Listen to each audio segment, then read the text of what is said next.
Hi, welcome back guys. This is your friend, the fanfiction guy, back with another fanfiction. This is the first part of What If Deku Manifest Pure Intelligence. Now before starting, please give this video a like and subscribe to the channel if you want more videos like this. Now let's get into the fanfic. Disclaimer: Boku no Hero Academia My Hero Academia is a Japanese manga created by Kohei Horikoshi.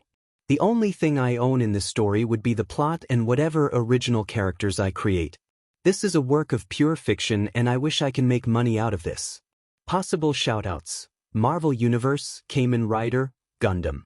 Go Beyond, Plus Ultra. Diminute. Assign parameters to ports 56 to reroute power to cable 6 in event of power tripping. Access the grid for data compiling.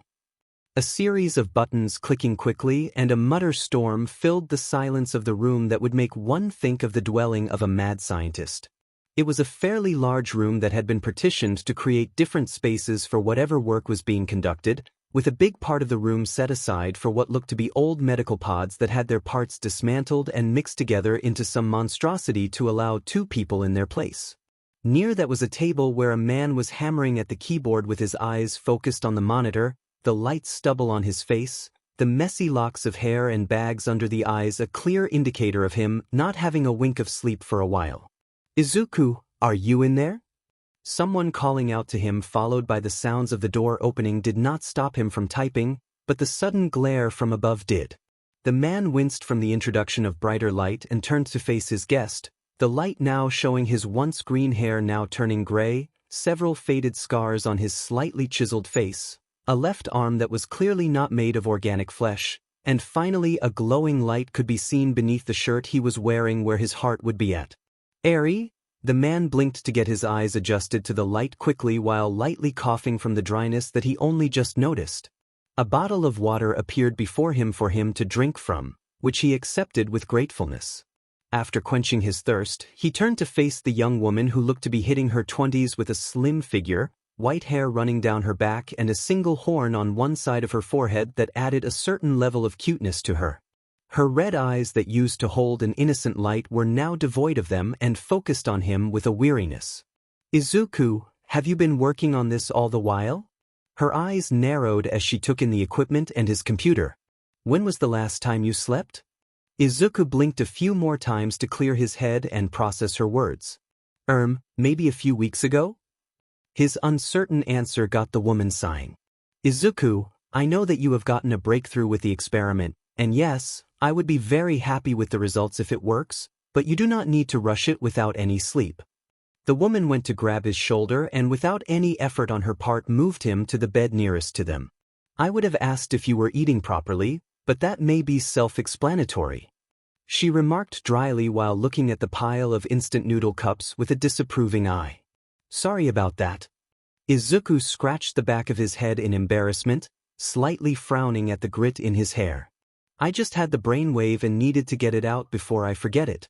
Not even writing it down helped." Eri let out a huff before looking at the equipment.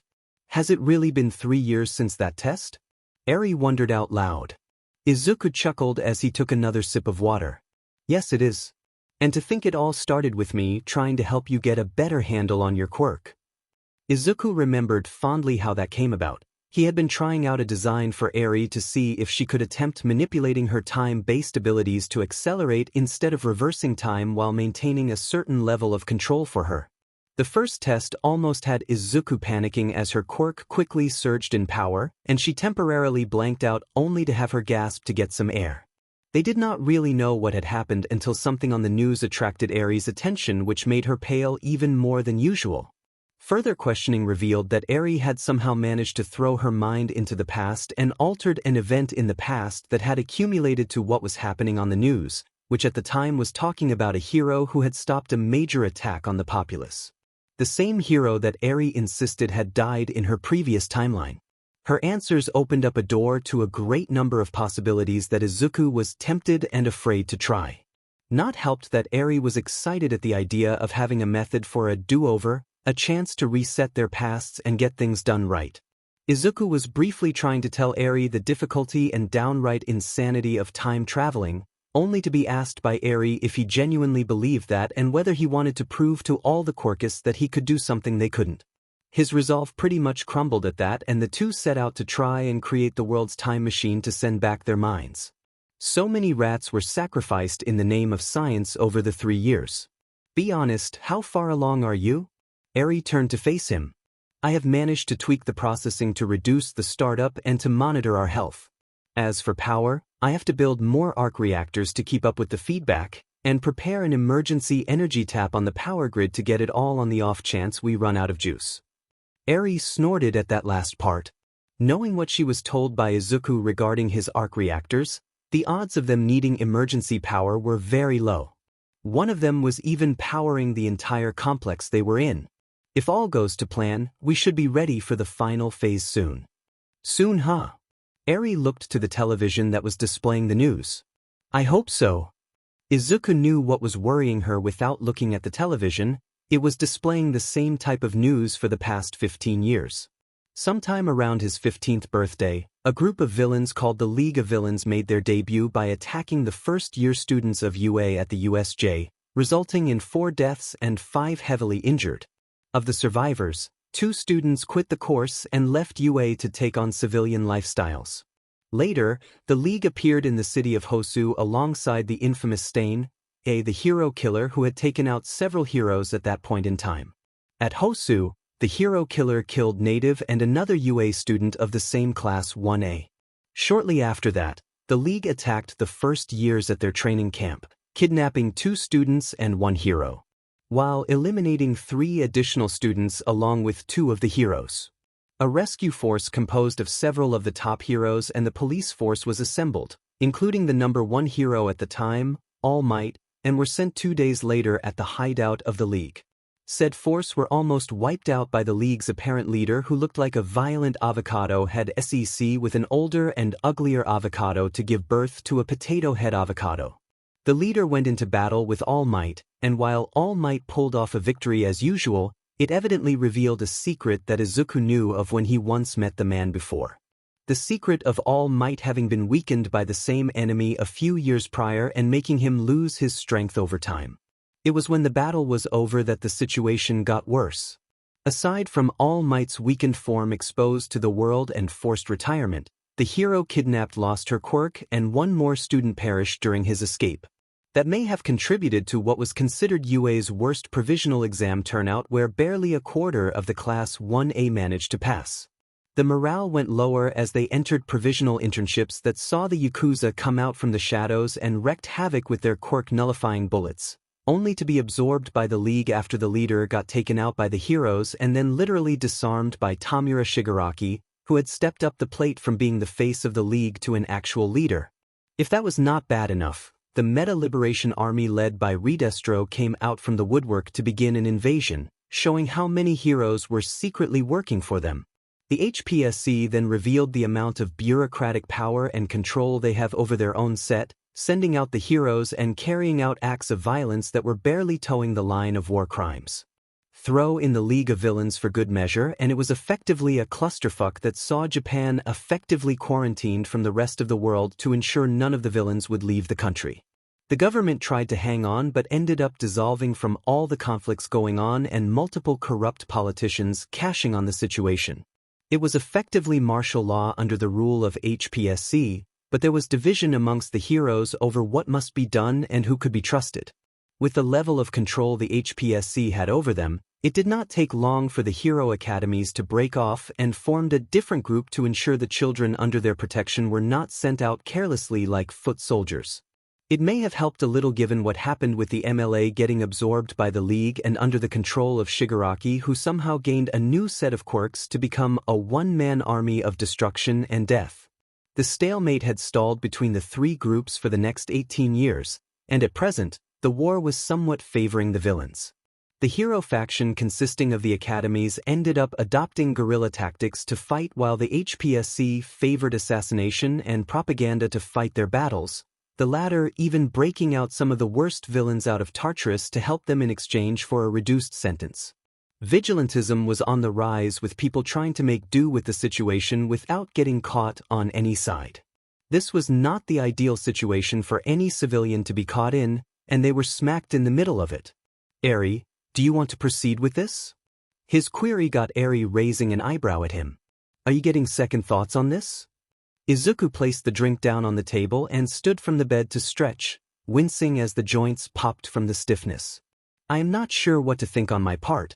I guess I am doing this more for the discovery, the idea that I can give the middle finger at the laws of physics to perform actual time travel is what drives me on. You are the one who is going to help power the equipment with your actual quirk. You are effectively the one who has the most to lose. Izuku spoke. True, I am the one who has to provide the actual ability to allow us to send our minds back to our old bodies. I am also the one who wanted to do this the most, a chance to have an actual reset in my life. A chance to be happy instead of living in fear from all of this shit going on in our lives. Eri sat in a chair while maintaining her eyes at him. But I can tell that I am not the only one who desires that reset. Admit it, you wanted a chance to go back in time to prove something to yourself, to tell your naysayers and bullies that they were wrong to doubt you.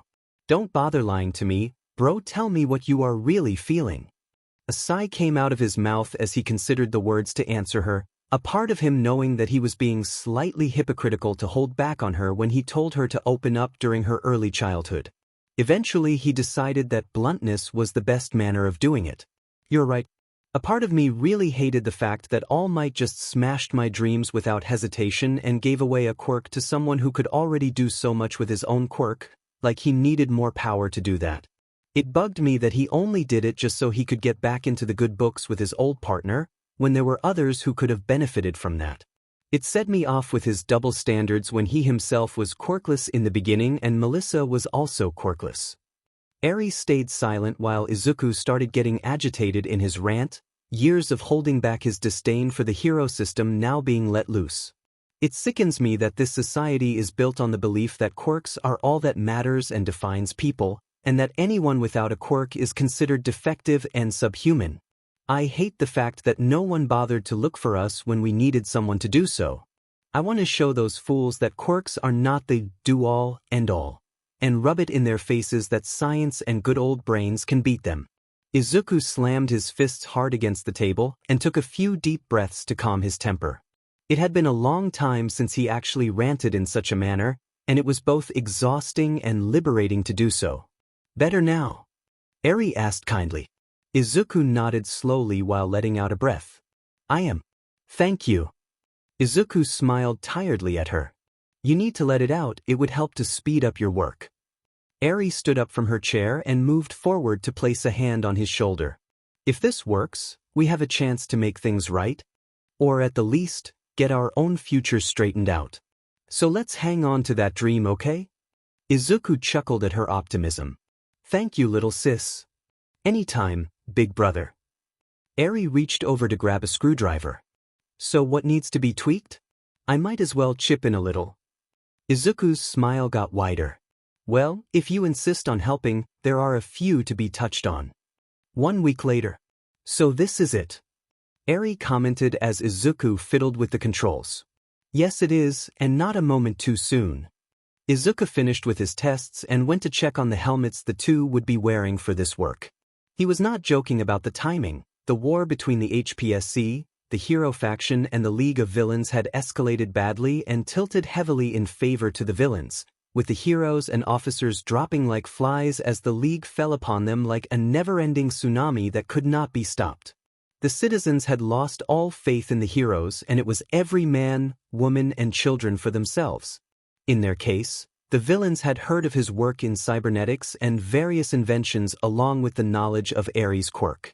These served as a lure for some of the officers to come after them, with some of the MLA remnants wanting to cleanse the world of the last quirkless in Japan.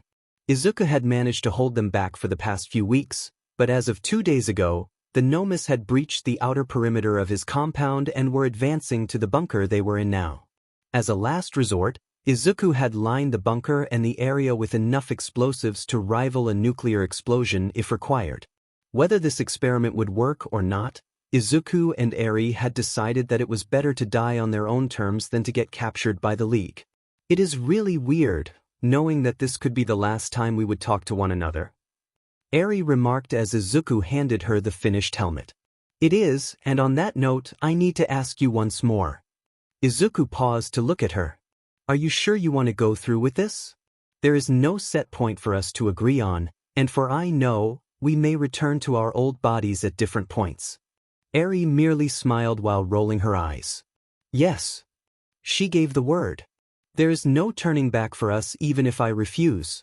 The villains are outside as we speak, and I would rather not become one of those nomus. The two shuddered at that thought. Okay then. Izuku barely replied when the room shuddered violently to make some of the loose phials and beakers drop to the floor. They just breached the front gate. Better do this now. Eri went to her pod and rammed the helmet on her head. Izuku quickly went to the computer and entered a few commands to start up the system along with the self-destruct sequence. On the off chance this failed, there would be a valve to send in a gas to knock them out into a painless sleep while outside of the room, several tons of questionable chemicals and nerve gas would be vented to catch any intruders coming for them. And in the event they manage to go through, the bombs will take of them. Right, here we go. Izuku went to his pod while the power started surging around and about them, an indicator for Eri to begin calling out her quirk to begin the procedure. Any last words, Eri? I just hope that this works. Eri called out from her pod as her horns started getting smaller. That, and I hope you are ready to adopt me. I will try to get that sorted. Izuku smiled as he placed the helmet on his head and pressed a button just as the room rumbled again. They have just breached the security door. His lips were thin while trying to maintain the smile. Let's get going then. Eri called out just as her pod closed shut. Izuku nodded as his pod closed over him and light started to build up inside. Through the glass, Izuku could see the monitor that showed both the progress of the experiment and the security footage that showed the villains and nomus breaking into the next gate which activated the security features, dropping most of them to the floor dead and the most stubborn nomus to slow down as their regeneration tried to kick in. Something Izuku ensured would be a hard task to complete since he reverse-engineered their healing factor and created a virus to target nomus specifically to stop that ability. But it was a matter of time before they got to the last set of doors. Izuku initiated the self-destruct sequence and prepared for what was possibly the last time he would be in this place. Unwillingly, his eyes glanced at the sole photo in his hands, one that held an image of him, Eri, and a chubby woman whose face was blurred out from years of neglect. See you on the other side, Eri.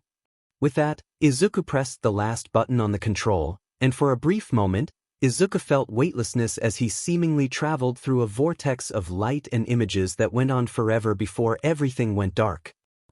Oh, Izuku. The first thing he noted was the sounds of a woman sobbing near him. Something about the voice seemed familiar, but he could not place it. The second thing he noted almost as quickly was the sheer pain and numbness going about his body. It took a while to register the pain as the type coming from burns, specifically types that came from explosives, and the numbness from hitting something hard with some medication to dull the pain. There was a tingling sensation that made him realize that he was actually feeling it on his left side, specifically a left arm that was definitely flesh and blood. Finally, he noted his eyes being covered with a wet cloth, hence blocking his vision. Izuku tried to move his arm and hissed as a new flash of pain went through his body. Izuku! The cloth was removed from his eyes, making him narrow his eyes from the sudden glare before they got covered by a mop of hair while he was gently hugged. My baby boy, you are awake. Those words and that voice came together to make his memories click, and Izuku found himself trying to control his emotions as he now remembered the source of the voice. Mum. At that, the hair in front of him moved and Izuku found himself staring at the relieved face of Inko Midoriya, her tear stains and puffy eyes being an indicator of how much she had cried. She was looking a lot younger than he remembered her, but also showing signs of stress eating. But he did not care how much she ate or looked. The fact of the matter was his mother was alive and in front of him. It worked. He actually did it. He briefly looked away to see where he was and found himself caught in slight nostalgia at the sight of all the hero merchandise that had shown his previous idolizing of All Might. It was honestly a little disconcerting, and he forced himself to look back to his mother to avoid the oncoming emotion of derision towards all heroes. What happened? Izuku asked to try and get some information. What do you remember, Izuku? Inko sat on the edge of the bed and placed a hand on his head. Izuku subconsciously leaned into her touch, his heart aching from having missed it over the years. I am not sure, it is a blur. Izuku frowned, both to keep cover and an attempt to dredge up old memories. Not an easy thing for a 30-odd male having to deal with all the crap in the old timeline. What date is it? It is July 18th, 3 days after your birthday. Inko answered while worriedly checking his head for possible bruises and wounds that might explain his possible memory loss. You left the house early in the morning and returned late with all these injuries. What happened to you? Alright, he remembered now. It had been roughly 2 years since that visit to the doctor who broke the news of his quirklessness so callously, and Bakugo and his ragtag group decided to do a celebration anniversary by chasing him down and ridiculing him with their quirks. When Izuku tried to fight back, that was when Bakugo unleashed a particularly big explosion that saw Izuku crashing through trees and bushes before ending against the wall. They left him there while warning him to not tell anyone about it, forcing him to drag himself back to his home to heal over the weekend.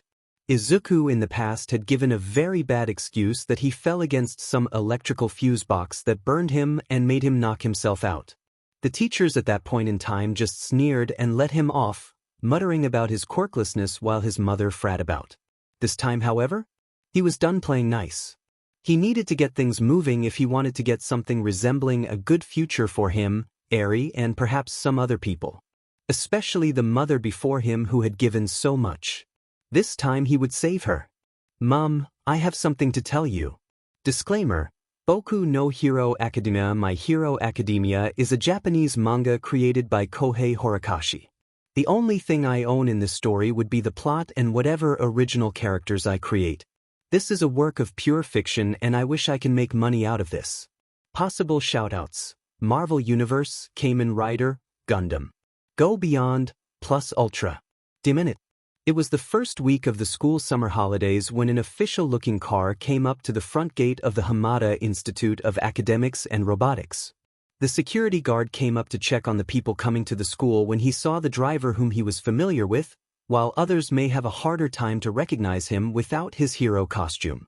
The guard checked the schedule and raised an eyebrow, knowing that there were no appointments made that day.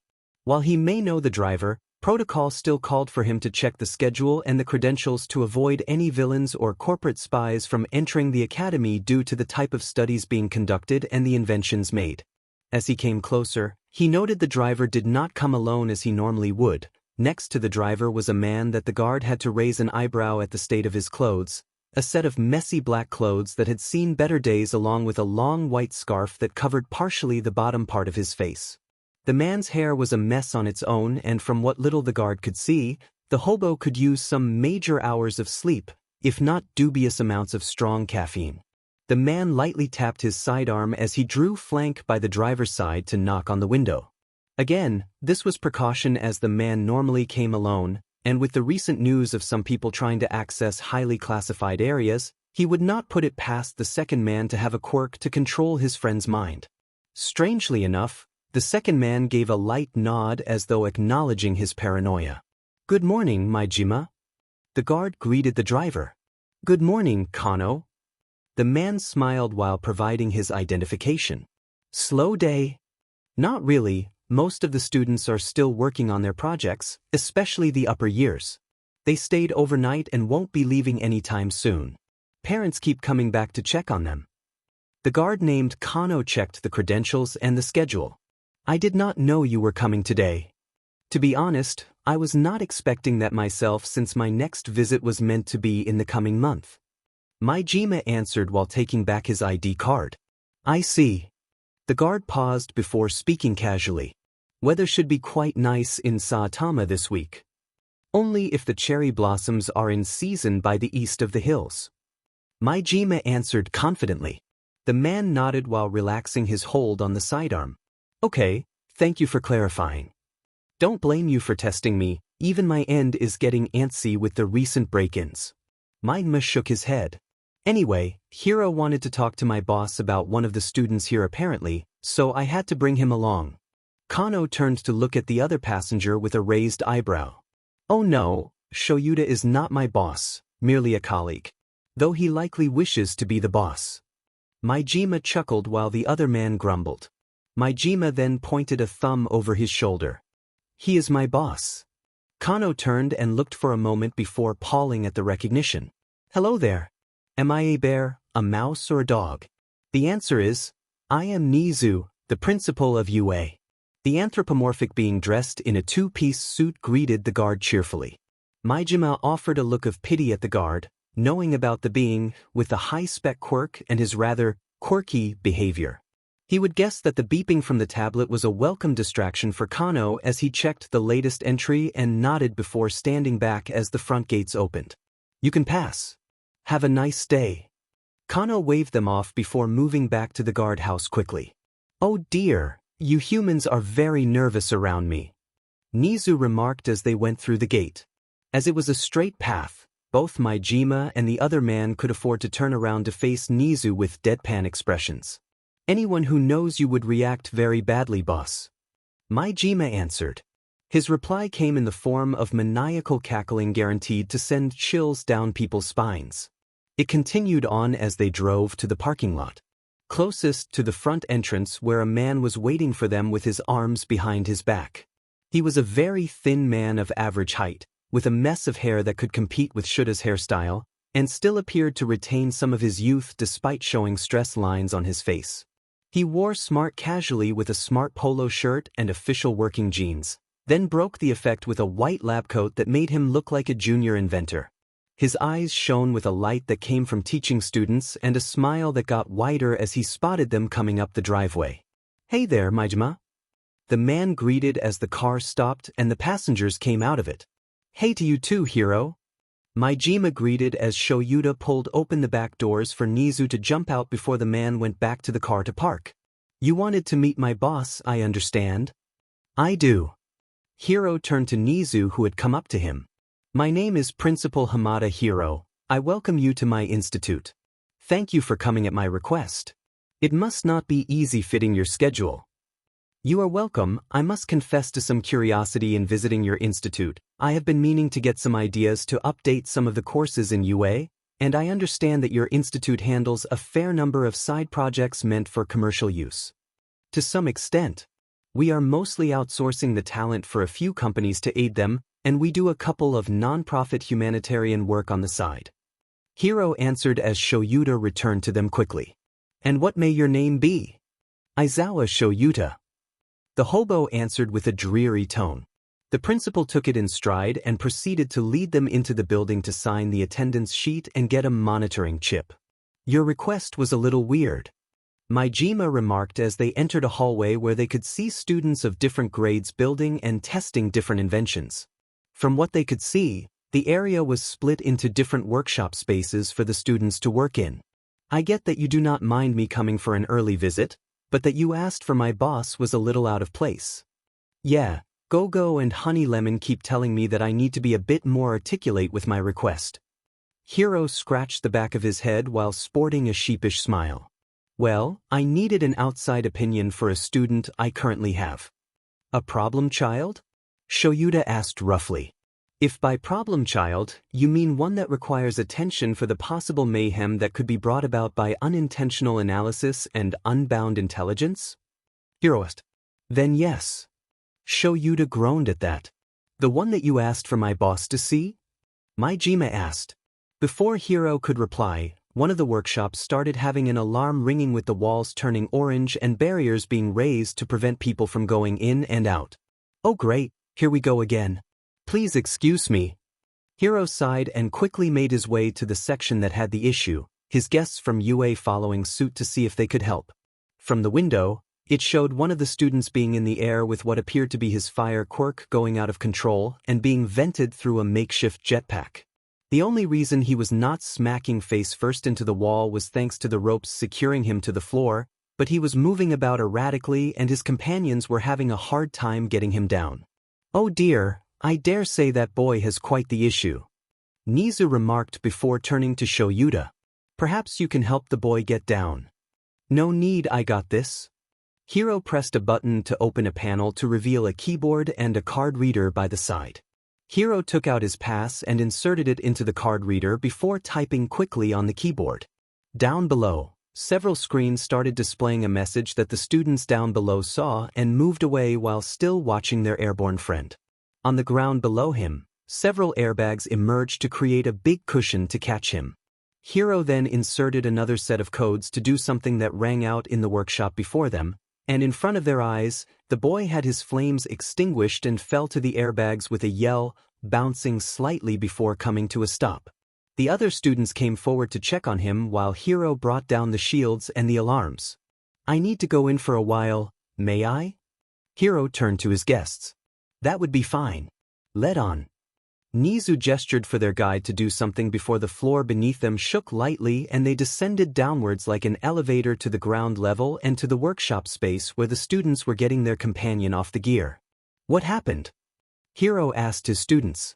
Ishiki was trying out the jetpack that would allow fire quirk users to fly about, but the jetpack keeps forcing the quirk to get active. One of the commerce students answered. "Thank goodness we got the HRNSS on him before we started the test. And thank you for activating the nullifier, Principal Hiro." "No problem. Are you okay? Do you need to see the nurse?" Hiro directed that query to the boy in question. "I think I am fine, I just need a few minutes." Ishiki placed his hands on his knees and gripped tightly. "Illogical, you need more than that." Shoyuta spoke out at that point, prompting the students to look at them for the first time, a couple doing a double take at Nizu. "You should see the nurse to make sure you are truly well if this equipment forces your quirk to be active." He's right. Just because you are about to enter your midterms practical, you should not rush the work. Go to the nurse's office to get yourself checked out. Hiro gave that order along with directing the others to help him move there, before helping to reset the workshop. It took a few minutes before Hiro could continue with the tour and lead them out of the main building. "My apologies for the interruption. Some of my students are preparing for the practical tests coming up and are rushing their work." Hiro spoke out as they entered a room that had different equipment going on at once to create what appeared to be assembling eco-friendly generators and solar panels. "It is no problem, you can never anticipate the type of accidents that can occur, and at least it did not end in disaster." Nizu answered while Maijima was looking about the room with interest. "Though I must say that your institute has very good precautions to prevent quirks from going haywire. I don't recall other institutes having quirk nullifiers themselves. As far as I know, only the law enforcements and Tartarus make use of them. Well, you can thank my student for implementing said precautions for the institute." Hiro spoke with a note of pride in his words. That got the attention of the UA guests, including Maijima's as he turned at that. "You are saying what we saw earlier was thought up by a student?" Maijima asked incredulously. "The problem child?" Shoyuta raised an eyebrow while asking. Hiro smiled at that. "The quirk nullification device you saw was created by my student. This version is strictly for the campus to ensure no one goes off blasting fireballs or giving out poisonous gas by accident, or in the worst case scenario, we get invaded by villains." Hiro answered their questions. "Saved us tons of money for repairs and helped to stop 2 espionage attempts. Same goes for the workshop enhancements since he knew that quirks getting nullified could result in injury." "Really now?" Nizu perked his ears up.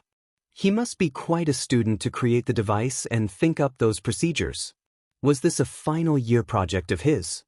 That got a smirk out of Hiro. Actually, he made this for his entrance exam last year.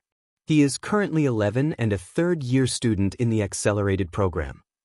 The smirk got wider at their wide-eyed expressions. He built this for an entrance exam? At 10 years old? Shoyuta asked with hints of disbelief evident in his query. To be more precise, he built a smaller and more mobile nullification prototype unit without any outside help. Hiro answered as they proceeded to leave the room. The entrance exams are monitored by both human examiners and cameras trained on them with backup power cells and isolated from any tempering. As he was taking up the support lessons, he was tasked to build something to aid law enforcement. He built the prototype with nothing more than a box of scrap. His smirk then changed to something resembling a Cheshire cat. Guess what he called it? What? Nizu had his mischief alarm ringing with excitement. As a reply, Hiro paused to grab something from his coat and pulled out an orb-shaped device colored gray and black with odd square protrusions colored yellow on one side to make it look like it was wearing goggles, along with two attachments shaped like a pair of cat's ears. Nizu narrowed his eyes as he looked at it. Something of the design tickled his mind. This is his completed version. I think you would know this better than anyone, Aizawa. Hiro lightly threw the device at Shoyuta. It was only with him catching it that Nizu got it, making him cackle with amusement. Ah, I believe your boss gets it now. What is it called? Shoyuta did not have much patience to deal with this, and he was dreading what set off the rat this time. Can't you tell? Hiro looked ready to crack his face from playing the guessing game. Aizawa's glare showed that he was not amused. He calls it the eraser kitty. It did not take long for Maijima to get the reference, and he started to laugh loudly alongside Nizu. Shoyuta took the moment to look at the device, and after a while groaned at the resemblance with his goggles and attire, though he had to wonder if the boy in question just guessed his liking for cats or if it was a coincidence. I believe you might like this a lot, since it was created based on your quirk and more. Hiro moved on, prompting the others to follow him. Took him a week after the entrance exam to build a proper version of it, and then designed the room version that you saw earlier for a month before getting some of the senior students to build it. In my honest opinion, this is a lot better than those already in the market. For one, this can actually hinder mutant quirk factors and forcefully reset weaker mutant quirk users to what is supposedly their normal form before gaining the mutation. That certainly gained the attention of his guests, each one looking at the device in Shuta's hand with different thoughts running through their heads. For the person who apparently inspired the creator, his thoughts were towards the usefulness of such a device in his own fights. He would not deny that his quirk had flaws despite the usefulness, chief among them the constant strain he had to subject his eyes to use his ability, along with the weakness that it can't nullify mutant-based quirks like many others. There had been attempts to nullify mutant quirks, but they were unsuccessful. And an elementary school kid could do so as part of his entrance exam? This was way too advanced for one so young, even if they were a prodigy. That meant the boy was a problem child of the highest order. He has been making inventions like this since he came to the institute. They continued moving on to where a set of small storage buildings were built. So much so, I needed to grant him one of the storage rooms for his own experiments. I had a few lawyers write up contracts to help patent some of his ideas to ensure no one tries to steal his ideas and claim them as their own. Smart move. Maijima nodded at that, having done that a couple of times himself to stop people trying to steal his ideas. Especially those idiots from Detnerat who were unusually stubborn these past few years. They kept trying to get support items aimed at increasing overall attack power under their name. Even more so for Midoriya. He really needs the help he can get. Hiro let out a sigh at this point. I presume Midoriya is the name of the inventor who made this, but why do the patents mean more to him? Nizu asked. Hiro paused by the fencing and scratched his head. How much do you know of the Aldra Purge? A couple of inhaled breaths from the humans were his answer. I would know more, since I was asked for the aid. Nizu answered as he recalled all he remembered regarding the case that fell on his lap a couple of years ago. It all started with a mother and a child coming to the local police station to lodge a complaint regarding quirk discrimination and illegal quirk usage. The case was problematic in the beginning since the child in question was quirkless, making it very hard to go through since many of the officers were thinking along the lines of the boy trying to stir up trouble and therefore dismissive if not be outright antagonistic towards him. But the boy specifically asked for Detective Tsukachi due to his lie detector quirk, who happened to be there. The story he told was quite damning, and it quickly led to an investigation of Aldra Elementary School and the nearby clinics where multiple teachers and doctors were arrested for practicing quirk discrimination. But that was not the end of it by a long shot. Along the way, they discovered that Aldra District on the whole was effectively a breeding ground for people preaching what appeared to be a mix of Darwinism, quirk discrimination, and the late Destro's methodology, with the different schools in the district acting as training camps for the students. This would lead to what many now call the Aldra Purge, where the entire district was essentially rooted out of sympathizers of the Meta Liberation Army, MLA for short, or potential villains in the making. Many of the children and young adults under 20 were sent to rehabilitation centers to get their heads straightened from the propaganda fed to them. There were a few families who tried to fight this only to get sent into cells since the lawyers involved were also connected to the MLA, leading to even more investigations. The victims most affected were granted protection and sent to other parts of Japan with compensation earned from suing those who had attacked them and from the government, with a few even entered into the equivalent of the Witness Protection Program. It would be 1 year later until Aldra was effectively removed from the map, and the investigators were still finding sympathizers even among the law enforcement and possible heroes. As of a week ago, Aldra was still considered a no-go zone for anyone, and the HPSC were supposedly closing in on the main group preaching the late revolutionaries' teachings. Nizu himself had been instrumental in helping to find all the people connected to them by finding all the false companies and the lawyers being sent to people who were involved with cases that dealt with unusual circumstances. But for the Hero Academies, this was a very big wake-up call for them to double-check all the incoming potential students to see if they had any connection to MLA or possible villain or terrorist groups. By this point in time, 15 students had been removed for rehabilitation or outright expelled and blacklisted. Nizu was doing a fair bit of thinking on his part as he noted a fair number of schools trying to boost their chances of getting their students into UA, and a part of him knew that Aldra could potentially send a student or two his way had they not been discovered. Midoriya was one of the many children affected in that district.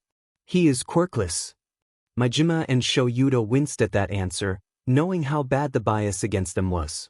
He had undergone home tutoring for a couple of years before coming here for his schooling, a year before starting junior high education. It is clear from the onset that he has quite the mind to be able to create his inventions to go along with his rather unorthodox thinking pattern. From what I had gathered from the records, his mind along with his lack of a quirk were the main reasons the students had taken to bullying him, as he was outperforming a fair bit, and those sorry excuses for teachers ignore them at best, if not encourage the DMN brats. The growling from Hero could be mistaken for a wolf straining on its leash. I hope he is doing well. Nizu spoke to Hero, trying to break the mood. I would say he is. Hero answered after taking a few breaths. Granted, there were a couple of hiccups to handle during his first month, and then we have the usual quirkists outside of our doorsteps that kept targeting him because of his status. But none of that has stopped him from continuing his work. He is set on heading to I-Island to continue his work, partially because that is one of the few places no one would care about his lack of a quirk. Really now? That is quite an ambition. Majima remarked. Island was the technological paradise for any promising inventor or scientist seeking to go far with creating support equipment for quirk users along with the odd inventions to help people around the world. If UA was the top hero academy for young adults aspiring to be heroes to graduate from, Island would be the best place for any inventors to make a name for themselves. Granted, the island was governed under a different set of laws to protect the scientists, inventors and their family living there, and there were rumors of a group who formed the more secretive portion of the top management of I-Island who kept tabs on individuals who caught their interest. Those individuals were given the moniker, by heroes and those in the know, the darlings of I-Island, usually people with unique quirks, abilities or intelligence that those scientists would study from afar and wanted absolutely nothing to interfere with them collecting information. Messing with a darling was considered suicide, as those studying them had the capital and the connections to see those annoyances disappear for good. Come to think of it, Majima had yet to hear any news of a man called William Stryker after his attempts to get a certain girl with retractable bone claws were stopped by some people from I-Island. And suspiciously, his workshop got dismantled and sent over to I-Island as stated in his will, despite several people saying otherwise. That is one, but there is another reason. Majima's thoughts got interrupted as Hiro continued talking. This is related to why I want to introduce you to him. He does not have a very good opinion about quirk users, mostly because Aldra had a lot of quirkists attacking him and his mother. But the focus of that opinion seems to be towards heroes who do not fulfill their duties. And?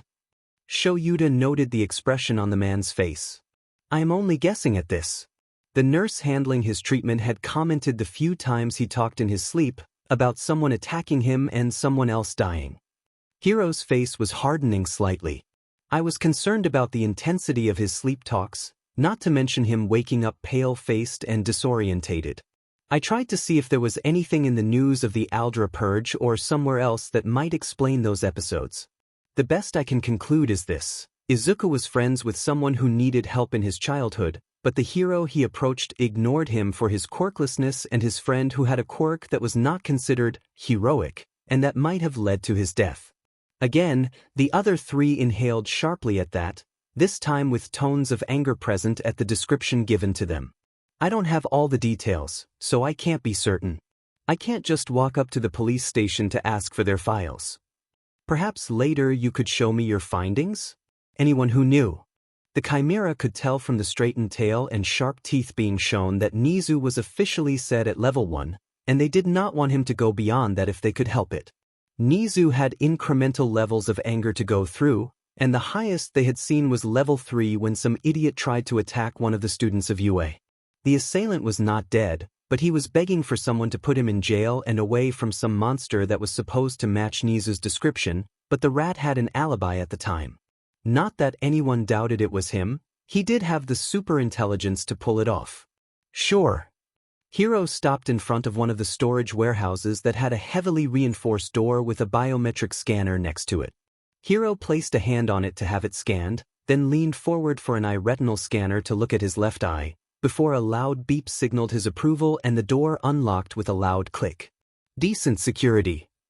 Maijima commented. Hiro smiled lightly while opening the door. Not just yet. They entered to find themselves in what appeared to be an isolation room with the other door in front of them. Hiro closed the door behind them and briefly they were in the dark before dim lighting between the screens appeared. After that a camera activated and pointed towards them. Principal Hamada, how may we assist you? A voice called out to them, one that appeared to belong to a Russian with a slight American undertone. Good morning, Isaac. Hiro called out to whoever was talking to them. Is Midoriya available? I have a few guests that I would like to introduce to. Understood. Prepare for scanning. Hiro nodded before turning to the others. Don't need to worry, this is standard protocol if I come with people not on the list. For everyone or just him? Shoyuta asked. Everyone, but Midoriya added his own touch to it. Whatever response was cut off when a beam of light appeared at the end and went up and down their bodies a few times before blinking out. Scanning complete. Support equipment detected. 1 reinforced fiber optic scarf for capturing villains, 1 extendable baton and a pair of buster gloves. I bid you welcome to the workshop, Aizawa Shoyuta aka Eraserhead, Higuri Maijima aka Power Loader, and Principal Nizu of UA. The door at the end of the isolation room had the frame glow green with the sound of it unlocking, but the other 3 turned to Hiro for explanations. How does this Isaac know our names? Shoyuta asked with part of his hair starting to float up and his eyes glowing. Relax, you will get your answers when we get through. Hiro actually rolled his eyes while moving forward to open the door, followed shortly by Maijima. Nizu grinned and skipped after them, leaving Shoyuta to sigh and move after them. They left the isolation room to find a very neat and tidy workshop that was apparently partitioned to handle different types of work and experiments, ranging from the general scanning of data and light paperwork to what looked to be a mad scientist's dream come to life with heavy fortifications to said partitions. Not a bad setup. Maijima commented as he looked around with a cursory eye. I believe Mr. Midoriya would be pleased to hear that. They turned to find an honest-to-God robot approaching them on its own 2 feet. It was roughly 175 centimeters in height with an even blend of white steel plating and chrome meshing for the body, and perfectly articulated fingers that motioned to them. The head was effectively a sleek piece of white plastic that was likely vacuum-formed with a couple of eye holes that were glowing blue and currently directed at them. Hey there, new body? Hiro asked while silently enjoying the expressions of his guests. Mr. Midoriya has upgraded my specs to be more efficient. Now if I do require a body to move around, this would be ideal. The robot replied while bowing with one arm across the chest. My name is Isaac. A pleasure to meet your acquaintance. Good day to you. Am I right in assuming that you are more than just a machine? Nizu moved forward to inspect the robot. Artificial intelligence? Mijima had his eyes wide open as he guessed the answer. Correct. I am simply a system program borrowing a body to greet. The robot nodded before turning to Hiro. If you wish to see Mr. Midoriya, he is currently engaging with a time trial. Oh, build or physical? Hiro asked. The former, he is now in the last 3 minutes of his trial build. The robot gestured with the arm to the side. Please step this way. I shall lead you to him. The others looked to each other before following Hiro and the robot to wherever his builder was, the support teacher of the group marveling at how smooth the movements were from the robot. Time trial? Shoyuta asked Hiro. Midoriya enjoys testing himself in various manners while under a timer. If he were doing a build trial, he would go to the junkyard around the back to get different parts and scrap he can get his hands on, bring it back to the workshop and start putting together whatever is required for his trial that is randomly generated on his screen. Hiro pointed out of the nearest window that showed said junkyard peeking out the corner of another building. If he were doing a physical trial, that can range from simple exercises to dodging practice and even scaling an obstacle course in a few minutes. Dodging practice? Mijima blinked. Obstacle course? Shoyuta asked with a hint of interest. He likes to keep fit, but quite frankly he is about to be an exercise machine, I just know it. That and I get the feeling I would need a stun baton in the near future to ward off the girls when PBRY hits. Hiro shook his head before turning solemn. Although I am on the fence regarding a few of his trials. On the one hand, the build trials are very good to test the students and I might consider implementing them. But? Nizu asked. Some of the building and physical trials are a bit too situational, and at times he appeared to be too focused into it, as though it was a matter of life and death to pass those trials he had the machine generate for him. Hiro admitted as Isaac paused in front of a partitioned room. I get the feeling they are related to his past from Aldra District, and if so, I really want to have some words with those adults in his life. I believe your best bet would be in Rasha Prison from the Chibusa Prefecture. Isaac answered smoothly. Although I would ask that if prompted, you did not hear this from me. Understood, Isaac. Sure. Nodded while Shoyuta shared a glance with Mijima at the passing of information from an artificial intelligence. This way. Isaac opened the door and stepped aside for them to enter, revealing a blast screen a few feet from them that opened up to an almost barren room when compared to the others outside of the partitioned room. Inside the room, there was only a long table that appeared to be made from several metal plates welded together with several tools on it, a large computer screen that showed some text and a timer counting down to a few seconds, what looked to be a small chemistry set going on in one corner and a pile of scrap in the other corner. Hunched over the table was a young boy dressed in some thick overalls and a welder's apron over him, with a cloth covering his hair as he put together whatever pieces he could get his hands on to create something to be shelled inside what could be an old canister for liquid nitrogen. Isaac was stepping inside the room and closing it when the boy fitted the contraption inside the shell before slamming a hand on a button and stepping away from the table. You have completed your trial with exactly 12 seconds and 45 milliseconds left on the clock. Isaac's voice came out of speakers in the room. The boy nodded as he pulled off the cloth to show a very bushy set of green hair and used it to wipe his face before letting out a sigh. Sir, there are some guests accompanying Principal Hamada who wish to meet you. The boy started at that and turned to look at them, showing how young he really was with the youthful face and freckles on his cheeks. He raised a finger before going to the keyboard below the computer screen and pressed some buttons to unlock and lower the blast screens. Good morning, Principal Hamada. The boy greeted Hiro with a bow. Good morning to you too, Midoriya. Hiro greeted him with a smile. I hope we are not interrupting any of your experiments. Isaac informed us that you were doing one of your time build trials.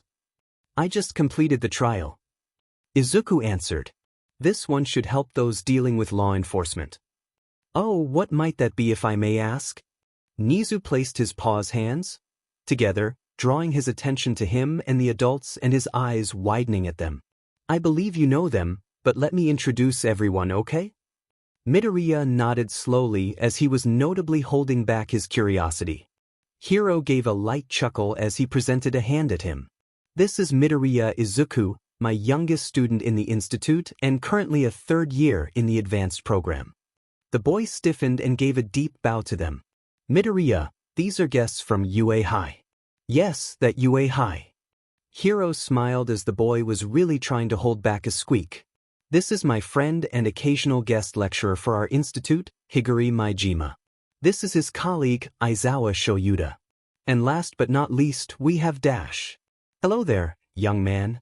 Am I a bear, a mouse or a dog? The answer is, I am Nizu, the principal of UA. The anthropomorphic did his usual greeting to see how the boy would react. Much to their surprise except Hiro, the boy did not react in the same manner as one would meeting Nizu the first time. Rather, his first reaction was to start muttering up a storm. He is rather hard to identify. Is he truly a single species or perhaps a chimera type? Rumors about his time as a laboratory experiment have indicated that he's been spliced with the DNA of several animals, but what was his original species? The name Nizu would indicate that he's a rodent of some sort. Maybe not a mouse or a rat, but something like a marmot or a gerbil. Then again, the name could just be a method to throw us off. Probably not a dog or a bear either, but those are both caniform carnivores, and his proportions do resemble a weasel or some other mustelid. A stoat? Or an ermine maybe? No, his coat would turn brown in the summer and it would be very well known by now. There was that one meme that called him an albino honey badger due to his fearless attitude, but I think that was just a joke. Dash. Oh, I like him, Nizu interrupted with a glint in his eyes and a grin that was way too wide. Maijima and Aizawa shuddered as one at that. It took a fair bit to attract the attention of the principal, and usually that interest was not a good thing.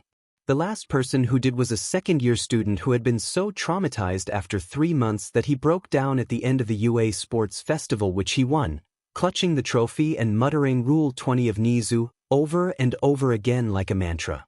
That student had to be sent to Hound Dog for the remainder of his education before he could function properly in society. Hamada Hiro, on the other hand, looked at the two heroes with pity. He had the feeling this would happen and he wished them lots of luck, along with a present of ulcer medication. The world was not ready for two mad geniuses. Midoriya. Hiro had to interrupt before the chimera and child began their plans to take over the world. Is this a good time to talk? Well. Izuku looked at the table where his device was sitting. I was hoping to have a quick test to make sure it works. Oh, by all means, show us your work. Nizu placated the boy with a smile. In response, Izuku reached to grab the makeshift canister that let out a rattling sound along with something resembling a spray can. Follow me, please. Izuku led the way outside to where several mannequins stood with varying distances between them, each of them sporting a few chemical burns and burns from possible experiments previously done. The boy did something to the contraption before pulling back an arm and with a good swing to make a baseball player proud, sent it right at the mannequin in the middle of the group. It barely touched it when it exploded into foam and covered it along with 4 others quickly. A few seconds after, the adults could see electricity appearing all over it to solidify the mass before dissipating, leaving behind a solid mass with one mannequin lightly charred at the top and an active flame at the top. 12 seconds. Could be better. And the electricity could use some work. Izuku muttered as he wrote down in a notebook that he pulled out from somewhere. At least the foam gets hardened quickly as it should. After that, he grabbed a small fire extinguisher to put out the flame. Is the electricity meant to activate the hardening reaction or for taking down the enemies? Maijima asked as he pondered on the application before him. The boy turned to face him and briefly, Maijima thought that there was an odd look of sorrow and melancholy, but just as quickly, he saw the face of a young inventor wanting a professional opinion. Both actually, Higuri-sensei. The electricity is meant to speed up the hardening process of the foam, but I had tweaked the device such that the electricity is at a low enough voltage to stop the criminals from trying to force their way out by messing with their muscle controls. Izuku pulled out an extendable conductor's baton and hit the foam to get a loud thud out of it. Interesting concept. Shoyuda stepped forward at this point to look at the foam. Then with a push of his feet, he jumped and gave a solid kick at it with enough strength to knock down most criminals off their feet if not sent crashing to the ground. The foam, however, barely budged from that, making the underground hero hum as he landed lightly on his feet. Sturdy too. I should hope so. It may be a quick build, but I wanted to make sure it cannot be broken unless we use a certain chemical compound to break it down, or we get someone with a strength quirk to start cracking it. Izuku remarked as he shook the spray can and sprayed it on one side of the foam while starting the timer again. Almost immediately it turned gray upon contact and spread over the surface with spider-like web cracks, before the foam he sprayed on suddenly split and broke off. So it takes at least 30 seconds to spread over a larger area and another 20 for it to break off from the origin. Izuku watched more of the foam petrify and break off along the path of the spread. At least it gives officers more time to prepare for sudden attempts for escapes. But it could be problematic if you want to give medical aid to criminals. Hiro pointed out that bit. That is true. Izuku wrote down in his notebook before looking up. Thank you for indulging me on this. Is there something I can help you with? That is if I am presuming correctly with Principal Hamada here. Indeed, he was showing us around and wanted to introduce you to us. And I must say, this is becoming quite a nice change to my schedule. Nizu clapped both paws together with another gleam in his eyes. And based on what I have seen, this could be a very nice talk. Izuku looked at him before giving an angelic smile that made the humans feel chills down their spines and Nizu to start cackling. I get the feeling we are going to get along very well, Principal Nizu. Oh sheet. That was the only thought going through the minds of the adults as the mammal and the child started doing their best impressions of an evil overlord getting the fruits of their labor. They were doomed. They have left the premises, sir. Thank you for that update, Isaac. Izuku took a breath and let it out slowly to release the tension that came from seeing Nizu and two of Yue's teachers in his workshop an hour ago. He certainly did not expect to see them this early on this timeline. Heck, he only met them a few times in his previous timeline, and those meetups have weeks if not months in between due to the conflict going on at the time, not to mention his work was mostly off the radar since not many would work with a quirkless. And when they fell to the League of Villains, Izuku was unable to go for their funerals. Nizu was someone he could talk to quite easily once the momentum was made. They could exchange ideas and thoughts on everything ranging from the most mundane of quirks to philosophies and even workings of governments, all while enjoying a cup of tea that the principal would brew for their meetings. Nizu never dismissed him on account of his lack of quirk and enjoyed his rambling on the type of animal he was supposed to be, and on the few occasions Nizu asked for ideas to train students, to make sure he was compensated very well. Sure, Nizu would appear as a psychopathic creature, but that was more due to the upbringing and the need to suppress it at times. Once you give him an outlet, he would mellow out and be a great conversationalist. He was not sure why everyone kept fearing him. Nizu was such a nice being.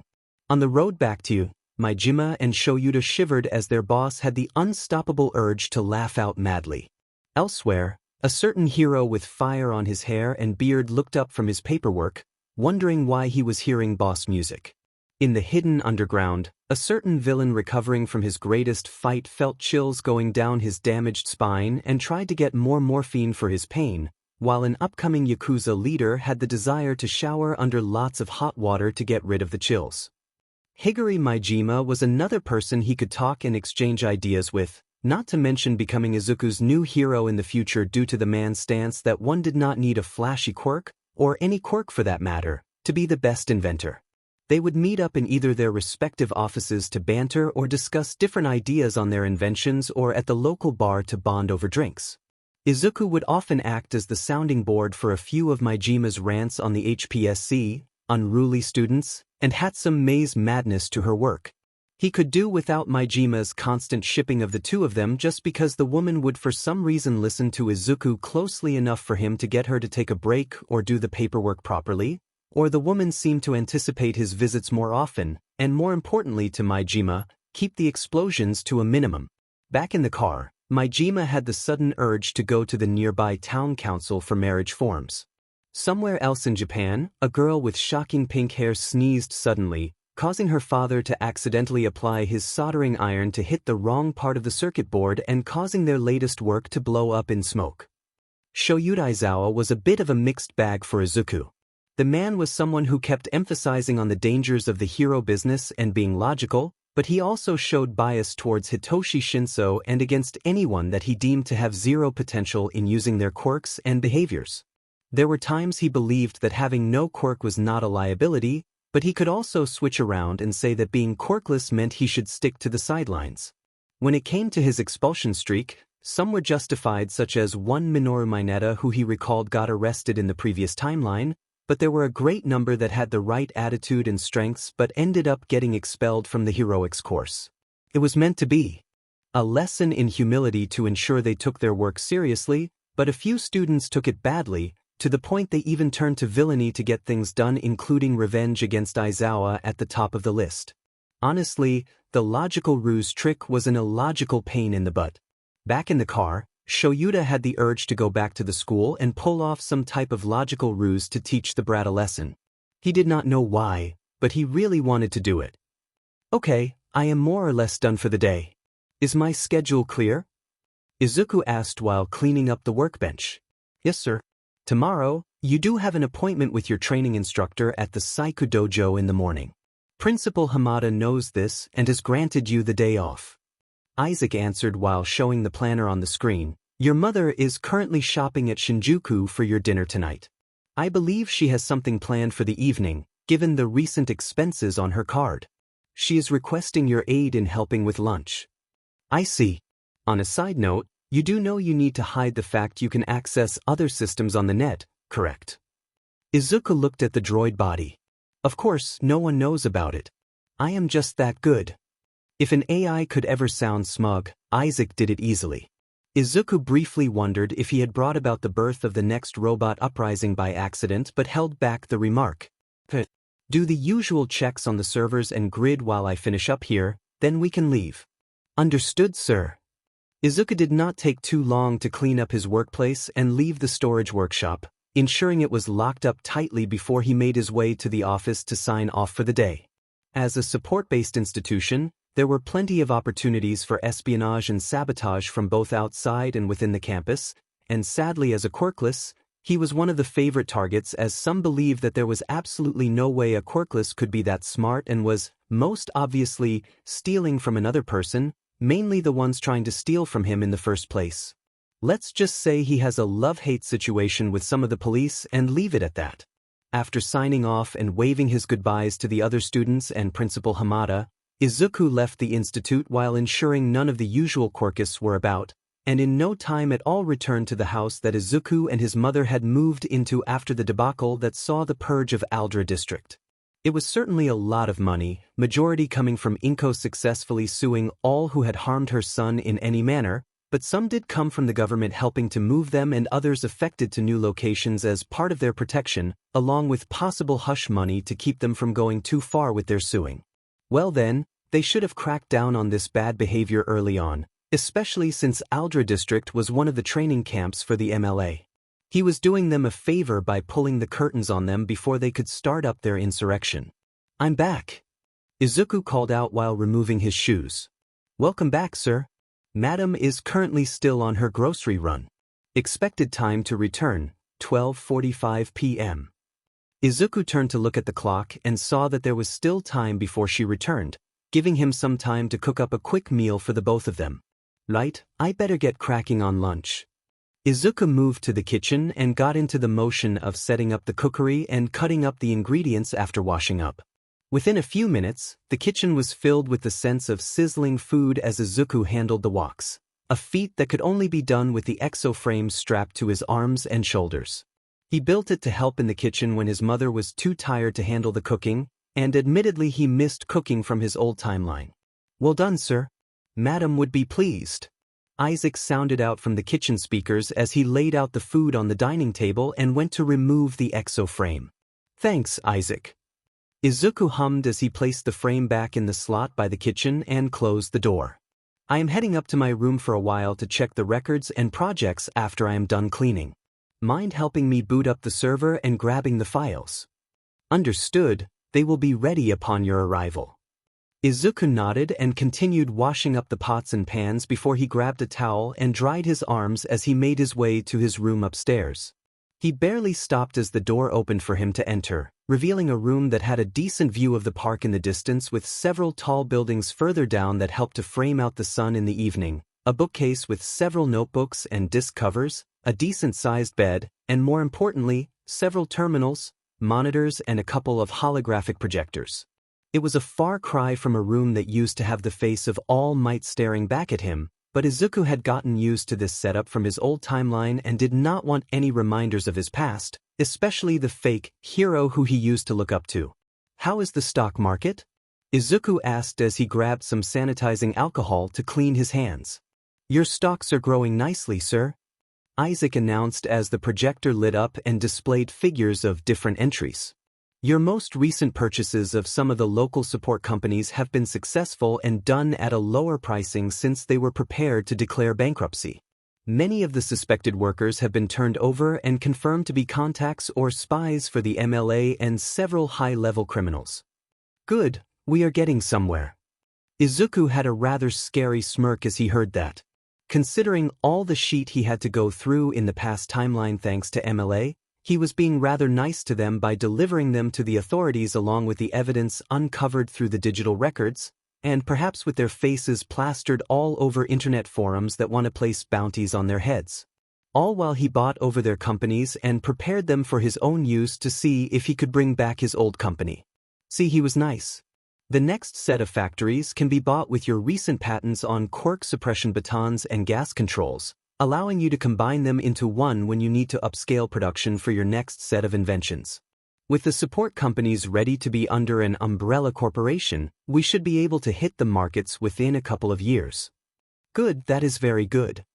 Izuku nodded as he typed on a holographic keyboard to check the amounts before selecting the ones he wanted. "Okay, Isaac, let's see if we can get some of the software companies next." Next matter on the agenda: when and where is the next checkpoint?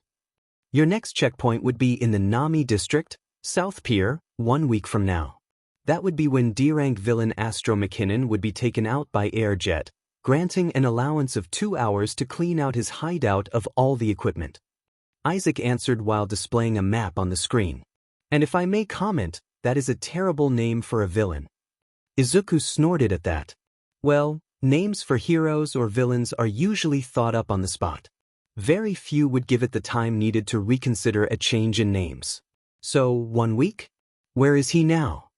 Currently in Shinjuku and running away from Mugen Rider. Isaac answered while displaying a camera feed. Izuku hummed as he considered the timeline and ignored the fact that Isaac effectively hacked the security cameras for this. If my memory is correct, he only returned a couple of days before his arrest, so during that PRD I can go and grab the major necessities before his arrest, and then the remainder before I have to blow up the area to cover my tracks and to preserve the timeline. "May I ask a question, sir?" Izuku raised an eyebrow at his AI. "Sure, go ahead."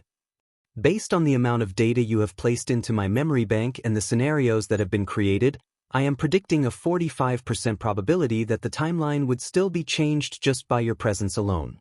And considering the scenario regarding USJ, it would be a 95% chance that your planned actions would undoubtedly alter the timeline to the point your previous knowledge would be rendered obsolete.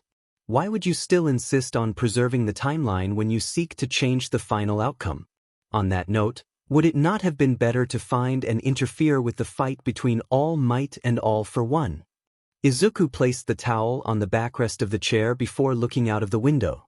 Regarding the initial fight with All Might and All for One, there is absolutely no trail of information I could gather up on that. The HPSC along with Nizu and a few others made sure to clean out the entire digital records and no paper records were created. And given the unusual radio silence and odd behaviors of people talking around that PRD, I wager the HPSC engaged someone to even modify some of the people's memories to hide the truth. Izuku shivered as he recalled much of the tasks he had to undergo to find any related information and what he knew of the HPSC from his old timeline. Even if I could find them, I am in no position to do anything, and there is no way anyone would believe a kid right now. As for your other question about changing the timeline, there are too many variables to consider, and you are correct in pointing out that my presence would already have some effect on the time stream. I certainly did not come to Hamada Institute before, so things would change just with that bit of fact. But there are certain factors I do need to take into account on how they would affect the timeline. I can't just go on a whim to change everything at once. Unfortunately, that means certain events must occur at the exact time as before, only then can I do something about it. Izuku gripped his hand tightly as he talked. That said, if I can still save lives and change the future for the better, I will do that. What about entering UA itself as a student? Izuku stayed silent for a moment to collect his thoughts. The idea did enter my mind, being there would likely help to deal with the many incidents that kept plaguing Class A. But there are challenges if I am to take up that option. I may be able to stay under the radar for a while as I won't garner that much attention as a support student, but there are still people who look down on me based on my quirklessness alone. The HPSC would likely keep an eye out because of their whole hero ideology that one must have a quirk to do so, and there is the issue with Niza being around. Izuku paused before continuing. And I suppose that All Might being there could be a factor for me. I am not sure if I am prepared to face him anytime soon. And what of Katsuki Bakugo? There is still a chance for him to be there. Izuku actually gave a minor growl at that name. That guy, I am not going to bother giving him any attention. In any case, there are still a few years to go, and it is highly unlikely I can go to UA Academy in the first place. After all, I tried to apply there the last time and they rejected my offer, even the General Studies Department. I rather not waste my effort on that. Understood, sir. Thank you for the clarification. No problem, Isaac. It is nice that you ask for answers. Izuku smiled as he considered his creation. It has been a beach and a half to get Isaac up and running from scratch, mostly because he had to do it without the resources from the previous timeline since the war accelerated the technological innovation to adapt the tools required for whatever needs used for each faction. Much of the support gear created back then were heavily focused on attack or defensive needs, but there were better computers built to track the movements of the Nomus and villains. Izuku had acquired a number of them along with the parts necessary to get the framework of Isaac before building him up. Doing the same in the current timeline was more challenging, but at least he had the blueprint and know-how in his head, so all he needed were the parts to get the necessary memory storage. Some he might have gotten with questionable means, but it was legal in the wording. Honest. How are my private projects coming along? Izuku's answer came in the form of the holographic projector displaying different images and schematics in the air.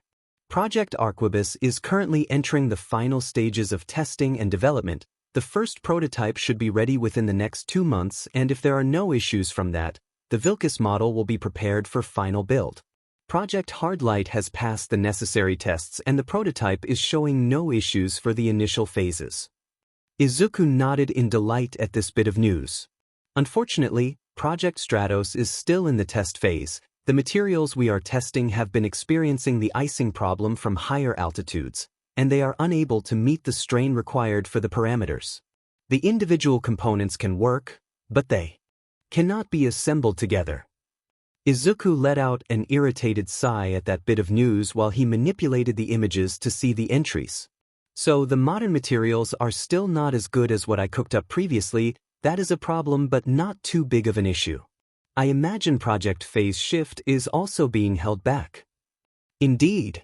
Without the necessary materials and building equipment, Project Stratos cannot move forward, and with it, Project Phase Shift. Izuku looked through the data as he considered the AI's observations. Very well then. We put those two on lower priority for the time being, and speed up Project Arquebus and Hardlight. I will need to synthesize the material needed for the other projects. Izuku answered as he went about resetting the parameters. Sir, even if we do this, there is still the power requirement for all of them. Izuku smiled at that. That is why we have this baby. Izuku opened up a box that he pulled out of a drawer and looked upon the design that made a lot of his projects possible in the previous timeline. Inspired from a pre-quirk era, the arc reactor was one invention he was extremely proud of developing in the previous timeline and looking forward to creating again in this timeline. He may not have built it in a cave, but he was able to create a working prototype from a box of scrap and with a makeshift soldering iron while getting chased by Nomus. Ah yes, the arc reactor, Isaac remarked, and if he had a head he would likely be nodding. But the design requires palladium which, while available in small amounts found in electronics and some old jewelry we have found for your time trials, is insufficient to create the necessary number of reactors required for all your projects. Furthermore, the breakdown of the element proves to be problematic and dangerous in the long term.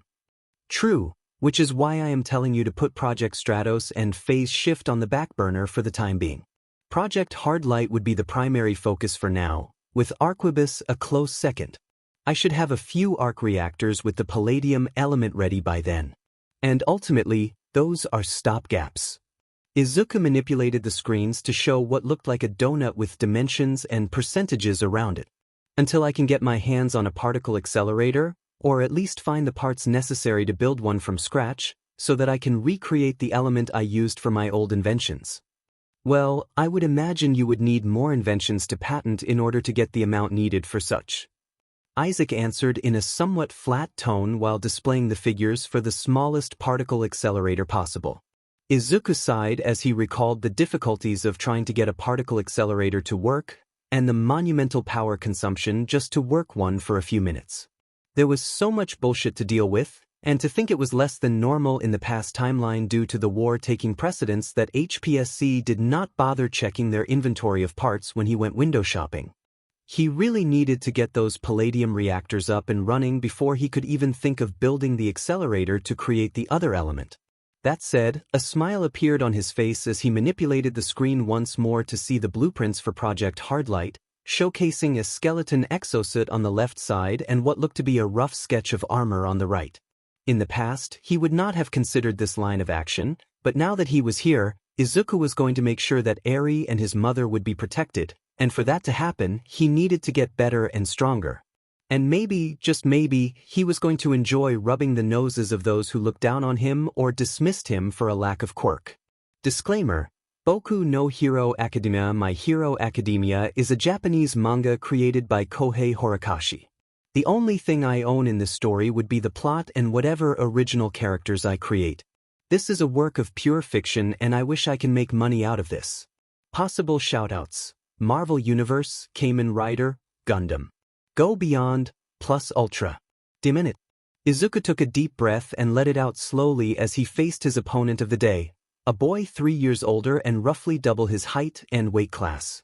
The older boy had that smug expression that pretty much he was going to enjoy his win against Izuku, while Izuku maintained his cool and just waited for the first strike. Sure enough, the guy rushed forward with the intent to strike him down quickly, but Izuku could see the feint being given and dodged to the side while using his elbow to strike his opponent with his opponent's momentum. That got his opponent to back off while Izuku stepped back to gain some space. The older boy growled and moved again, this time being a touch more cautious in his approach, although it was clear he wanted to be more aggressive. Izuku mirrored his movements while keeping an eye on his surroundings, knowing that his opponent was impatient for a win. Sure enough, his opponent decided after a few feints that he was done testing Izuku and went to go for a low ground attack with the aim to catch him off guard and likely slam him into the ground. Izuku merely sidestepped the charge and did a chop on the back of the neck, making the guy stumble to the other side. It was not really meant to knock him out, merely to stun and agitate him to make a mistake. And it worked perfectly as the opponent roared out in frustration and went after Izuku, all forms of strategy forgotten in favor of brute strength. Izuku grabbed the hand aimed for his face and twisted on his heel to throw the guy off his momentum, swiping the leg beneath at the same time to send him crashing to the ground. Izuku seized the chance to grab his opponent's arm and coil his legs around it and the torso before exerting his weight on the arm to lock it in. His opponent yelled and attempted to push off to no avail, then tried to use his quirk only to be cancelled out by the quirk nullifier activated for the fight. Izuku hissed as he increased his grip on the arm when the bell thankfully ended the fight. Stop. Winner by SBMson, Midoriya. The instructor came up to the training mat. You can ease up on him now. Izuku nodded and released his arm lock on his opponent while moving away a few meters, knowing that some did not appreciate losing to him. Sure enough, the older student got up to his feet with an angry expression only to lose it at the sight of their instructor looking at him with eyes narrowed and nerves being obvious around them.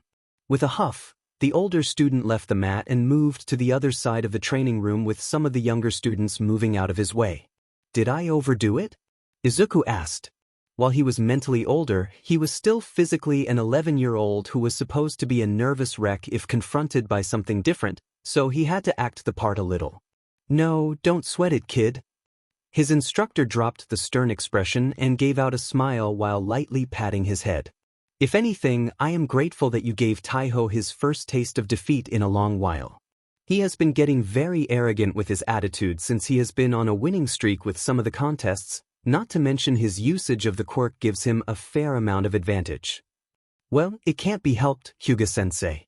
These days, the majority of the contests for anything have people using their quirks a lot." Izuku shrugged. "I am still happy that this dojo is willing to teach the traditional techniques properly instead of the mainstream fighting style emphasizing on the different quirks around." "Exactly. And on that note, I am so thankful that you created the nullifier. It has made my work so much easier and helps to keep the damage down." The man looked at the device in question that clashed badly with the old-school dojo setting. "If you ever consider promoting this, perhaps you can try a dojo-inspired theme." Izuku chuckled at the man's words. "I will keep that in mind, sensei." The man nodded and shooed him off the mat to allow the next set of fighters to join in. Several of the others congratulated Izuku for his win, with a couple offering their fists to bump against. It was a very surreal experience for Izuku as he bumped them back and reached the wall to lean against. He had endured and almost broke under the societal weight of bigotry in his previous timeline, so to have other children being genuine with their interactions was a new experience. Granted, there were still holdouts, but this was already a better setting than last time when he was just a Deku. "Nice job beating Taiho." Izuku turned to face a young girl with orange hair tied into a side ponytail and teal eyes. She was currently dressed in the dojo's karate GI uniform with a blue belt to show her current rank one level above his. Even if she said that he was potentially the same level as her, Izuku felt he was fine with his current rank. It had nothing to do with him wanting to hang on to his green belt because it was his favorite color. "Honest. Thank you, Kendo Itsuka." Izuku quickly changed the name upon seeing her narrowing her eyes slightly. With a raised eyebrow from her, he crumbled further. "Itsuka-chan." The girl immediately beamed and gestured to the drink table before moving on. Izuku let out a soft sigh before moving to follow her and ignoring the light snickers from a couple of the others watching their interactions. "So this is what? The 6th win against a senior." Itsuka grabbed a bottle to offer to him before taking another for herself. "7th actually." Izuku took a big gulp of the water to quench his thirst. "You were not around for the last 2 sessions, and the last opponent got kicked out of the dojo because he was harassing the other girls before your return. Hyuga-sensei needed a good excuse to get him out since that parent of his kept putting him back." "Oh, so that is why I have not seen Kobayashi today, and why the girls looked happier." The orange-haired girl nodded. "Not that I blame them, he is a creep." "Oh." Izuku maintained a level tone and neutral expression. "That guy kept looking at me in a manner that kept making me want to take a shower every day." Itsuka shuddered while unconsciously rubbing an arm. "And I have no proof, but I think he had something to do with some of my stuff getting messed up, especially my clothing sack. Note to self, get Isaac to get all the information on Kobayashi, check the proof and then ruin him completely." Izuku kept his face fixed while his thoughts got very detailed with what he had in mind for Kobayashi. He recalled a few times in the old timeline a few guys who kept on harassing younger girls due to the lack of order, and did not want Itsuka to get through that if he could help it. "Don't." Itsuka poked his head with a finger. "Don't what?" Izuku blinked while rubbing his forehead. "I may only know you for about 2 years, but I know enough that your big brain is thinking like 5 different ideas on how to get Kobayashi into trouble.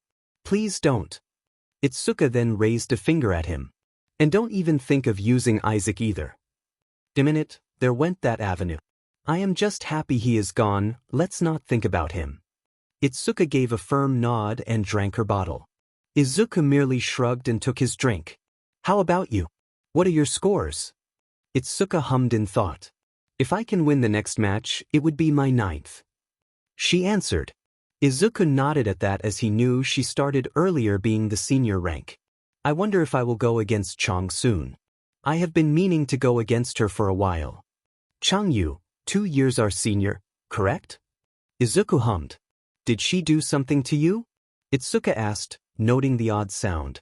She tried to pull her rank on me and forced me out of the dojo despite the fact I literally arrived 5 minutes before her to book the mat for a few minutes while there were other spaces available.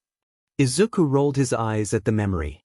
Given how many times he had heard variations of the same discrimination in the past, Izuku was just bored with them. Chang was one of those who kept trying to get Izuku thrown out of the dojo on the grounds that he was dirtying their air with his worthlessness. It was definite abuse to any other child, but Izuku was just not getting it and just ignored her while making sure to have his private camera on in case she tried to frame him or something. I see. Itsuka's eyes narrowed at that as her hand slightly increased its size while crushing the bottle lightly. Izuku decided to return the favor from earlier and poked her forehead. Don't try it, Itsuka-chan. Izuku had to suppress a smile at the pout that she was giving him. If I can't go after Kobayashi, you can't go after Chang, even if both deserve it. Not fair. The girl answered with a slight whine while rubbing her forehead. Before he could reply with a snarky answer, Hyuga-sensei called out for the next set of fighters, which included her. She huffed before passing her bottle to him, which he nodded to hang on for. She walked up to the mat and bowed to her opponent before they both took a stance and waited for the instructor's signal to begin. As the man swung his hand down and the two battled it out, Izuku let his thoughts wander about the girl whom he had become friends with for the past couple of years when he was learning martial arts. Kendo Itsuka. Hero alias, Battle Fist. Quirk, Big Fist, a transformation-type quirk that enlarges the size of her hands up to 3 times her body size. The size increase correlates to the muscle mass and physical strength, allowing her to easily crush tungsten shields, carry heavy objects, restrain or knock out people with a few strikes. This quirk, when combined with her martial arts, helps to overcome heavier opponents by granting her the opportunity to deliver hard impacts and enhances her grip strength. Izuku took another sip as he continued with his thoughts while watching Itsuka handle her older opponent easily. Personality, upbeat and helpful. Her maturity at a young age granted her the title of Big Sister that lasted all the way into her career. She is able to criticize anyone if they are offending her senses or beliefs, and able to DSPLN them if required, as proven during her time in UA. She has some decent capabilities for strategy that helped her class handle the provisional exams. Itsuka dodged the grab maneuver from the older girl and hit her by the side. 10 years after graduating from UA, Itsuka and her team would end up in Kansai trying to save a group of people from opposing forces by the villains and hostiles from HPSC. She had to withstand ongoing attacks from villains and Nomis over a PRD of 8 days without proper rest and nourishment before having to deal with a HPSC operative sniping her. Eventual cause of death, blood loss and organ failure due to untreated wounds. Hiya! Itsuka ended her fight with a sweep of the leg and then a punch into the stomach of her opponent. Winner by 3 strikes, Kendo. Izuku lightly gripped the bottle as he waved to the girl smiling at him while considering the information that he had memorized over the years of his previous timeline. At the time, he was cataloging all the different attacks from the different factions to ensure that he and Eri were well away from the danger. He did not know the students of UA personally that much. Most of what he knew came from offhand accounts by Eri, talks with Nizu, Majima and Shoyuda, and some record checks from Isaac after the heroes' deaths. But now that he was interacting with one of them, this made it all the more real to Izuku. He was not sure if the interaction with Itsuka was a good thing in this timeline, but at least he would make sure that she would survive the incoming war and any others he might encounter in the future. That much he would at least try. Eri and his mother would want that in some manner. Sir, there are a few matters and recent developments requiring your input. Isaac announced right as Izuku closed the front door of the house. What are they? Bad ones? Izuku asked while quickly removing his shoes, thinking this was important. Not bad per se, sir. Perhaps I am just being cautious due to certain factors that have been discovered. Do you wish to listen in the main living room or your own room? Mum is not around, so put it up in the living room. Standard privacy checks. Izuku answered while slowing down since it did not sound like Isaac had bad news, merely paranoid with the information. He first went to the kitchen to grab a drink before moving into the living room just as the binders by the glass doors and windows were lowered to prevent anyone peeking in from outside, before the television turned itself on to display some documents and a video feed. To an outsider, that was not enough privacy for something important, but Izuku knew that the anti-bugging system was scrambling all frequencies and messing with any spying equipment in the room. Just in case. First development to report, there are movements from the bank accounts belonging to suspected MLA sympathizers that had evaded arrest and are heading to Daika City. The numbers are smaller than expected, but these are the people who belong in the upper echelons of society. Several photos appeared on the screen and Izuku frowned heavily as he recognized a good number of the people from his old timeline. Are we able to track them? Only 5. Most of the photos grayed out to leave said 5 brightly lit. They are wanted for smaller crimes, so while they are not arrested yet, the police have been keeping tabs on them in hopes of locating others and leading them to more important targets. And the rest? This time the photos switched to show the others. They are proving most elusive, sir. Much of their movements suggest they would be taking an extended trip outside of Japan until the heat dies down for them to make their way back into the country and into Daika City. Izuku had to let out an irritated grunt at that. While he would like to see the whole lot in jail cells within a few days, he recalled many of these people were the type that got away with a combination of cunning and bribes. Even the recent purges were getting stymied since these people could afford to get some of the most ruthless lawyers known to society to delay proceedings enough to skip town. What about the leading members? Have their movements changed? In response, the screen cleared of all the contents before bringing up 4 photos showing 3 men and 1 woman, with 1 superimposed for the debriefing. Izuku recognized him from the recent news on television just the other day. Hanabata Koku aka Trumpet is currently using his political party to keep watch over the recent purges and attempting to redirect them away from key sectors that are under his direct control or at least related to Daika City's exports. His latest move is proving quite effective, and with only circumstantial evidence to tie him to the MLA, there is a 61% possibility that Hanabata could consolidate power to influence the searches and redirect attention to his opponents to falsely lead and detain them while his party gets a stronger hold on the government. Well, we definitely do not want that. Izuku muttered as he sipped his drink.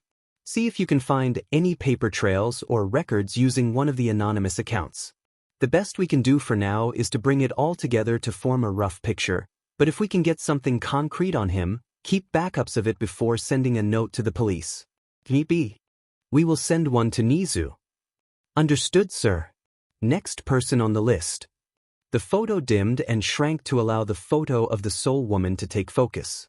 Admittedly, Izuku did think of the woman as attractive with her overall looks and figure, with the blue skin adding to the charm. He did not really know her from the previous timeline other than her being the executive director of Shueisha Publishing and being a rather zealous reporter who suddenly died off due to some accident. Finding out that she was one of the leading members of the MLA was a bit of a buzzkill for him, even more so when her true death came at the hands of a girl from the LOV. Chitose Kazuki aka Curious. Of the 4, she has been the least active, although it could be assumed that she is currently being careful with her movements. On the one hand, the populace are under the impression that the Aldra Purge was done on the premise of rooting out terrorists, quirkists, and possible villain training camps. But with the number of people going to jail, the public are somewhat aware that there is something big going on. That is what her company is trying to portray, but with 2 sides of the same story. The rest of Japan gets one version regulated by the HPSC, while Daika City gets the official version? Izuku asked. Indeed. While I could only go through the first layer of the encryption in her company servers, I got enough to conclude that the MLA is spinning the story as an attack by unruly masses to supposedly move the citizens into brainwashing camps. Isaac explained with a tone of absolute sarcasm evident with his words. Well, that is something at least. Izuku shrugged. Same instructions as Hanabata. Monitor her and keep track of her actions. Will do, sir. Next person to report. Chikazoku Tomoyasu aka Skeptic. Another photo took center stage, this time a man who needed a haircut. He is proving most irritating if I may be honest. Oh. Izuku raised an eyebrow at the genuinely irritated tone from his AI. He has been guarding against the hacking attempts from the HPSC and other agencies trying to find them, and he is proving most successful in deterring them from finding any weak points to enter. Isaac brought up several diagrams of buildings and several recordings of camera feeds featuring the man in question. Tomoyasu has been keeping an eye out for any and all intrusions. I have been unable to infiltrate properly. Not to mention, he and his crew have successfully reversed several attempts and infiltrated their intruders' servers. While you have outfitted me with advanced firewalls, I have found evidence that Tomoyasu has even infiltrated Tartarus's servers and almost breaking into UA to find suitable recruits for their cause. That is bad, very bad. Izuku placed his hands together as he considered what he knew of the man. The man was one that Izuku admitted was his adversary when it came to hacking. It was because of Tomoyasu that Izuku had to go underground during the early years of the war, his status of being quirkless working a little for him since he kept very few electronic traces on him to avoid the online bullying. After Izuku learned as much as he could on computers, coding and hacking, they would bump into one another on the wide net and engage in something of a turf war to gain dominance over the other. It did help to have Isaac on his side back then so that he could stay one step ahead of the villains trying to find him.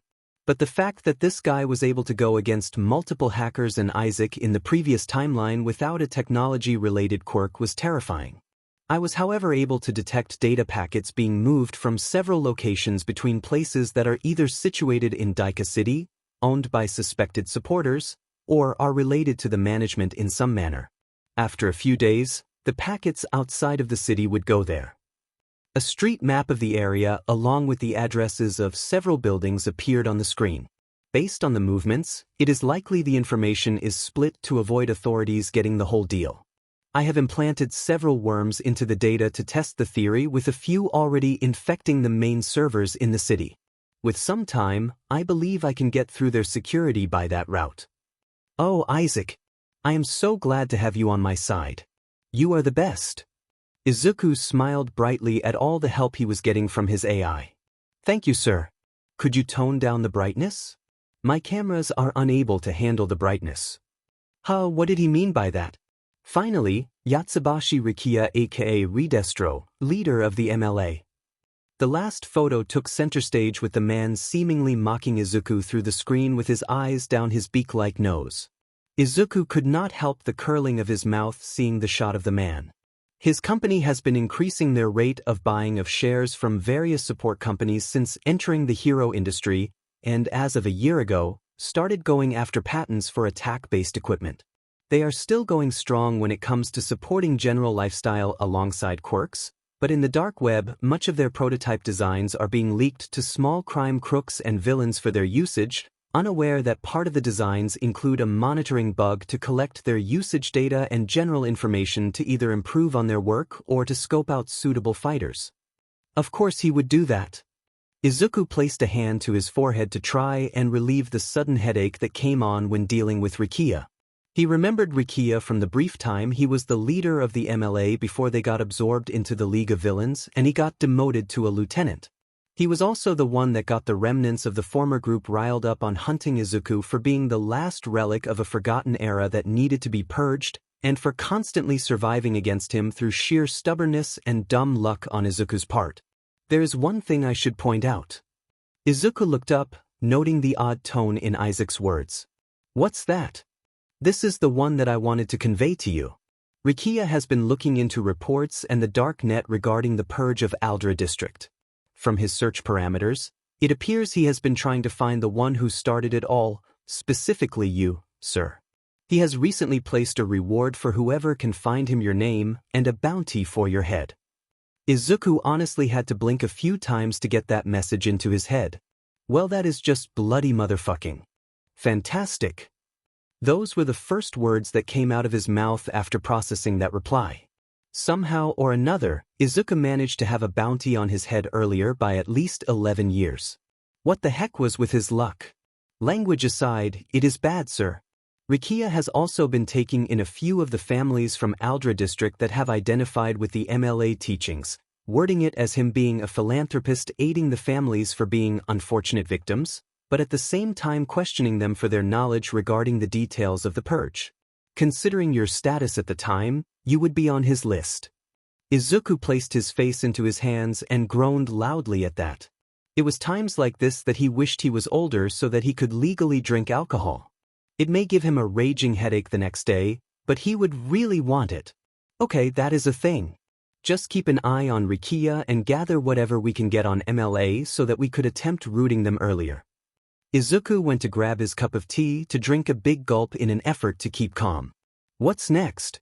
Second development to report. Chisaki Yamamoto has recently left for Inasa Prefecture roughly an hour ago after a phone call.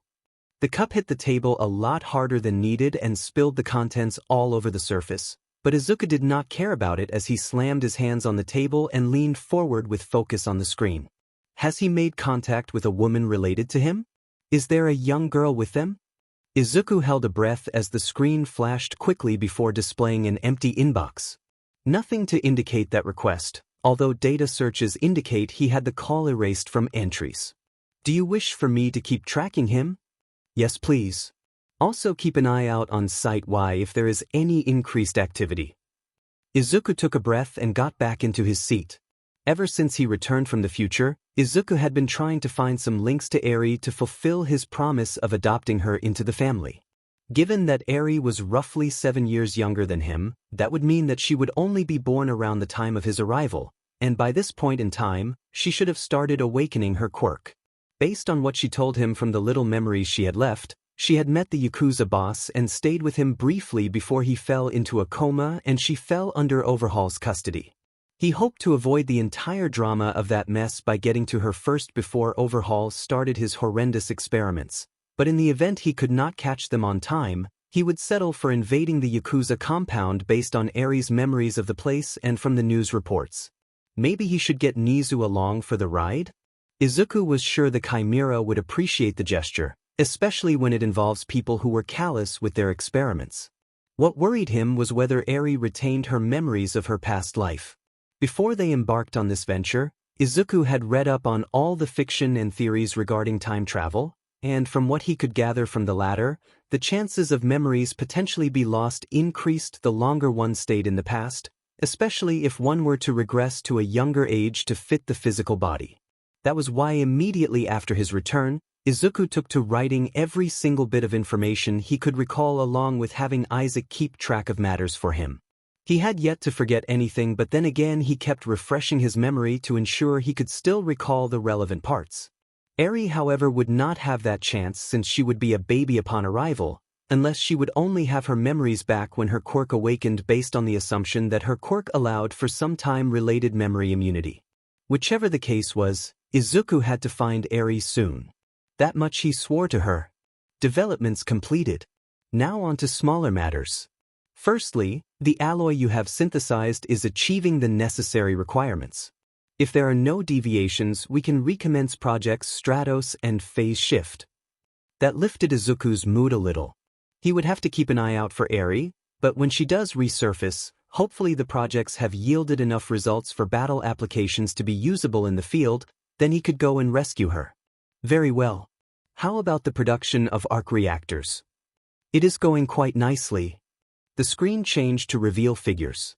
Granted, we are using rudimentary methods to collect and process the palladium from all the circuit boards and old jewelry collected around town. It is taking at least 3 hours longer than necessary to refine the palladium enough before adding it to the reactors, but we have enough reactors to run the necessary equipment for testing the different projects and prototypes. I know.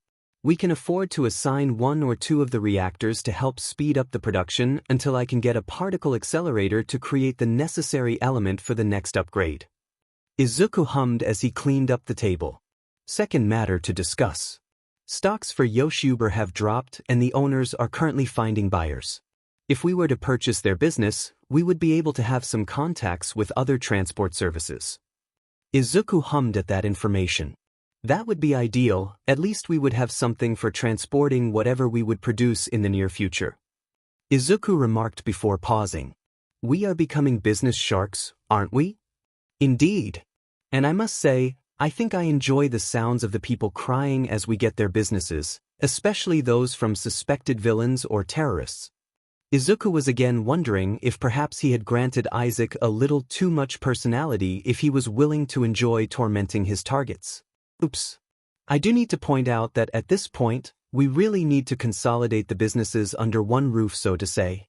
They are currently too spread out over the city or districts to be of use to us, and the trade union has been noting the recent buyouts. We would need to relocate the businesses ideally in one location, if not close to one another. Okay, let's see a list of possible locations near where we are. Izuku hummed as Issei's projected said list with distances and market value added on. Since their new residence was in Numazu, thankfully still in the Shizuoka prefecture, Izuku would need a location that was both close enough for him to travel and far enough to distance himself from the area for security reasons. How about Hadano district? The area has been slated for development but stalled for a few years. That would be a decent choice for the majority of the businesses that have been procured, but we would need to consider the size of the corporation you wish to create, along with the construction company to call for. Isaac then called up another screen. I am preparing a list of possible construction companies to aid with this venture. Good, we can decide which companies to deal with the actual building and the industrial equipment. Size-wise though, we need a dedicated team to build at least the infrastructure. Izuku remarked as he looked through the list of companies flashing on the screen before shooting out a hand to press the pause button. Hold on. Sir? Izuku stayed silent as he scrolled up the list a little and paused. Isaac, pull up the list of potential students.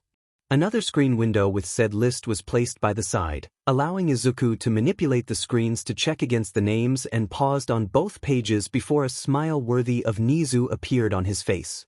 Sir? There was a notable tone of confusion and a touch of nervousness in Isaac's query. Isaac, help me check out this company, management and all. Check against the name here. I believe we can kill two birds with one stone. Izuku answered while checking his information once more. If I am not mistaken, this can be the one to help with the actual infrastructure, and this will really PSS off the MLA. A slightly evil chuckle issued forth from his mouth as he considered the possibilities. In UA, the staff were rushing to leave the meeting room when their principal suddenly broke out into maniacal laughter. When asked later, the principal answered that someone outside of the academy was having a devilishly good time for something right up his alley. Oh dear. I should prepare arrangements for the funeral. Hush you. A man in his 30s sighed heavily as he placed the papers he was looking through on the table, removed his spectacles and rubbed the bridge of his nose. A pair of hands touched his shoulders and he groaned in slight bliss at the fingers expertly removing the tension from him. Feeling better, dear? The man turned his head slightly to smile tiredly at the wonderful woman he was married to. Just tired? The man looked back to the papers. We are at least breaking even for this PRD, but our projects are not getting easier, and too many people want buildings done fast and quick within days as opposed to weeks or months. Well, considering the type of society we are in, people would want quick instead of slow and stable. His wife huffed in annoyance. Never mind the fact that their buildings will get destroyed within the next few weeks from yet another villain attack or heroes dealing out damages. Don't I know it? The man let out another heavy sigh. It was not the fault of his or his crew that the buildings get destroyed by rampaging villains or heroes showboating to the crowd and cameras. Heck, if one looked at the statistics properly, people would know that his company was one of the more consistent to have buildings still standing after heavy attacks. How is Ochako? Oh, she is doing okay, Tazuna. The woman smiled warmly. The men are pretty much wrapped around her fingers. She is also doing her part to help out every so often with some of the heavy loads. She should not have to, Suki. Tazuna scratched his head. I just want to give her a good childhood. I know, dear.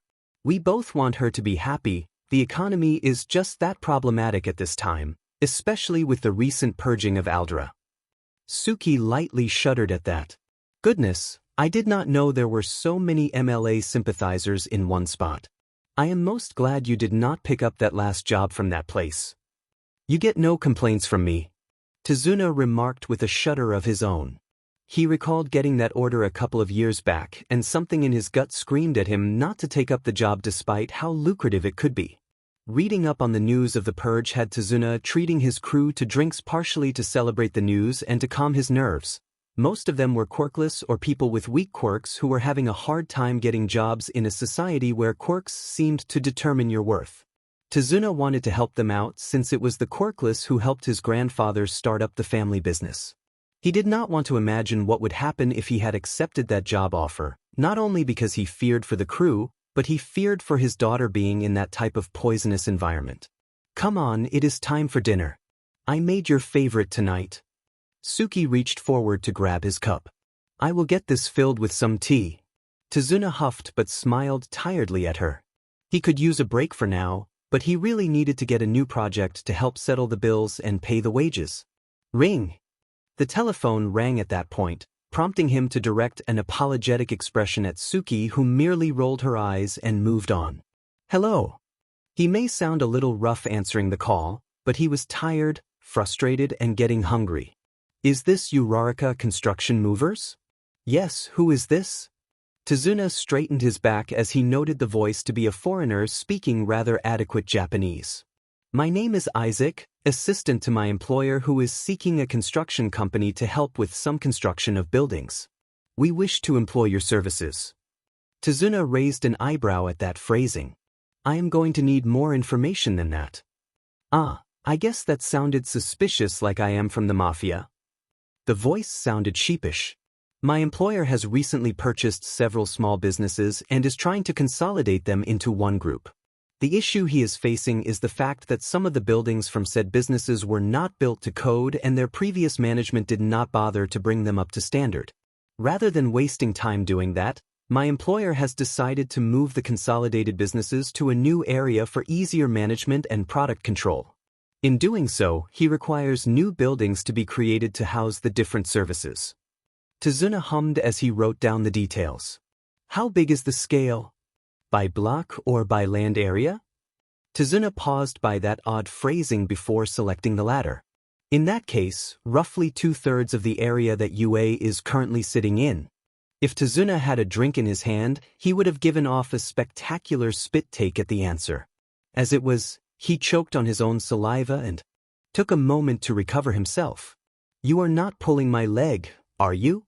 Tazuna could not help that question right as his brain rebooted. I am not pulling any legs. Isaac answered with a slightly confused tone. Oh dear, is my translation going off again? No, you are speaking fine. Tazuna quickly assured the man. I was asking if you were trying to pull a joke on me, because no offense, what you just described sounds a little unbelievable. Ah, I see. In that case, I am being very serious with the request. We wish to hire you to construct several buildings in a place roughly 2/3 the area of UA High School. Tazuna was very glad to be sitting down at this. He was going to have to get more details after this, but the land span alone meant this job was guaranteed to help his company get past the recent money issues for just the infrastructure alone, and he could afford to employ more workers for the job. Mr. Uraraka? Sorry, I was distracted briefly. Tazuna cursed his mind for wandering and for needing clarification for the coming question. I feel I should tell you this first before you accept us. What would that be, Mr. Uraraka? Most of my workers are quirkless. There, Tazuna said it out loud. Let's see if this guy was prejudiced like many of the other BSTRDS in their society. So, the caller sounded genuinely confused at his remark. Does it not bother you? Tazuna was still pessimistic, but a seed of hope was placed. My employer and I do not care about the craze that is going on with quirks. Unless the quirk is specifically helpful in construction, he is not bothered by people with weak quirks or no quirks. He only cares for people actually having the knowledge to do a good job on the first try instead of slapdash work that is being done in construction these days. Tazuna took a slow breath at this. This was great news. He had been worried for his men, and now there was someone who could possibly pay them an honest fee without shortchanging them. Okay, if you are willing to accept us, I am open to hearing your proposal. Understood, we shall send over the initial proposal through your company email and hopefully meet up with you in person to discuss the details. Isaac answered with a cheerful tone. I should tell you on my end to not be surprised when you meet us for the first time. We are not your usual customers, so to say. Considering your request, I should think so. Tazuna paused briefly. Thank you. If you are referring to the proposal, you are welcome. If you are referring to the fact that we are willing to hire you despite having quirkless workers, you need not do so. My employer would have hired you in a heartbeat anyway. Oh. The doubt came back again. Sometimes some people just try to get their kicks from seeing those beneath them work themselves to the bone. That happened a couple of times in the past from those rich real estate agents who laughed at getting their properties built at a lower cost than it should be while taking a mickey at his group. Yes, after all. There was a tone of gentle assurance. He wants to help his fellow quirkless stand on their own feet. Have a good evening. The call was cut off at this point.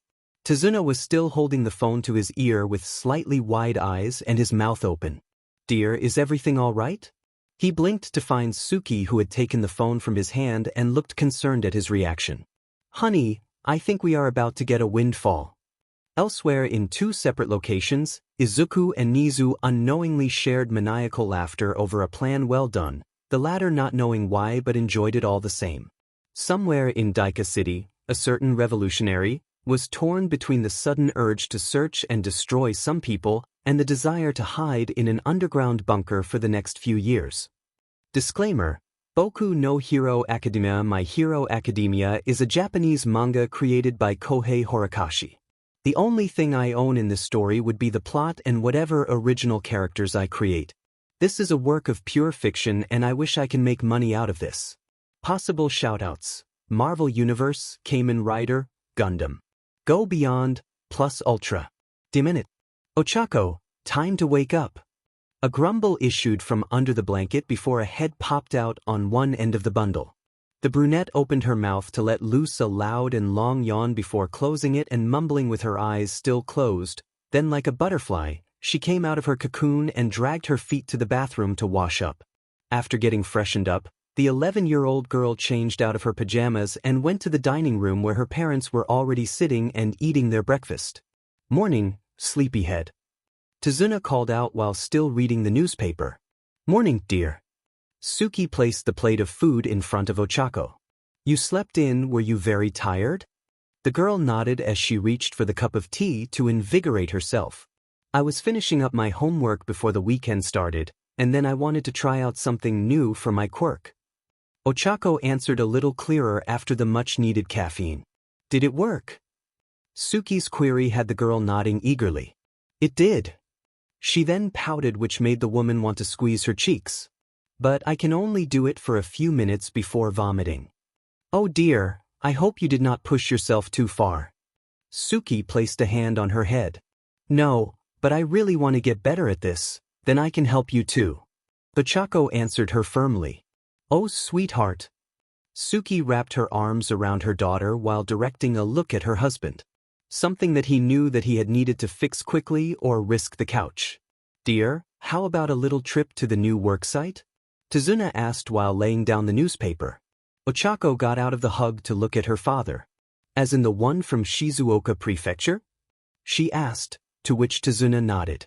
I know you have been wanting to see the others again, so I can bring you along for today. Also, there is someone I would like you to meet. Tazuna remarked while Suki hummed. Isaac and the client? The woman asked. Exactly. I think it could be a good thing for Ochako. Tazuna remarked.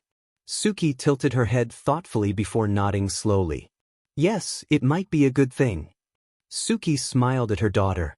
This could be a good thing for Ochako. He would have some ideas for her to use her quirk. The girl tilted her head at them, not knowing what they were talking about, but decided to hold off on it in favor of wanting to meet the workers. From her father's company that she grew up with. She had not seen them for a while and wanted to know if they had any funny stories to tell her. Even the ones that her mum did not want her to hear for some reason. The others always laughed nervously while looking around them as though she was around the corner. So it was roughly a couple of hours later that the trio were in the family van and on the way to this new job that her father was now doing. It was still in the early morning of the weekend, so the roads were empty enough for her father to move along smoothly with no other cars to slow them down. While the parents talked to each other, Ochako took the time to relax and let her mind wander about her life. Her family had been in the construction business since her great-grandfather's time, but they had been having trouble getting jobs and projects despite how frequent buildings get destroyed from either villain attacks or the exuberance from heroes. Many people wanted their buildings up and running in a few days, not caring that such buildings would eventually get broken down by the next attack or just plain neglect of maintenance. And all her pseudo-uncles were having problems of their own since many were considered worthless due to having weak quirks or no quirks, and they had to make ends meet. They were nice to her and told her that she did not need to help them out too much despite having a quirk to lessen the weight for them. Some people were so mean to her uncles. She should be sending them to the sun. But recently there seemed to be a new project being started in Hadano district in Shizuoka prefecture that got her father almost skipping his way to work for the past couple of months. When her mother visited the area to meet the client, she too seemed happy about it. Ochako had to wonder who the person was to make them happy and want her to meet with. She hoped there was someone around her age to talk with. It was a little weird for a little girl to keep talking with adults all the time. Ochako did not need to be bored with the traveling as they got to the designated worksite faster than she thought. What she saw outside of the card window had her planting her face against the glass with her eyes wide open. "Dear, you should move away from the window," Suki lightly admonished her. "Is that really the worksite?" Ochako asked for a good reason.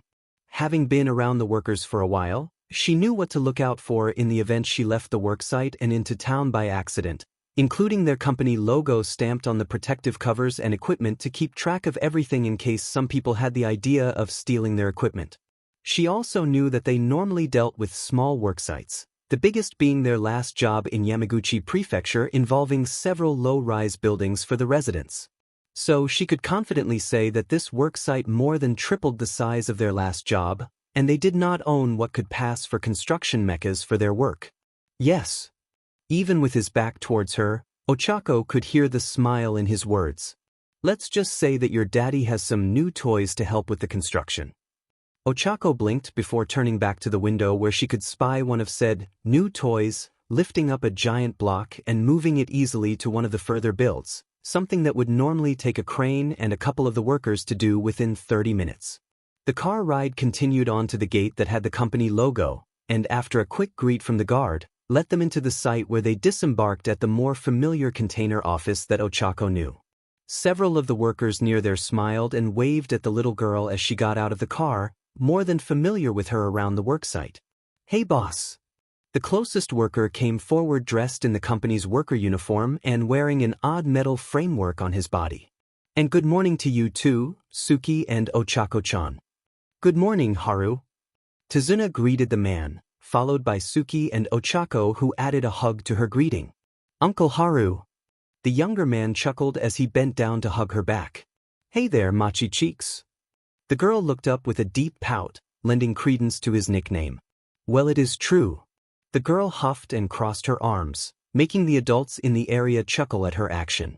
"How is the construction going?" Tazuna asked while looking around. "We are going quite well. We already got the ground excavated for the majority of the area and the foundations are being laid in roughly the same time. The last of 3 old buildings are being prepped for demolition as we speak."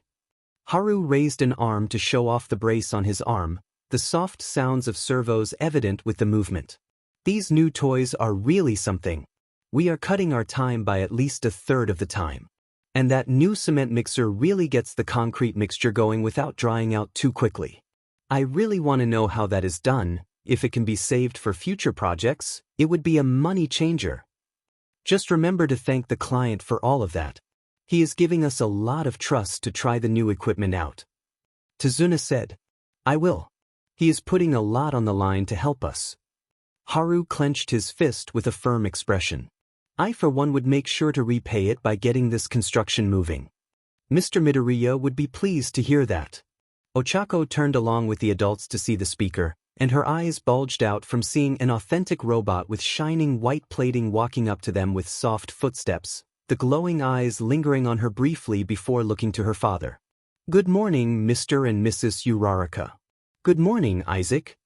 Suki smiled while lightly nudging her daughter forward.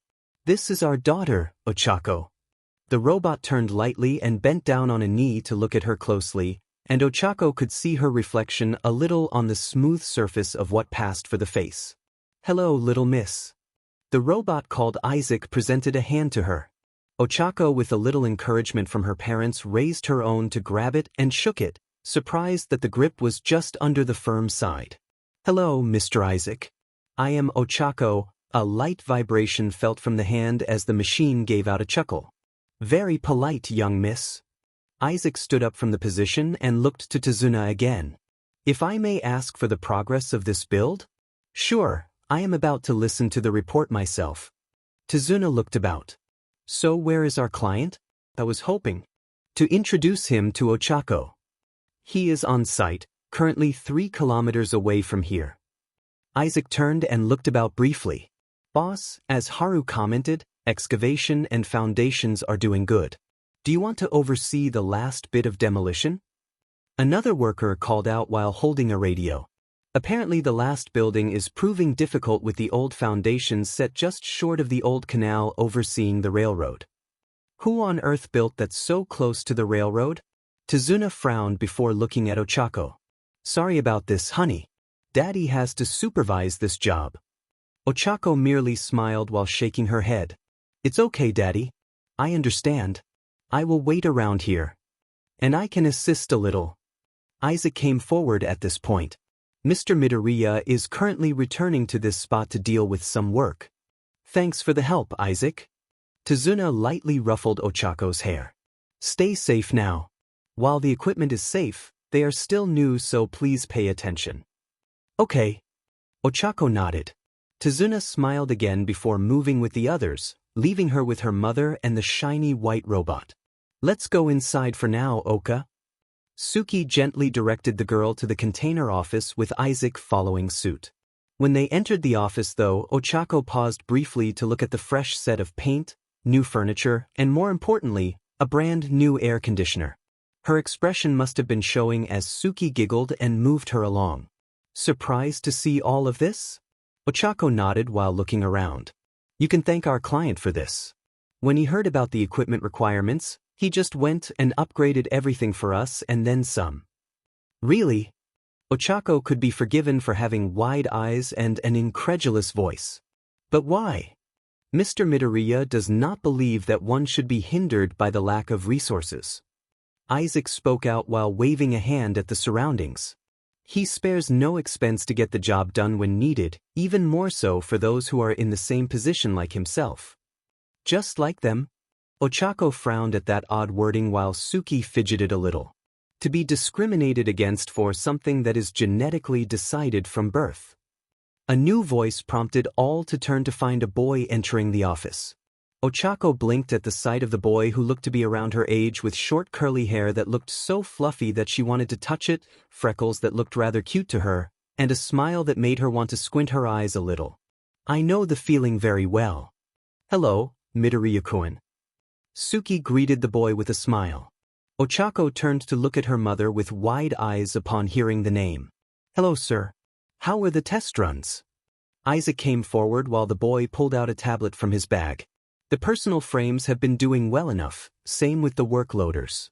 The workers have given positive reviews so far considering they are still new to the equipment, and progress is noted to be sped up by at least 60%.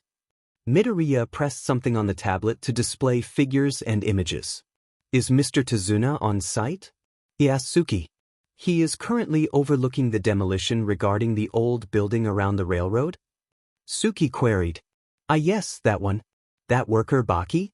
He did state that this one was proving difficult to demolish with it so near the edge. Something about it not being built to code." Midoriya hummed as he wrote down something. "Perhaps a machine that could reinforce cliffs or steep slopes before any type of demolition work?" "Oh dear, you are planning another invention of yours?" Suki placed a hand on her cheek. "I think the men have enough toys to play with." "I believe the human way of saying is, one can never have enough toys to play with." Isaac spoke. Mum?"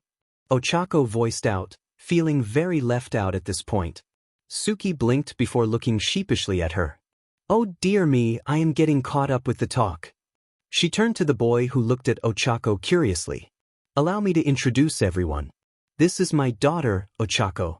Honey, I want you to meet Midoriya Izuku, the young man who created Isaac here along with providing your father and the men the new equipment for this job. He is also the client who hired us for this new job. Ochako's eyes were getting a workout with how many times they felt like bulging out of her sockets with the news she was getting. She turned to find the boy smiling at her with a hand held out to her. Hello, nice to meet you. Ochako blinked before smiling as wide as him. Nice to meet you too. She greeted back while grabbing his hand and shaking it, not knowing that this meeting would change her life forever. 1 week later. Come on, work for me.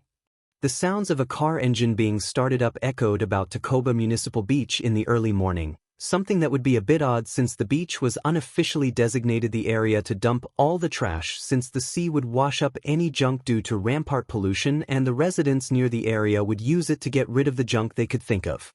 It was a great place for Izuku to come and find usable scrap or electronic parts that were in good enough condition to be brought back for his personal projects, since Principal Hamada had joked that he was cleaning out at least a third of the institute's assigned junkyard and making the other students complain on it. Izuku had been going to the beach since returning to the past to get some parts. He needed to see if he could remember to build certain tech and ensure that he had something on hand to protect him and his mother from the people being affected by the purging of Aldera. He still continued to do so after his entrance exam at Hamada Institute, slowly clearing the area to get whatever he needed while doing some weight training and some community service.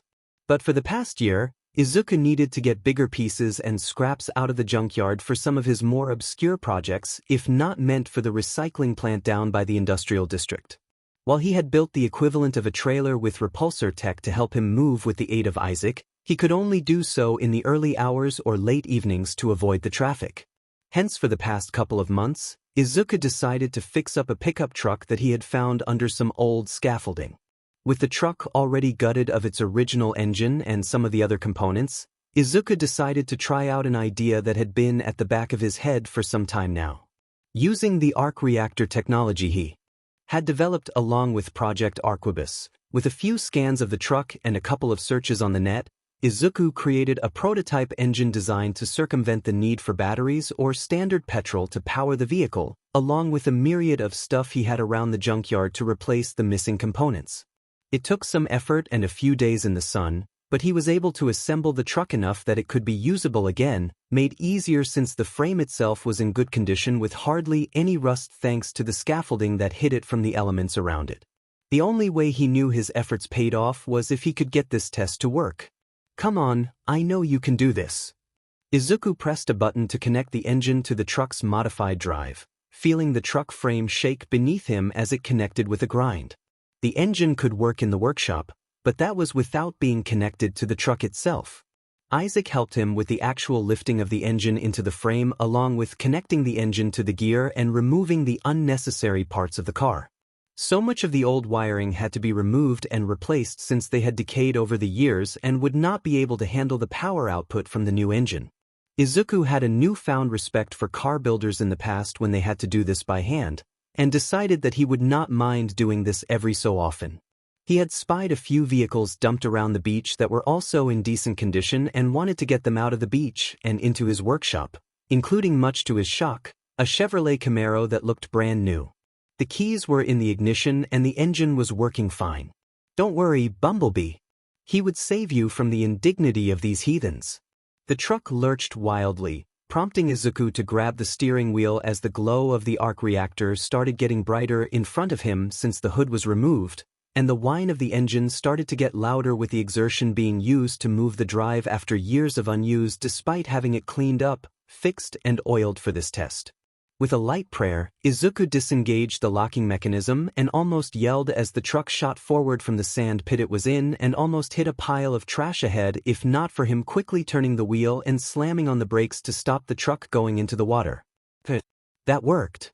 Izuku took a deep breath and let it out slowly before shifting the gear and backed the truck further up the beach. Once he was certain of not hitting any of the junk or in danger of the vehicle going into the ocean, Izuku parked it and engaged the brakes just as the sounds of air being displaced came to his side. Are you all right, sir? Isaac's voice called out as a robotic frame landed on the sand with a light crunch. The design was similar to the one from the workshop, but bulkier around the torso and limbs from the armor plating on it and the small jets on the back and feet providing lift. Yeah, I overestimated the amount of torque required to move the truck out of the sand and almost wrecked it.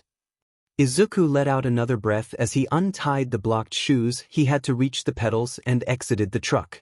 Still, at least we got the truck moving. Good thing I remember how to drive a stick. Indeed, sir. Now we can move the bigger items to the workshop with the truck and the trailer. Isaac looked at the vehicle before turning around. Would you be moving the other vehicles in the future? Maybe later when we actually load up the truck and bring it back to the workshop. If the fixes can handle the load for the next few rounds, we can get them out. Izuku paused before raising a finger. But we are taking the Camaro back today no matter what. Understood, sir. Isaac then hovered above the ground and moved to the back of the truck to grab the frame and lifted it with zero effort, dragging it further up the beach to a clear part that had some of the old scaffolding used as a makeshift road path so that the truck would not get stuck in the sand. It seemed premature at the time, but Izuku did not believe in half efforts after all he had gone through. Either he got that truck out with the engine working, or he would bust it up and smelt it for parts. Izuku decided to take a break and move towards the ocean to watch the sun rise over the water as his mind wandered, and then focused on his latest meeting with another person from the future. Uraraka Ochako, hero name, Uravity. Quirk, officially called zero gravity due to the ability to remove gravity from an object to make it float, but based on accounts from Eri and Lav's member Himiko Toga, the quirk's full capabilities appear to affect gravity on the whole, increasing or removing gravity instead of just removing gravity as previously thought of. Weakness, nausea of varying levels based on the amount of weight Ochako needs to remove from the object, however it could be overcome with training and selected pressure points. Also possible to be negligible after understanding the true aspects of the quirk. Personality, cheerful and easygoing, but known to have confidence issues along with her views regarding the idea of charity and is extremely protective of her family. She wishes to help with her parents' burden on the finances and hopes that becoming a hero would grant her the money to support the family along with a license to allow quirk usage. The sun was now peeking over the water with the rays hitting the water at an angle to give off orange strands mixing with the dark water. Ochako was able to obtain a provisional license to use her quirk from the provisional exams, and has survived many of the attacks that had taken out a majority of the original Class 1A. She had also aided with the rescue of Eri from Overhaul and remained in contact with her during her time in UA. However, due to attacks from the villains and HPSC, her parents were almost killed and she was forced to drop out of UA before graduation, but allowed to keep her license to aid with the ongoing war. She went back to civilian life to help her family and try to leave the country, but was unable to due to the lockdown implemented. At one point, Ochako almost became a call girl for a group of men to be designated her sugar daddies, trying to hold her parents' debts over her, but got help from Eri and the police to arrest them. Shortly after her parents' capture and demise from the villains, Ochako was forced to protect a group of elementary children from a group of nomis attacking the school. She was able to rescue them at the cost of her own from bringing down the building to destroy the nomis. Cause of death: quirk overuse and severe body trauma from being crushed under rubble. Out of all the students that Eri had interacted with, Ochako was one of the more frequent based on her stories. Seeing her in the flesh for the first time, Izuku could understand why her death had devastated Eri a lot to the point that it took a week to knock her out of her funk. Hopefully his meeting with her could help to keep her alive and to make Eri happy when he finally got a chance to get her away from the Yakuza. These were very depressive thoughts on such a nice morning. Better change the mood. Izuku winced when the first rays of light hit him in the face, taking a while to blink the bright spots away before he could look about. He had to admit he could understand why in the past the beach could be a good tourist spot for the morning.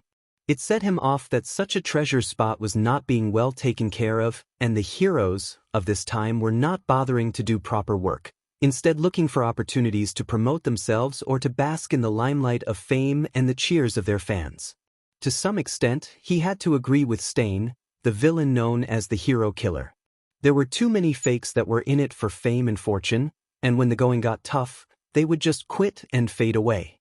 Izuku could recall during his 16th birthday in the previous timeline, the televised resignation of dozens of heroes from the open war declaration of the now-named Paranormal Liberation War, many of whom did so from the pressure and scrutiny placed on them by the populace. With the release of Endeavor's crimes and the forced retirement of All Might prior to that, the people more or less lost faith with the heroes and the system. That was one of the reasons why Japan was effectively divided by the villains, the HPSC, and the hero faction composed of the different academies, with the civilians stuck in between. The lucky ones could get out of the country before all the airports and seaports got locked down or destroyed, and the rest of the world quarantined Japan with the addendum to effectively wipe it off the map if no one handled the situation. Well, considering what happened in the last timeline, someone handled it all right, just not in a good way. Izuku shook his head violently to try and forget what happened in the other timeline and just looked at the sun now halfway out and shining upon the beach in its glory. Despite all the trash on the beach, there was a certain level of beauty between the clean ocean and the rubbish left by the people. One would probably try to wax poetry at some perceived dualism. Izuku, for one, was thinking more of the latter and how it applied to certain people he knew in the past. Nizu would probably get the town council involved to get some people to clean it up, or perhaps even the students for some crazy idea of his. Shoyuta would not think about it unless he incorporates it into his logical ruse training, like some type of survival training. Majima would probably think this would be a waste of good resources and get his students to clean up the beach. Izuku paused as a memory of a woman popped into his head, and he snorted. And of course we have that one. If that woman were here, she would probably say something like, "Oh, look at this treasure trove of parts, all waiting for me to turn them into all sorts of babies."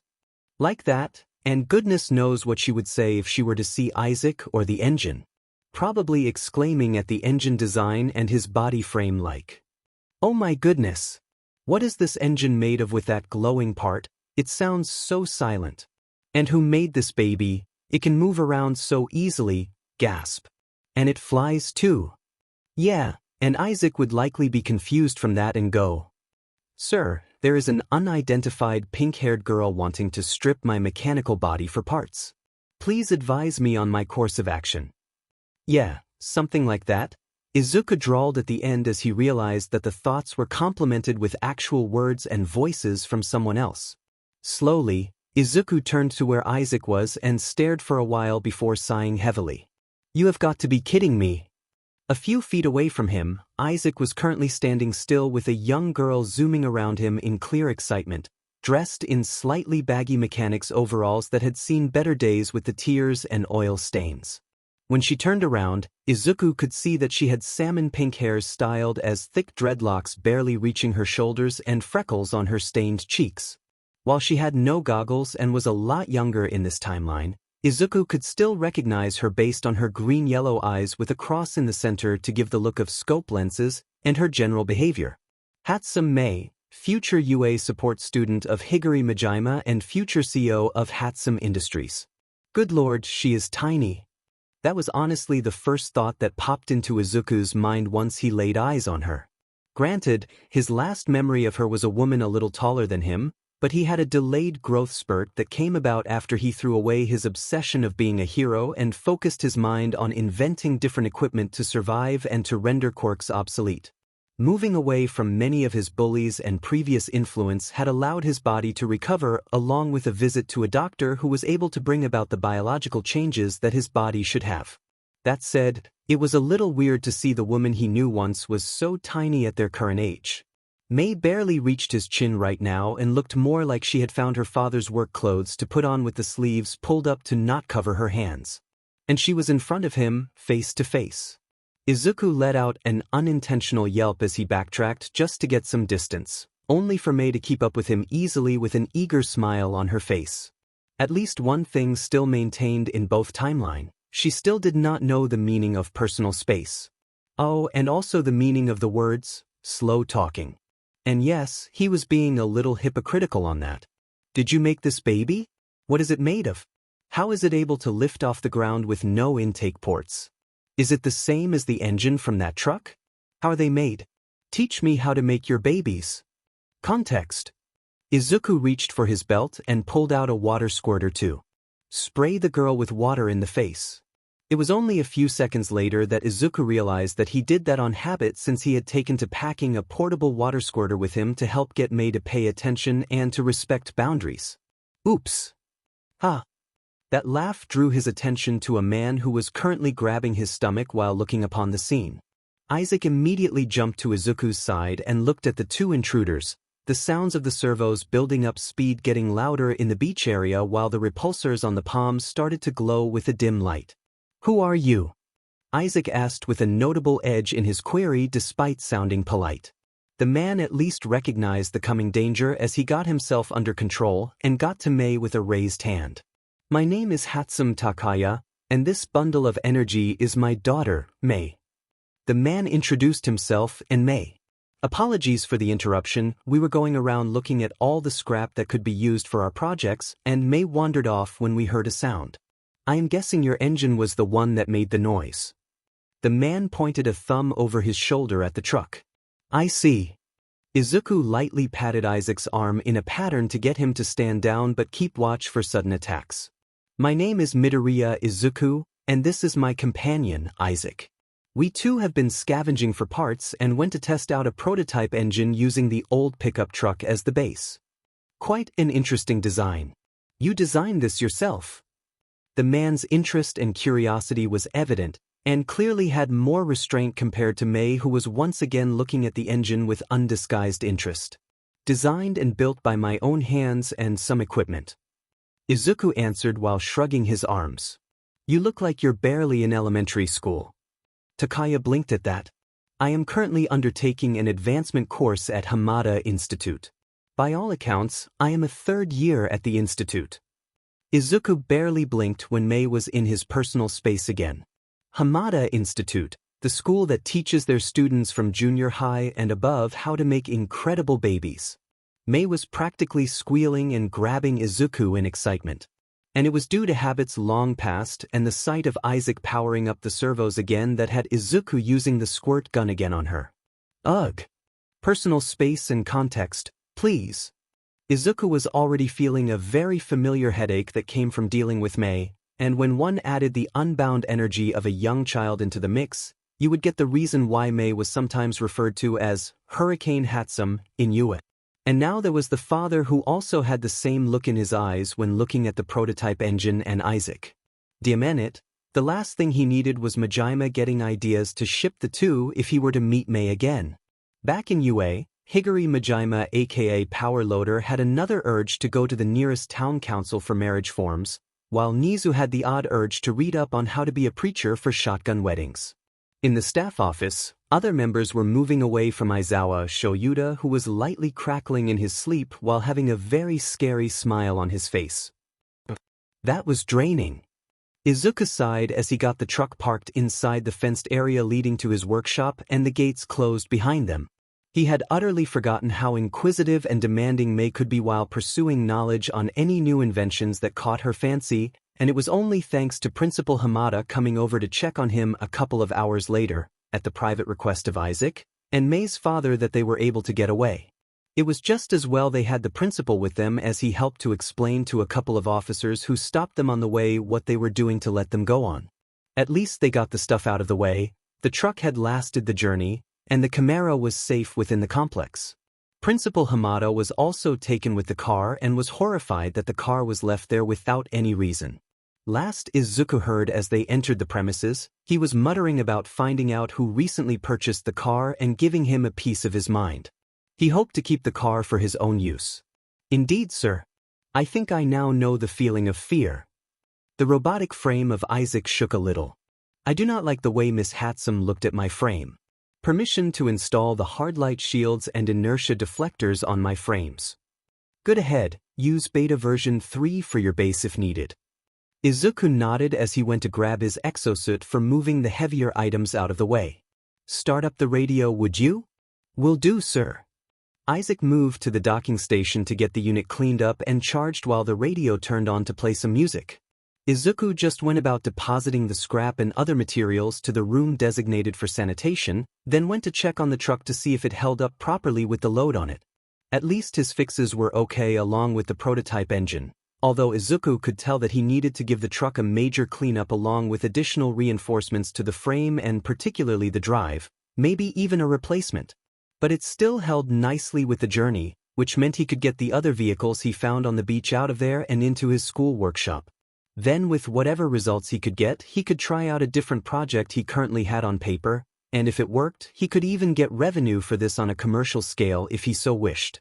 Sir, the items have been sanitized, cleaned and sorted into the different groups for your next set of projects.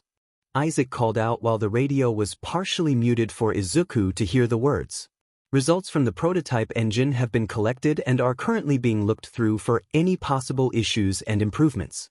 Currently there are very few deviances from the test. Shall I start drafting out designs for the other vehicles found in the junkyard? Thanks for the cleaning and grouping. I will look through them and the test results later. I want to spend a bit of time with Mum. Izuku answered as he got out of the clothes he had on to be sent for laundry. And yes, please draft out some designs for a few of the cars there so we could try to get them out later, and if the next few can work well, we can see to getting a few here for testing. Will do, sir. Before you leave, you should know that projects Hardlight and Stratos have now achieved the necessary parameters for further development. Hardlight is now able to take on attacks equivalent to yields created by the cannons deployed for the USS Missouri. The new alloy using the gold titanium alloy as the base has yielded particularly good results for the Stratos framework against higher altitudes and protection against heavy artillery, and the inclusion of diamine for the inner layers has not affected the weight too much while providing protection against armaments with PNTRTN capabilities. A screen near Izuku turned on to show the projects in question. Oh, that is very good to hear.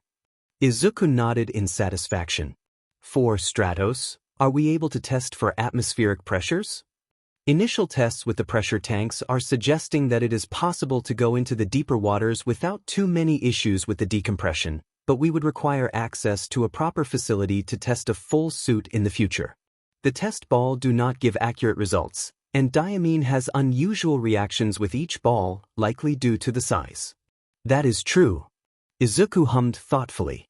This was one of the reasons he was considering going to Island. For all the equipment that he could grab from Hamada Institute, they were still considered kids' toys when compared to those from Island.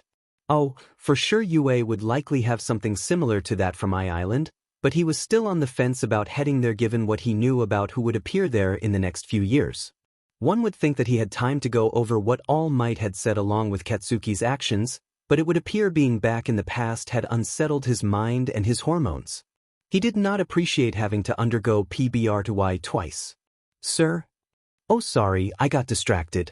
Anything else you have for me? Izuku shook his head and listened closer.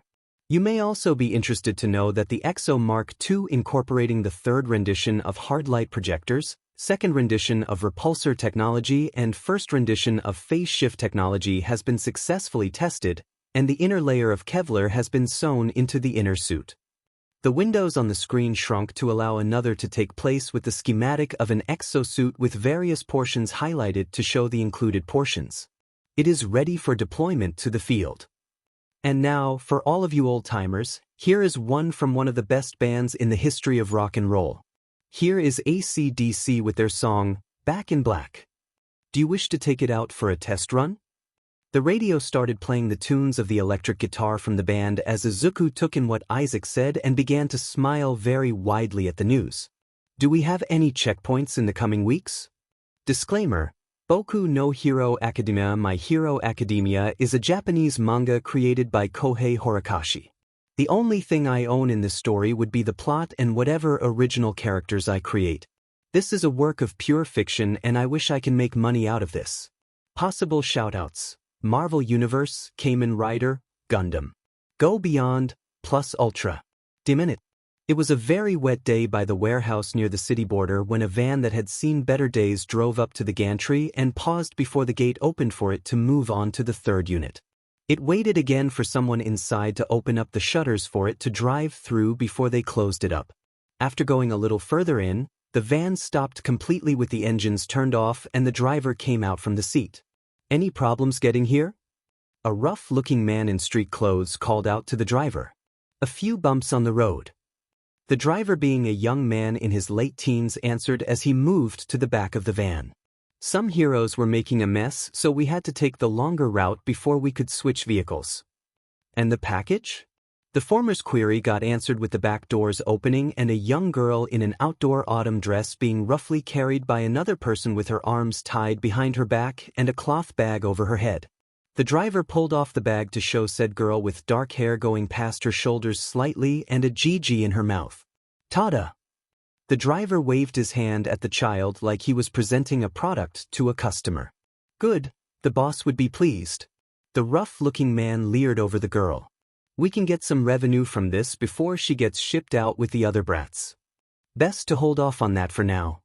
The third man, who partially resembled a minotaur with the small horns on his head and the large frame, called out while looking at the police scanner on the dashboard. "Sounds like one of the new recruits screwed up and the police caught him. We may have only minutes before we get them and the heroes on us." "ADM it." The leader of the group sneered angrily before jerking his head to the side. "Fine, put the Yaoyorozu in the room, Mizo. After that, go with Ashiza to pack up the area and prepare the truck. We would need to relocate before that lot comes here." "Got it, Torian." The driver dragged the girl easily without being too bothered with her attempts to get loose, all the way to a room which he unlocked and opened the door quickly to push her in before locking it again. The girl took a moment to right herself up from the impact and look around the room that had a light bulb dimly lighting up the space to show that the room had seen better days with the decrepit state it was in, old chairs covered in spider webs, and what appeared to be mold growing in the corner. The girl sighed heavily as she closed her eyes for a moment before a light appeared from her back briefly and her hands were freed from their restraints with a thin blade in her hand. "Mother and father are going to be grilling me on this." The girl named Yaoyorozu Momo spoke as she rubbed her wrists to ease the blood flowing, slightly wincing from the rope burn on it. All she wanted was to find a birthday present for her mother and wanted to travel on her own. It was honestly bad luck that the one day she left the house without any guards was also the day that these kidnappers were able to capture her. Not to toot her horn, but as the heiress to one of the richest families in Japan, and to some extent in the world thanks to her parents' businesses, she was a big target for anyone wanting a ransom. Not if she could help it. "Let's see if the phone works." Momo moved to the table where the lone phone was, picking it up only to place it back down when there was no dial tone. Scratch that idea. Next, she looked out of the office windows to see if she could get any information on what was going on and preferably where she was taken to. She tried to look out the main window that she guessed to be facing the street, but the glass was crusted with years of dirt, and the frame had bars to stop her from getting out that way, although she could try something later if needed. Momo then looked through the window overlooking the interior of the warehouse, and from what she could see, the trio were busy gathering boxes into the container unit of the lorry while a pickup truck was next to that.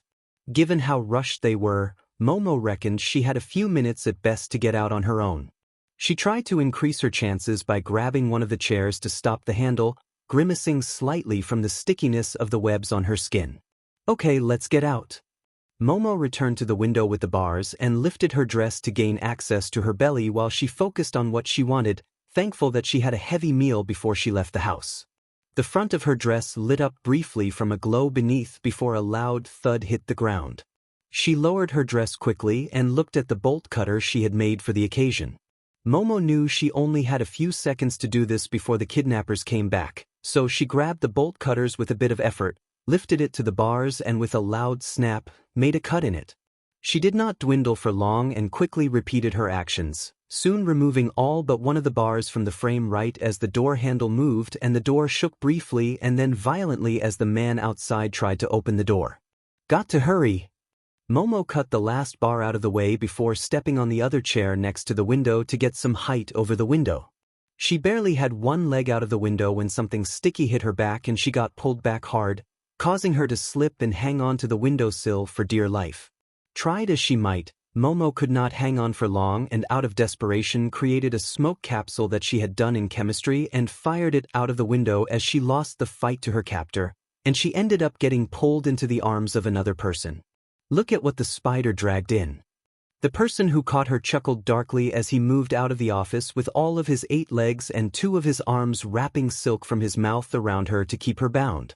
Momo got a little nauseous from the turning before 2 pairs of crimson eyes looked right at her with the mandibles clicking at her distress. Oh, such fear! I am getting hungry from your scent. Hold off on eating her, Gumo. She is still useful to us. The leader came up along with Mizo and Ashiza. What about her legs, Toryun? She won't need those. Momo shivered with fear and disgust at the arm that was pinching and caressing her leg as though he was testing for steak wellness. Tempting, but no. The leader rolled his eyes before looking at Momo. But if she misbehaves, perhaps a toe at a time would do the trick. Momo unconsciously let out a whimper at that and shut her eyes while the others laughed darkly at her possible punishment. She was really regretting leaving the house without her guards. She just hoped someone would come to save her. Crash! The sounds of glass breaking drew everyone's attention to the other window closest to the warehouse entrance, showing the freshly broken glass along with something rolling on the ground. Momo had a brief moment to see what it was before shutting her eyes tightly in time when it exploded in a display of noise and light that took the kidnappers by surprise and forced Gumo to let go of her. She was certain that she would hit the floor when something wrapped around and pulled her gently but firmly to another person's arms. Are you okay? That firm voice got her to open her eyes and face to face with a green visor with her face reflected on it. He was wearing what looked to be an exosuit over a dark inner suit, all of which looked to be professionally done with aesthetics clearly forgotten in favor of utility and safety. Hold on, I will get you out of this. He held up his hand that had a gauntlet attached to it, and with a brief blast of a laser, cut the spider threads on her body to get them off. At least she could move now even if the stickiness of the threads were a bother. Stay hidden. I will get their attention. Her savior stood up and moved out of the cover of boxes before rushing off. Momo paused briefly before peeking to see what was going on. Gah! The first thing she saw was the spider villain getting kicked in the face while her savior flipped over him with his hands grabbing the shoulders and using the momentum to throw the villain high into the air before he directed the gauntlet to fire off some weird beam with a loud whining sound to push the villain further away into the wall. The villain barely slumped down when a canister hit his body and exploded into a giant blob of foam that covered him completely. The driver named Mizo rushed forward with his arm transformed into a scythe worthy to be used by a Death Reaper, only for her hero to turn on his heel to backhand him, and then with a loud shing, the scythe got cut off by a blade from his gauntlet. What the F? His cursing got stopped by a fist to the face that sent him crashing to the floor and knocking his head against the pillar, thus rendering Mizo out of the fight. The intruder did not stop moving and went straight for Ashiza, who roared and rushed forward with the horns at him.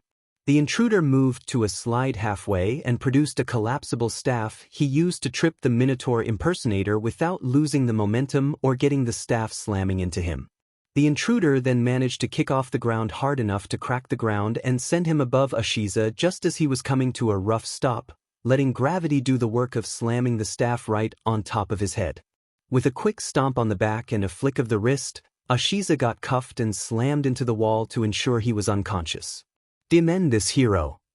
Toryun grabbed a gun and fired at the intruder, forcing him to dive behind a stack of crates. One of the stray shots hit several bottles that evidently had some flammable liquid as they caught fire, causing Momo to scream and run out of her cover to avoid the flames. Toryun saw an opportunity at that, so he reached forward to grab Momo by the neck and wrapped an arm around her neck while his hands split open to allow tendrils to come out of the stump.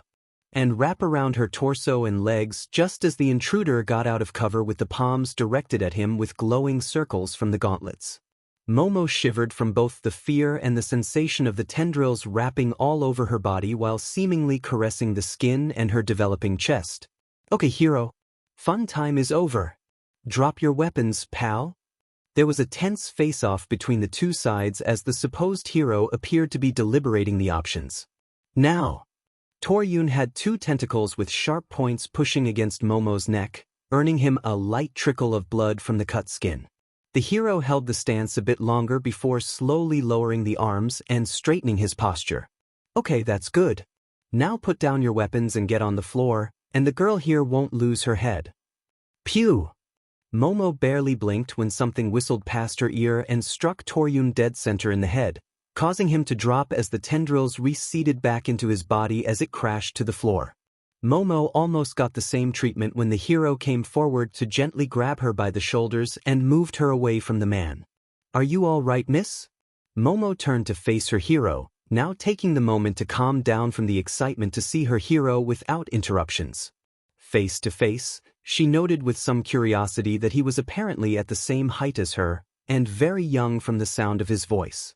The exosuit he was wearing appeared to be a blend of flexible carbon fiber and metal plates stuck onto a metal frame that looked light but durable, with colors of white and black blending nicely together, and heavier armor emphasized on the limbs and torso. Said torso had a chest plate sporting what looked to be a glowing orb in the middle of it, something she guessed to be the power source for the suit.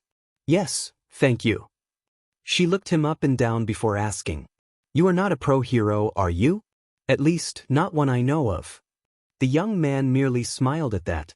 "No, I am not a licensed hero if that is what you are asking," he answered as he turned to Toryun and moved towards him with his palm aimed at him.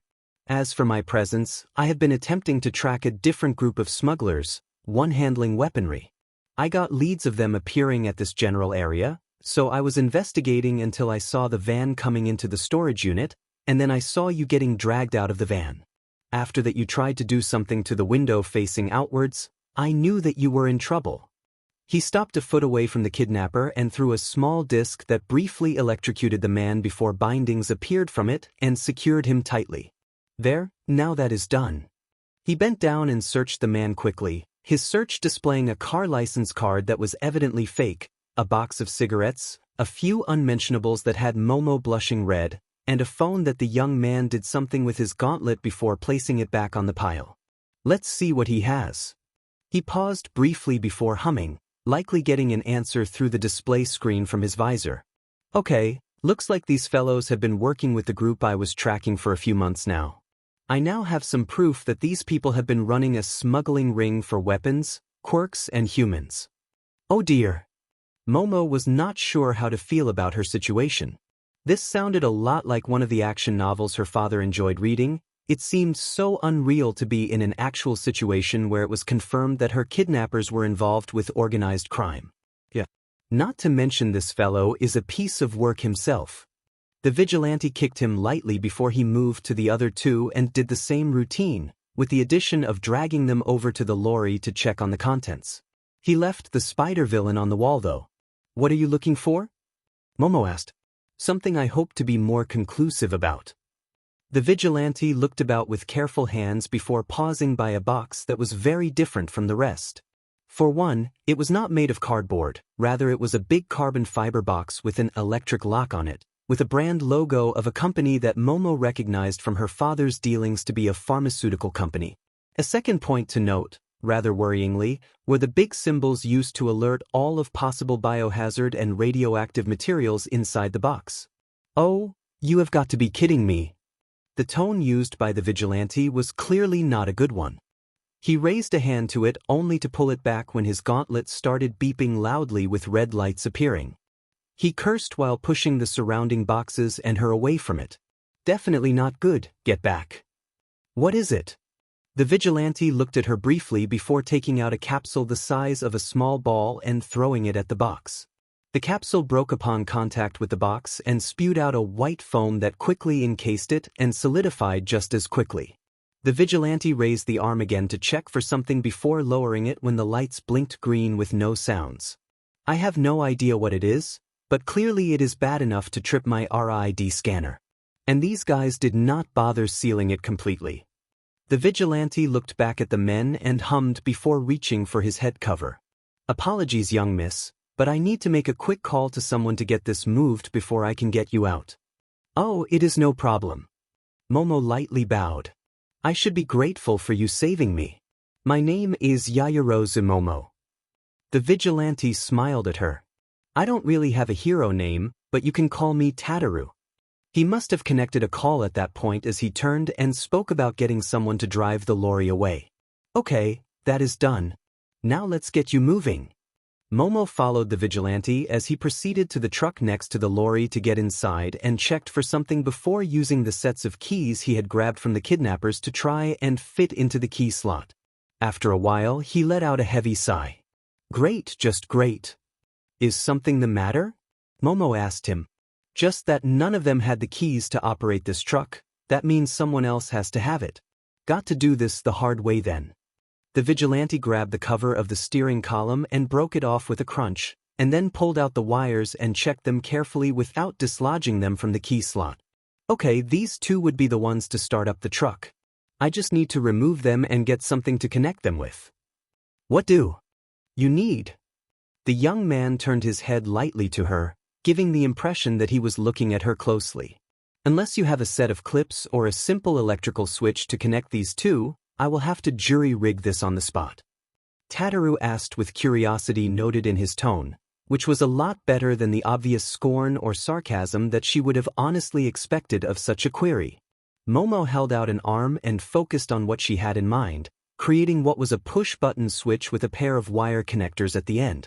Would this do? The vigilante lightly took the item from Momo and examined it with a hum, before taking apart the wiring from the console and connecting them to the switch. With a press of the button, the engine started and roared to life. Looks good so far. Tataru looked at her, and she got the feeling that he was now very curious about her quirk. Based on that little demonstration, you can create different objects from your body, perhaps from lipids?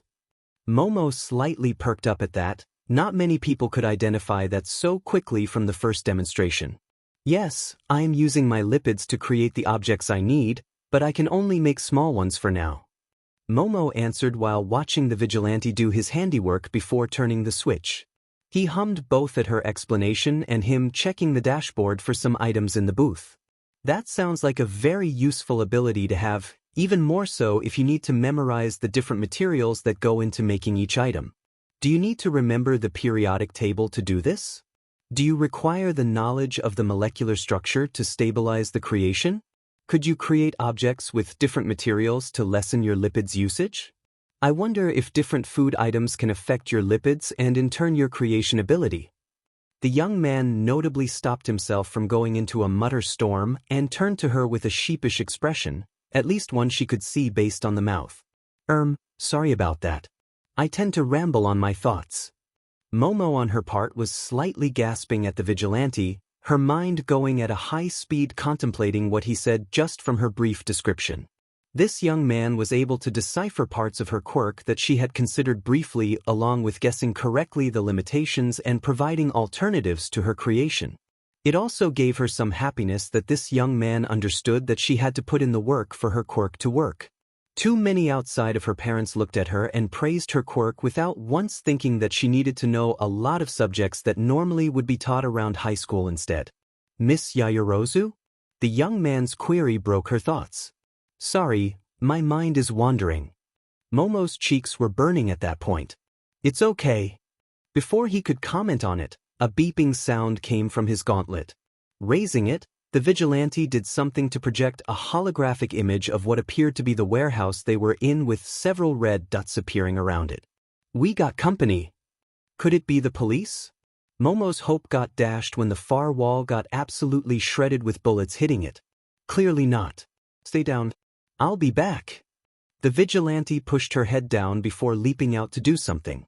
She felt the truck vibrate from something he did at the back before he came back and slammed the door, and then engaged the gear shift. Hold on.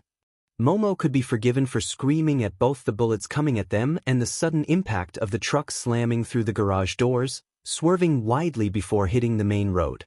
Are you hurt?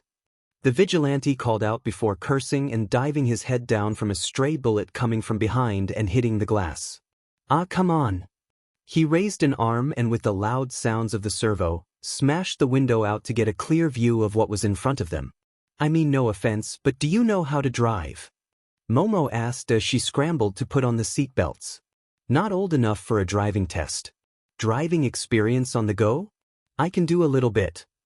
The vigilante grabbed the brake shifter and briefly locked the vehicle to get it to drift around the corners and take out a couple of their attackers with the tail and before unlocking it and moving on. Parking it? Still working on not crashing. Oh God.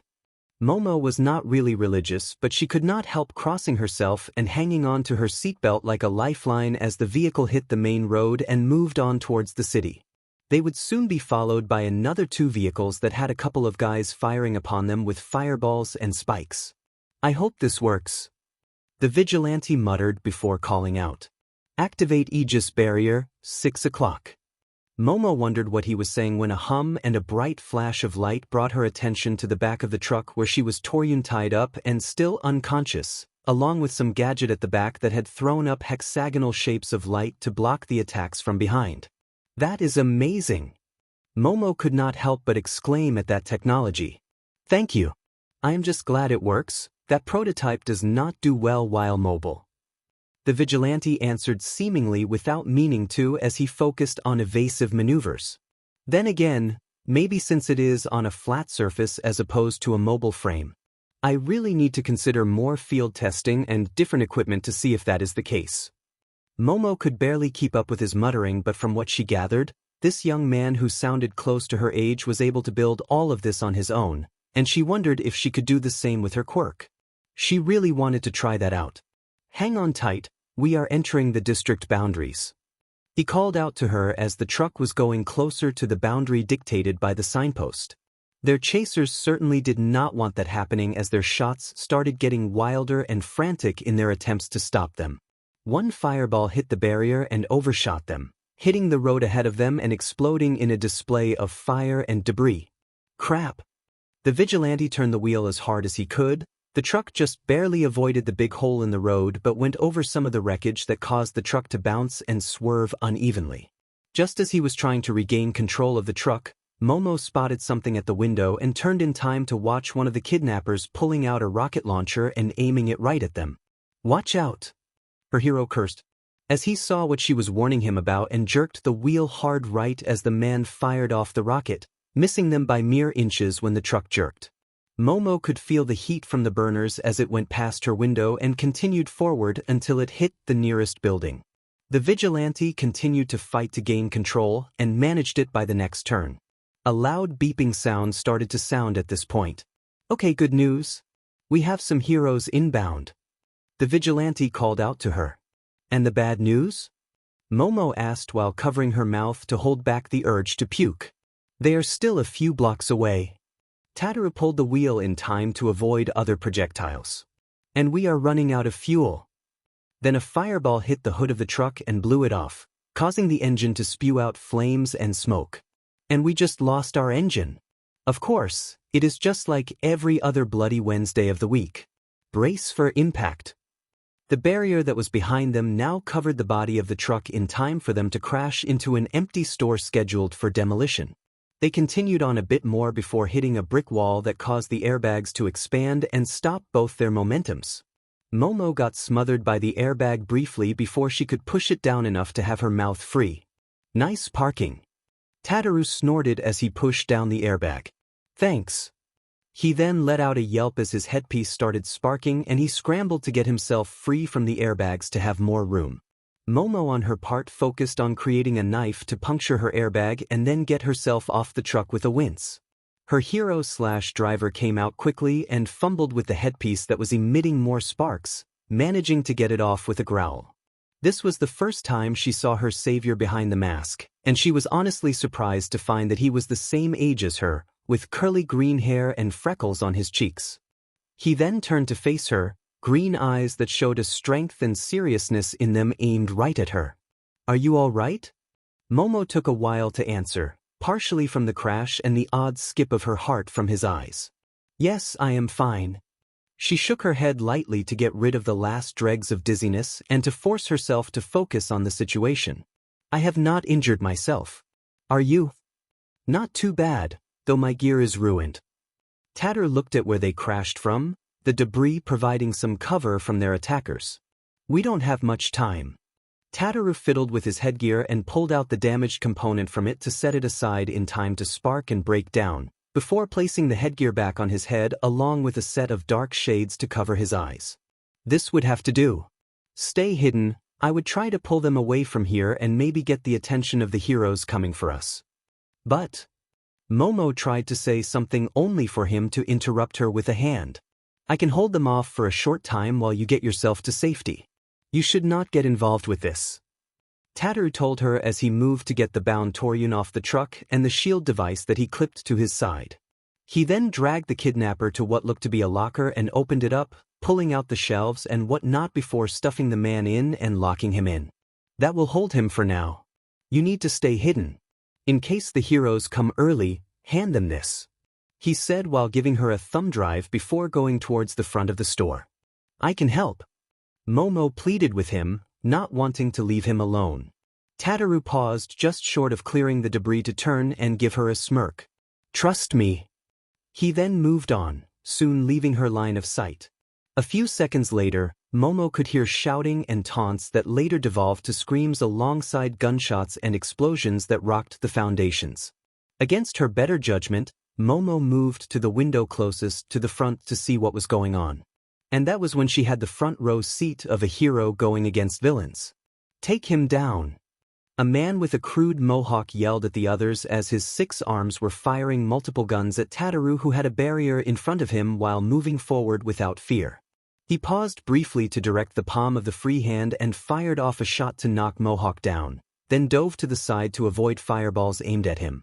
He went into a roll and then righted himself into a crouch with one arm raised with the gauntlet splitting by the seams and gathering energy, and with a straight right, fired off some pulse of energy that sent the row of attackers flying through the air and slamming into the ground, and none of them moved afterwards. She knew that they were alive based on the rising of their chests and some weird ripples of light moving on their bodies, supposedly something used by Tatu to restrain them. Tataru then tilted his head to avoid a punch by a heavy-set man with reptilian features. The attacker did not get much chance to do anything as he tripped him by the leg and then introduced a fist to the face to knock him out. The remaining attackers at that point seemed to have lost their courage and decided to cut their losses by running away, only to yelp as other heroes entered the scene. Freeze! On the floor now, all of you! A hero in oddly colored spandex ordered them while his mummy-themed partner shot out his arms to have bandages reach out to tie the closest ones around. Elsewhere, other heroes were doing their thing to round up their group of criminals. It did not take long for them to catch all the criminals and, much to Momo's mounting rage, for them to surround Tataru. You there! You are a vigilante, aren't you? The spandex hero called out to Tataru, who merely glanced in her direction as though to check she was still there before looking back. Well, answer me. There is a young girl who was kidnapped by this group of smugglers. She is in that building and may require medical attention. Tataru started talking calmly. There is also the leader of the group tied up and stuffed into a locker.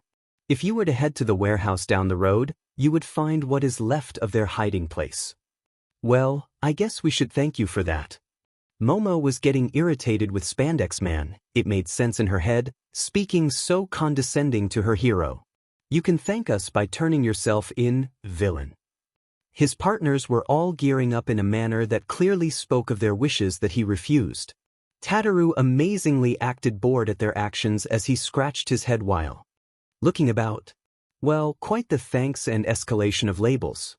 Do you honestly believe that your behavior would hold up to scrutiny? He asked while looking at them. We can say that you resisted arrest and we had to be rough with you. Spandex Man sneered at him. Which is more likely to be trustworthy? Us heroes or a vigilante who will turn villain? Tataru actually chuckled at that. Wow, that is some great confidence you have there. Tataru remarked with an almost innocent tone. There is one problem you missed out. Oh, humor us then. What did we miss? One of the other heroes asked mockingly, with the others laughing along. Tataru merely smirked before pointing at Spandex Man, or rather, someone behind him. Some of the heroes turned without meaning to and paled heavily at the sight. What are you guys getting scared about? Spandex Man got his query when someone tapped his shoulder, prompting him to turn and find himself face to face with a certain hero that made him lose his confidence. Oh shit. That sounds about right. The hero standing in front of him answered with a very stern tone. The hero's armor was very distinctive of the Ilda family of heroes, and given what Momo knew of her family functions, that meant that the hero who had arrived a couple of minutes after was the turbo hero, Ingenium. Behind him were a few of his sidekicks, all looking very disappointed at the other heroes for their attitudes. Clearly, the lot of you have created a list of questions that I need answers to. We are just apprehending this villain. A minor hero in some weird turtle-shelled costume pointed at Tataru. Really? Momo had to admire how much sarcasm Ingenium was able to deliver in one word. Funny thing, I had been watching for the past few minutes, this young fellow taking down the group of smugglers that had been evading us for some time, and helped to save the Yaoyorozu heiress from their clutches. You on the other hand had been slacking in the area for the past hour and lagging behind to hopefully get that camera crew in place. When that did not happen, you decided to come after this young man took them to town, and then you have the gall to try and make threats of his actions. I think not. Book them. At that, his sidekicks rushed forward and took both the criminals and the corrupt heroes into custody, while two went to where she was. Momo helped to point out where the leader was before she was escorted out of the building, and enjoyed watching Spandex Man protesting the action of being arrested before the sidekick handling him had enough of his mouth and literally taped him shut. The others looked thankful for that action. In the midst of this, Ingenium stepped forward and stopped in front of Tataru, who had maintained his position, with two other aides standing a little behind him. There was a brief standoff before Ingenium spoke. Don't mind me saying this, but you are a little small. Even with the helmet, it was clear that the pro-hero was frowning. Are you in junior high? Maybe, maybe not. Tataru smiled gently and slightly more relaxed than earlier. Ingenium hummed before continuing. You do have some decent moves. Have you been fighting much?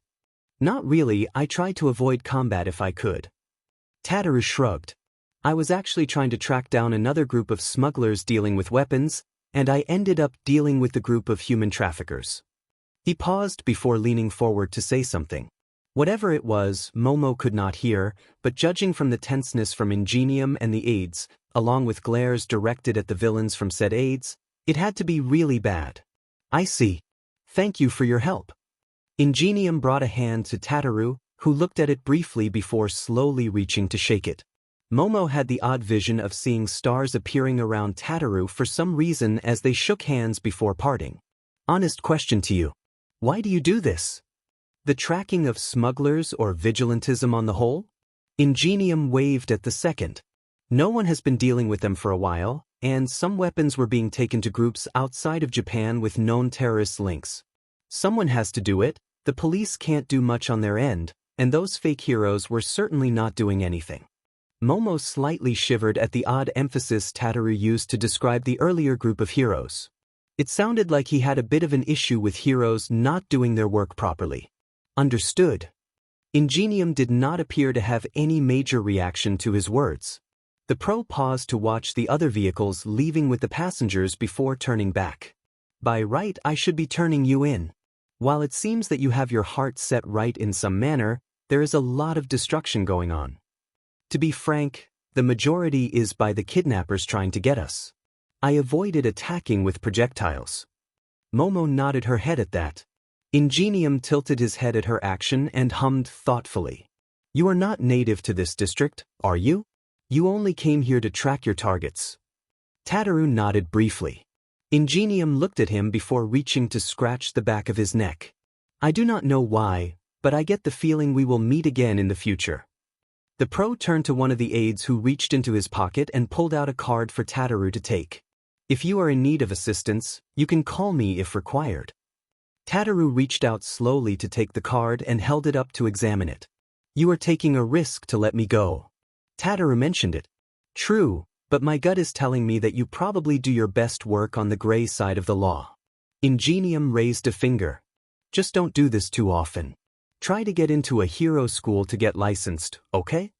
Tataru stared at him before huffing in good nature. Not sure if someone like me is allowed into hero schools, but thanks for the confidence. Tataru pocketed the card and turned to walk away, pausing to look at Momo. See you around, Miss Yaoyorozu. Hopefully in a better setting. With that, Tataru crouched briefly with the sounds of servos speeding up before he pushed off the ground and then flew away with some weird jets on his back, seemingly fading into the air shortly after. Well, that kid has some flair to leave the area. One of the sidekicks remarked with a chuckle. In some manner he is like us. Why do you think I offered him a card and told him to get into a hero school? Ingenium stretched and let out a sigh. Come on you guys. Let's get her to the police, her parents are likely looking for her. Would need to do the paperwork regarding those idiots. Ingenium led the way back to their vehicles while Momo was escorted along, her mind going through all that had happened while her hand was clutching onto a certain broken device that was the only memento of her savior. She hoped to meet him again soon. 10 minutes later. I believe this is a successful field test for the 4 Malawian kwaches, sir. True, it worked out a lot better than I thought. Although we really need to update the headgear before considering it for Project Stratos. Izuku pulled off his head cover and let out a tired sigh as the last of the adrenaline bled out of his body and the exhaustion finally kicked in. He was in better shape at his current age than he was in the previous timeline and had been performing small acts of vigilantism for the past 6 months since donning on the exosuit MK2, but he was still a young boy that had just participated in the takedown of a small-time criminal syndicate dealing with kidnapping and human smuggling, and was now coming down from adrenaline rush. He may have tested the equipment under controlled conditions with excellent results, but a part of him froze up at the guns pointed at him, and each hit on the shield by a bullet or quirks had Izuku worried that the hard light construct would break and leave him exposed for the attacks. He was at least glad that the inner layer of diamine worked as intended, but he was going to need some revisions to the protections until he could get the proper results from the other tests and projects. Am I to presume that Tataru will be your future call sign? Honestly, I had nothing. I just blurted out the first word I could think of. Izuku acted flustered while he started deactivating the weapons and removing them slowly. Indeed, build? There was a hint of amusement from the query. Oh, laugh it up. Why don't you? Izuku grumbled before wincing and lightly touching his left side. Are you injured, sir? Bruisings on the left side of the ribs, minor cramps on the legs. Possible hairline fractures on my arm from the truck crashing. Izuku muttered out his injuries clinically, having been used to fixing himself up from his time as a quirkless and the time he had to replace his left arm along with implanting a reactor to his chest. Compared to his previous timeline, this was a bloody cakewalk. This would have been a chance to try out that serum formula I have been thinking of. Sir, need I remind you that the serum is still in the theory stage, and it has yet to pass the computational testing for stability, let alone entering the first stage of cellular testing, and to say nothing of human trials? I dare say you would not appreciate having extra appendages sticking out of your sides. Oh, the sass was strong in Isaac today. I know. I am just thinking out loud. Izuku sighed as he stretched his body slowly, wincing slightly from the pains going about his body and the gas popping from the joints. And even if I can get the formula working and regain my PhD in medicine in this timeline, I doubt the medical board would approve it. Would someone with a medical background like Pro Hero Recovery Girl be able to assess your test formula? Izuku hummed as he began to remove the remainder of his exosuit to keep in the bag next to him, leaving only the bare framework with the chest plate as they required certain tools to remove them, and the left brace with the carbon fiber plating still attached to it for his potentially broken arm. Possible, but I would need a reason to approach her. Izuku sighed while looking up. I can think of that later. I need to get these back to the workshop for fixing. The school workshop is currently available. Principal Hamada is already informed that you are conducting a weather experiment outside, which is true since the drone has been out collecting samples since our excursion. In that case, let's do that. Izuku nodded as he hefted his bag. I do hope that the equipment was able to grab some data. I have anticipated your request, sir. The repulse is already en route to extract you along with the experimental weather balloon in case you want more experiments. The drone is currently returning. Izuku made his way out the back door of the old building he was in and out of the alley after checking the surroundings, making sure he kept to the streets before catching sight of the vehicle sent for him. Based off the Suzuki GT designs and using a mostly intact car frame he brought back from Takoba Beach along with his proven repulsor engine, it was built for Izuku to move about the general area and to other districts if required without gaining too much attention outside of the dark green color scheme with silver linings and tinted windows to hide the fact there was no one driving the car except Isaac doing so remotely. and where the car brand would be located, a logo of a rabbit's head. Inside, a gear took the place as his identifying design. Izuku came up to the car as it paused briefly by the side of the road, opened the back doors and entered it. "Okay, take us to the workshop." Izuku shut the door and buckled up while the touchscreen by the dashboard displayed some windows, before the gear stick shifted and the car proceeded to move on to their destination. "Here is the first aid kit, and the cast machine is being prepared for your arm." Isaac's voice came out of the dashboard while said kit was produced next to him. "Thank you, Isaac." Izuku loosened the restraints of the frame and removed them along with his shirt before he started to inspect his injuries. "Have you contacted authorities on the other troublemakers?" An anonymous call has been placed, and as of 2 minutes ago, the smugglers have been taken into custody, along with the contrabands in the lorry. The dashboard screen displayed shots from a street camera of said smugglers getting into a police car and the lorry being surrounded by the police. "I have taken the initiative of obtaining a couple of components for our own research and reverse engineering while I went to move the vehicle away from the other attackers." "What about that box of radioactive material? Any updates on that?" Izuku frowned at the memory of that. It would appear that our smugglers had raided one of the labs in Yamanashi Prefecture that had been experimenting with radiation in an attempt to make it safer for energy generation and at the same time for users with radiation-type quirks to use without radiation poisoning.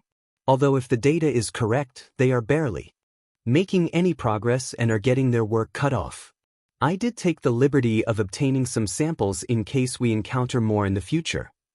Izuku had a pained expression upon hearing that as he rubbed the bridge of his nose. "I should be worried about having such material on hand, but at this point I am just going to roll with it." Izuku took a breath and let it out. "Very well, just place the material in one of the temporary safe houses away from the populace. We can look into it later." "Understood. Right, on to less illegal talk. Any troubles with the car?" To an outsider, they might note how strained his cheerful tone was while asking that. Izuku was trying to keep thoughts of vigilantism and possible theft of dangerous materials out of his mind right now.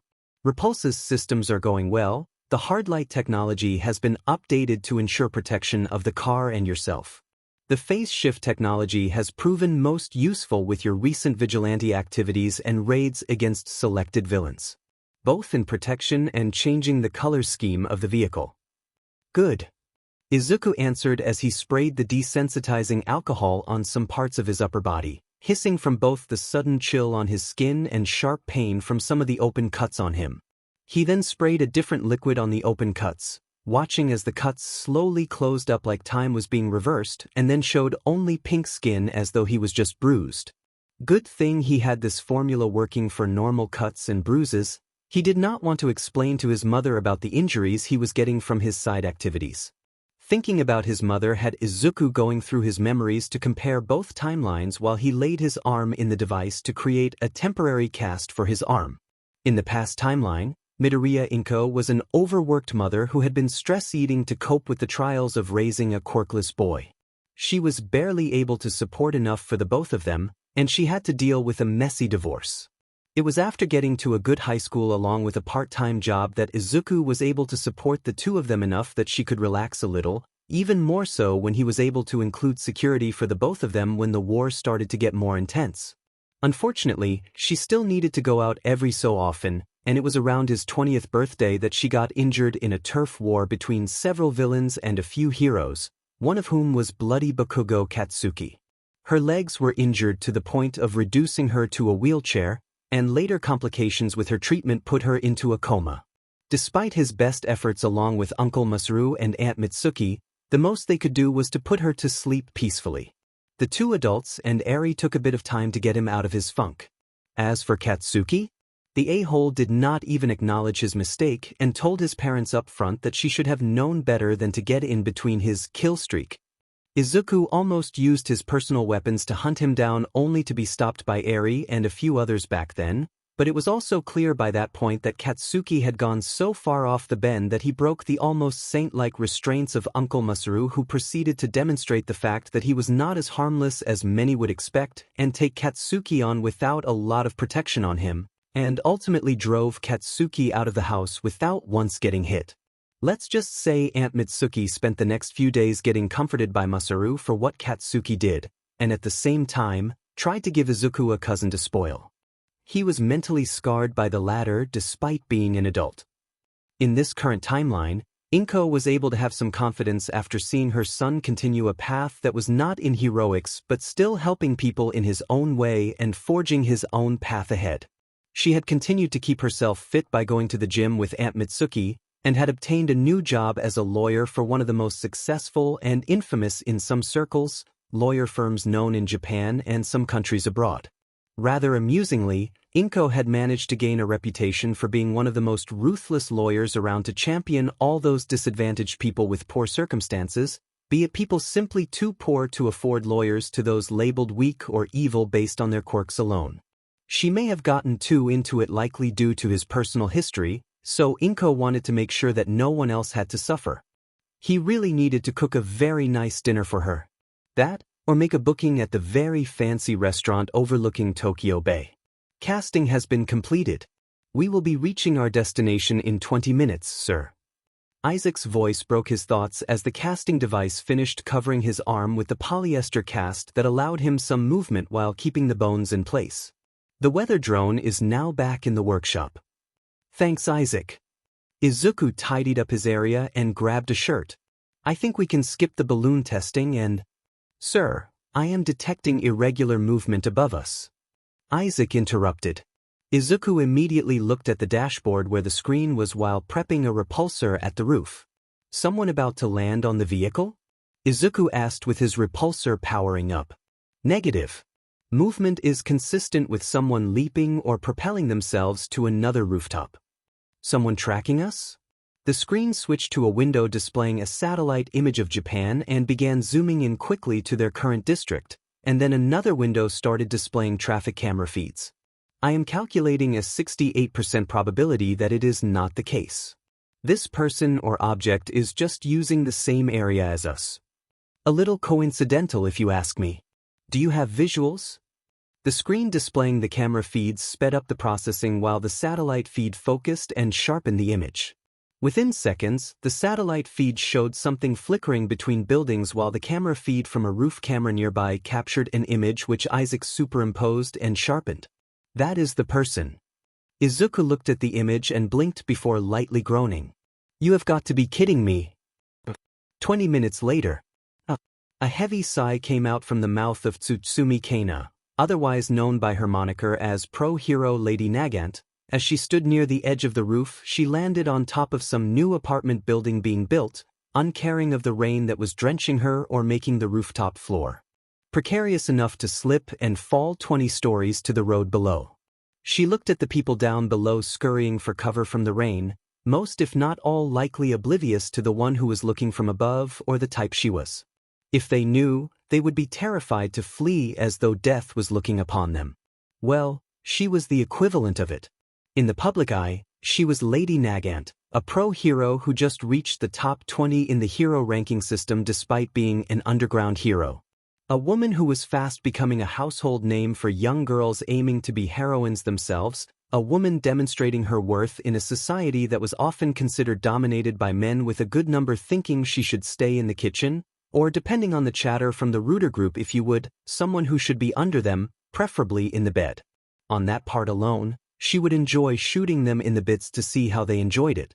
In the HPSC, Yakuza, UA, and other parts of Japan, multiple men of various ages unconsciously crossed their legs and whimpered as one from the sudden pain from below and chills down their spines.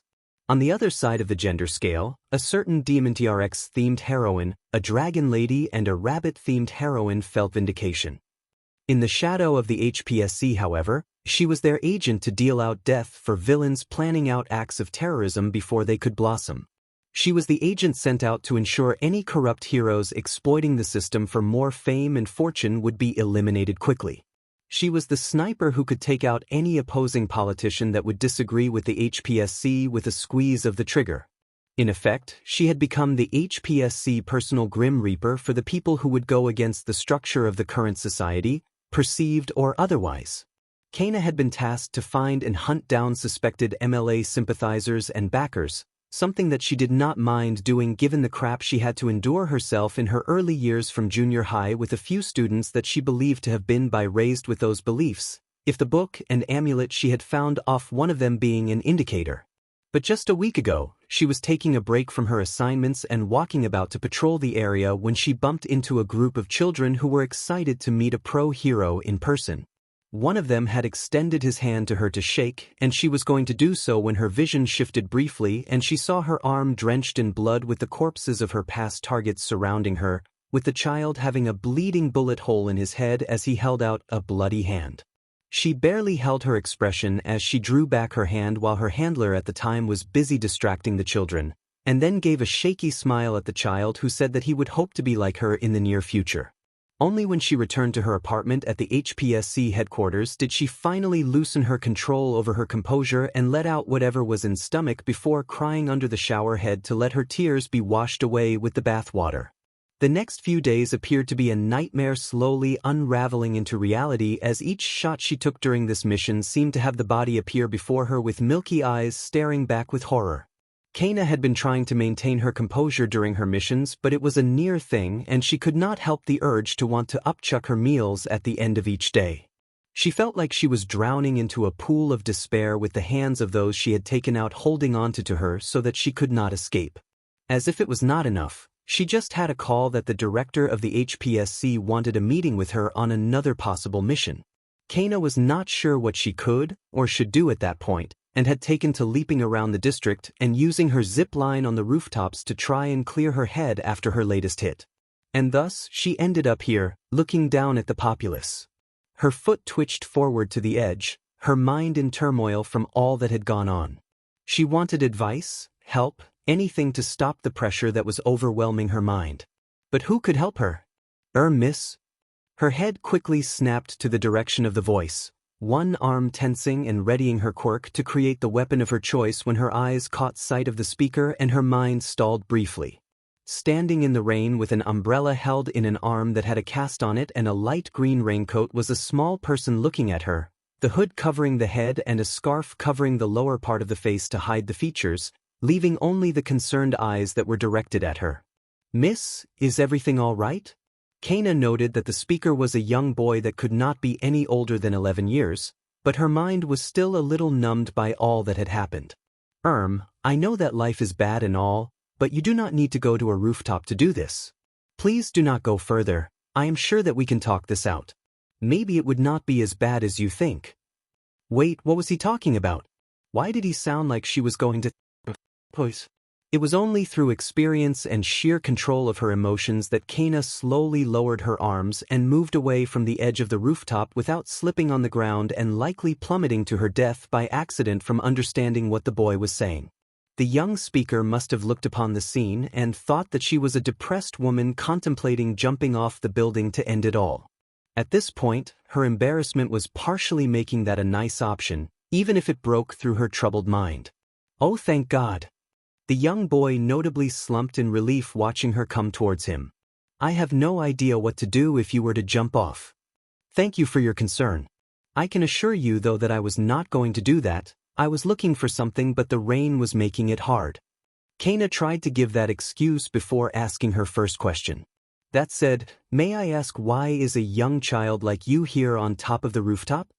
The young boy stiffened briefly before using the free arm to scratch the back of his head with the hood obstructing him, in action clearly showing he was a little embarrassed. "Well, I was working on a weather experiment and I needed a high vantage point.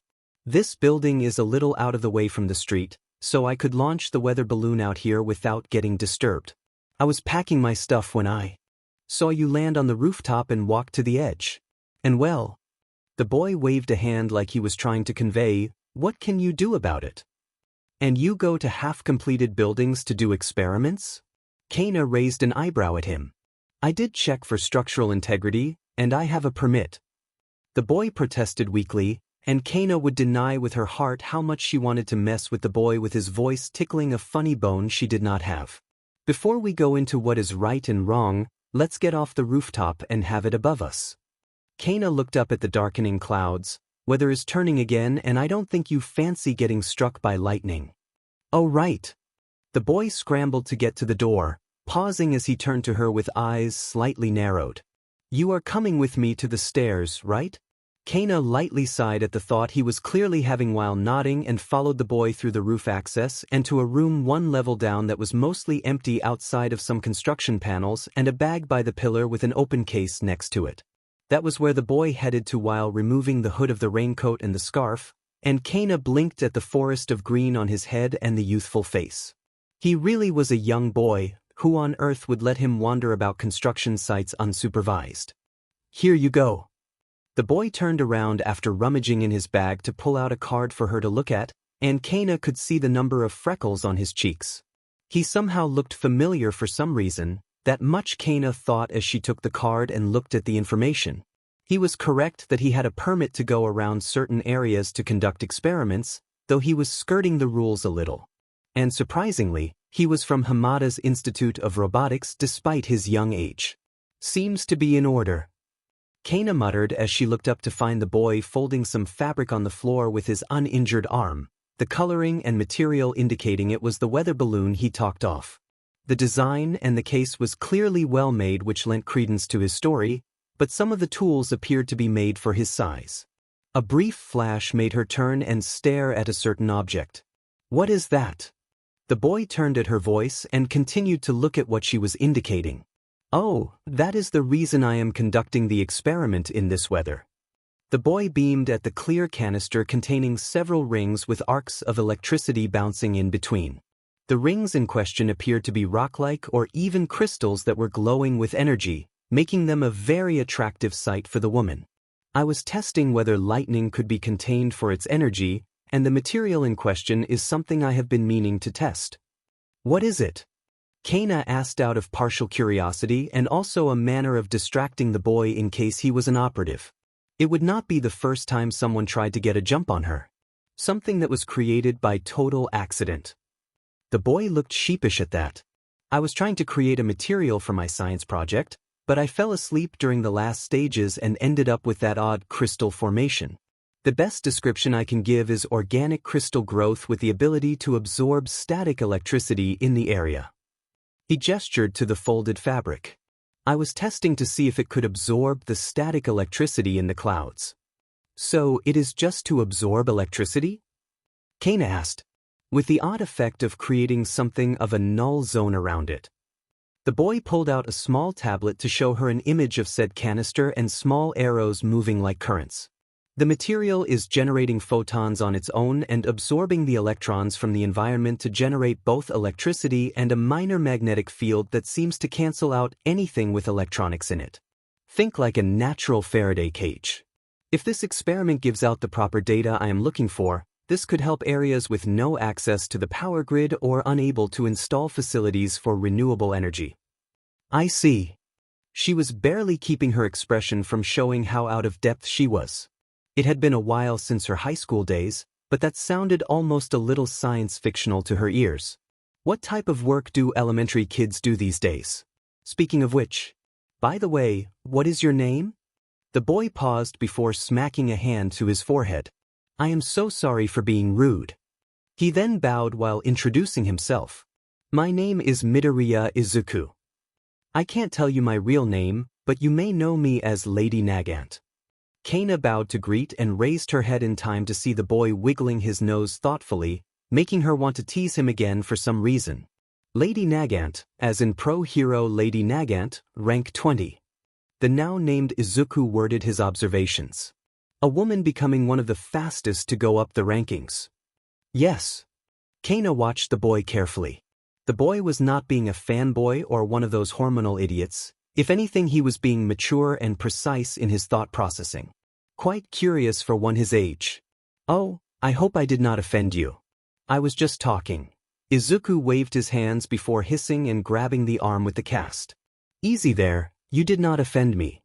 Kana reassured the boy, not wanting him to aggravate his injury. "That's a relief." Izuku sighed before yelping at the loud boom of the thunder that shook the floor a little, accompanied by a torrent of rain that was evident from the open windows. "Oh dear.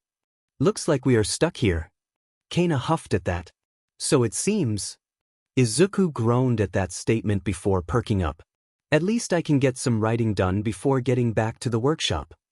He went back to his bag and rummaged through before taking out 2 bottles of drinks. I only have Orange Crush, is that okay? Kana raised an eyebrow before grabbing the can and looking at it carefully. It seemed to be a regular bottle of juice with the bottle's seal intact, but she had to be very careful with her line of work. There have been instances of people trying to drag her with such drinks. Is something the matter? Izuku asked as he watched her. If you do not like oranges, I think I have green tea and peaches. Kana looked up and almost flinched at the wide-eyed look given to her. That was not fair de minute. Nope, it is fine. Kana broke the seal and took a tentative sip of the drink to test for any drags or effects. After a while, she took a bigger sip to quench her thirst. Ah, that is nice. Izuku on the other hand took a big gulp of his bottle and let out a sigh of content. I really should drink more fluids.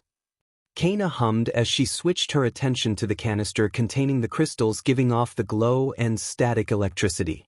Now that she was nearer, she could feel the odd feeling of void around the general space around it, and it was making the hair on her arms stand up in slight agitation. Unconsciously, she took a couple of steps away from it, feeling slightly better without the odd feeling on her arms. So you felt something?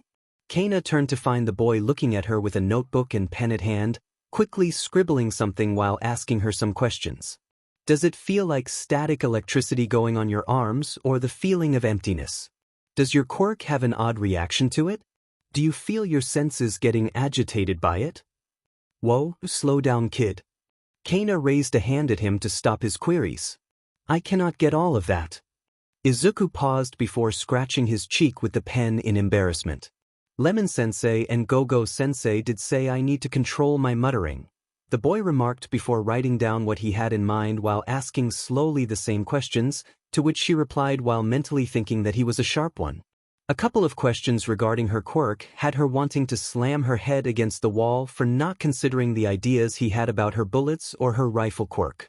After a while, both fell into a companionable silence that was not awkward as Izuku wrote down his observations while Kana looked outside and sipped her drink. So what is bothering you?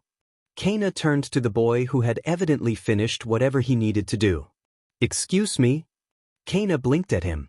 I do not mean to pry, but you are clearly troubled by something for you to just arrive at the rooftop and look over the edge. Izuku fiddled with the sleeve of his raincoat. Maybe you want to talk about it? My mother told me that there are times you should not keep in whatever troubles you for too long or you would just break at the worst timing. Kana sighed at that. If only it were that simple, Midoriya. Kana ran a hand through her slightly dried hair. My issues are not exactly child-friendly. A rather terse and broken chuckle issued from her mouth. We could still try. I mean, I won't know what to do, but I could listen to you talking while being quiet. Izuku sat on the floor with his eyes on her. Kana was going to refuse when the lightning flashed outside, and for a moment, she saw a younger version of herself in her old middle school clothes seated next to Izuku, looking at her with wide eyes that used to hold so much innocent naivety towards the outside world. It was so odd seeing the two side by side, different yet similar in the eyes. Then she blinked and there was only Izuku watching her. Miss Nagant? Izuku tilted his head in confusion at her silence. That, combined with the stress of what had built inside of her, along with that vision, was what broke the dam, and she started talking of everything from the beginning, while still holding some control to censor the darker and more bloody aspects of her history along with her current assignment. She did not know why she wanted to talk about it. She knew she was not under the control of a quirk or chemicals that she could tell, but she just wanted to tell someone about the pain and uncertainty she was going through, even if it had to be an 11-year-old boy. As for said boy, he was listening in silence, not once interrupting but able to take notes of what she said. What little she could spy told Kana that he was writing in short form to squeeze more of her story into his notebook, an impressive feat given that he had not once moved his eyes away to check his work. This went on for the better part of an hour before Kana finally stopped her mini-rant and took a few breaths to control her heart and temper. That is. Izuku spoke for the first time, his words being carefully chosen to convey what he wanted to say. Illuminating. Kana snorted ungracefully and nearly got her drink go down the wrong pipe at his choice of word. Sorry to lay it out on you. It might be a bit much. Kana muttered. Izuku, to her surprise, shook his head. No, I get it.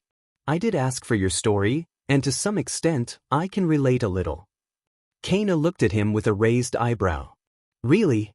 She conveyed her skepticism in one word. Izuku placed his notebook down and looked out the window with the rain still going on outside, a slightly thoughtful expression showing on his face before he let out a breath. Not all men are created equal. That is a fact I had to learn at the age of 4. Izuku started talking solemnly.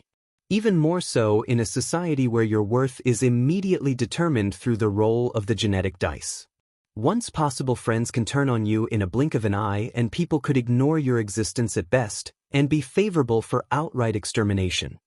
Kana frowned at the manner the boy was saying, like he experienced it himself, the unfairness of this world at a young age.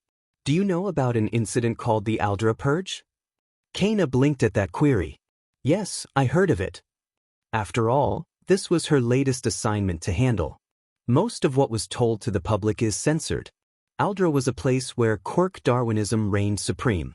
Most of those affected were victims either paid off to go elsewhere to avoid retaliation from those who had propagated such nonsense and to get away from it all, or to avoid the true pain that came from the experience.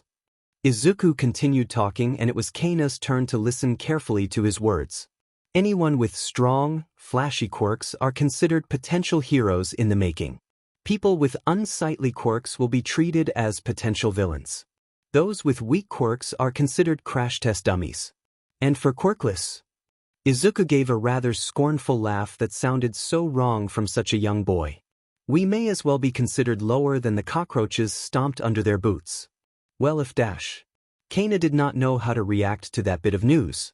Of course, she knew the full details of the Aldra Purge, but she had never met any of the affected thus far. The officials doing the investigations made it clear that they did not want to let out too much dirty laundry on how they missed a breeding ground for a possible MLA army. And here was one, a quirkless individual if she understood correctly. Most quirkless these days were from the older generations when quirks were coming out, and it was becoming rarer for youngsters to be quirkless. For some of us, we were honestly trying to survive under the pressure of people bearing down on us for being worthless, a waste of space. How we are dirtying the air of the worthy, and that the only true use we can be to them is to be the sacrifice for the true heroes of the future.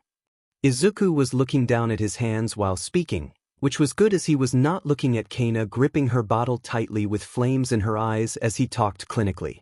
The teachers would turn a blind eye to those they deemed a lost cause in favor of those who could reach the top and perhaps quote their school being the one that raised an upcoming hero.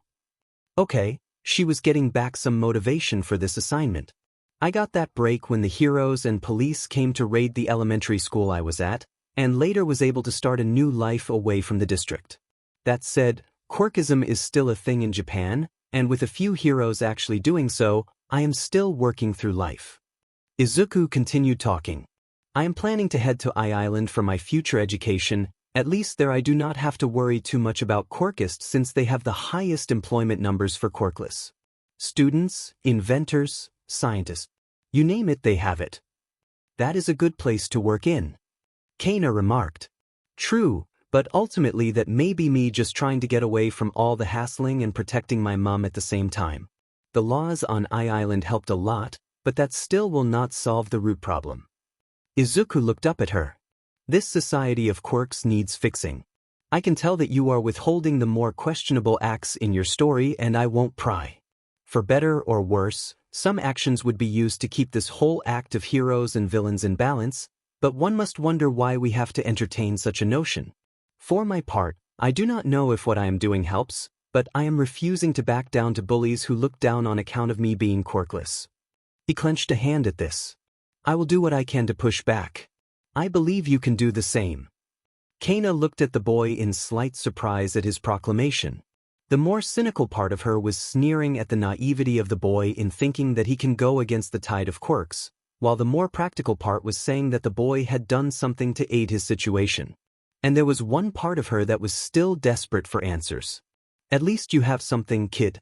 As for me, Kana shook her head ruefully. I do not have that much luck or confidence. Why not ask for help? Izuku tilted his head. Who do I approach for help? This is not something I can go up and ask for aid. Kana answered a little harshly. Izuku crossed his arms and closed his eyes while humming. She was going to just up and move when he opened his eyes with a smile. I might know someone. Kana raised an eyebrow at him. Good thing it is Rat God Wednesday. He should be in his office right now. Izuku picked up the phone and dialed the number. Best to put him on speaker. Rat God Wednesday? Kana frowned as she took a gulp from the bottle before her eyes went wide. It can't be? Hello, Midoriya. Am I a bear, a mouse, or a dog? Most importantly, this is Nizu taking your call. A cheerful voice could be heard from the phone. Kana did a spectacular spit take that projected her drink right at the furthest wall that was 2 meters away and started coughing from the water going down the wrong windpipe. Hello, Principal Nizu. Izuku answered while raising an amused eyebrow at Kana for her reaction. The woman just glared at him with burning cheeks. Anyone would have the same reaction knowing an 11-year-old had the freaking principal of UA on speed dial, and now she recognized the boy from the recent reports regarding Nizu's latest correspondence with certain individuals outside of his usual circles. She just knew that those from the HPSC would be flipping out and likely order her to find out more about this boy that the rat had evidently taken time to visit the Hamda Institute on occasions. I hope I am not interrupting your work. Oh no, young Midoriya. If anything, you have called at the right time. Nizu chirped cheerfully. I was having to deal with the enemy known as paperwork and with a rather naughty board member who can't seem to understand that students had to be given proper nourishment if they need to handle our training and survive the outside world. Instead of the combat rations she tried pushing forth despite the statistics showing that they are more liable to be visiting the toilets. I could use the interruption. So what can I do for you, since you called me? I see, that is fine. Izuku took a breath and let it out. I am currently sitting beside a pro hero who apparently needs some help, and the problem she described to me sounds a little dodgy, so I figured maybe it is more up your side of matters? Oh, how intriguing. Pray tell, who is this pro hero? Her name is Lady Nagant. Izuku answered, and for a moment, Kana prayed it was the trick of the lighting that made it look like some dark aura was issuing from the phone. Oh, Lady Nagant, you say? Kana shivered at the words. There was no change in the tone or volume, yet it sounded like the mouse's words got sharper. Could you pass the phone to her? I need to clarify her identity, and judging from the earlier sounds, she is quite near, so I would need some privacy. Izuku nodded and pressed a button to take it off the speaker before offering her the phone. Kana briefly hesitated before moving her hand slowly as though she was about to handle a bomb or a snake. Once she got it in her grip, Izuku moved away slightly to give her some privacy. Was it wrong that she wanted the boy near her if only to act as a shield for this caller? Hello. Kana answered with a tone that she managed to be even. Good evening, Lady Nagant. The opening words were still cheerful, yet it felt like a noose was slowly and surely tightening around her neck. Before we continue, let us deal with the confirmation. A quick set of words from him and a quick reply from her settled that. Now what would have you out on this wet day of ours? Out for a little reconnaissance, perhaps with a dash of sharpshooting? Perhaps on people from our recent purge? Something like that. Kana just answered the rat, knowing it was futile to keep it silent against the being that likely had tabs on her and the HPSC handlers. I was just taking a short break. Indeed. To be moving about must be very exhausting, and quite coincidental that you stopped in an area where young Midoriya happens to be. How curious for the dear boy to meet an agent of the HPSC at random. One must wonder at the odd timing and circumstances. Tsutsumi Kana. Yikes, Kana could feel the noose now ready to strangle her at that point. Nizu was clearly very protective of the kid. She did not know who this kid was to Nizu, but she did not want to be on his bad side if he thinks that she was sent by the HPSC to go after him. Just so we have no misunderstandings, the boy was apparently trying to conduct some weird weather experiment on a rooftop of an apartment building that is still in construction, semi-legally I might add, and he thought that I was a regular woman wanting to take a swan dive off the roof. Kana figured she should SCK it up and say that embarrassing fact, At least the boy would not get a bad time from the rat. She noted though that the boy jerked at that last bit, whether because of his thoughts or it meant something to him, she did not know. Is that so? I guess I can see that. He is dedicated to his work. In any case, you have a problem that needs my help. Kana opened her mouth briefly before closing it and looking at the boy who still had his back towards her.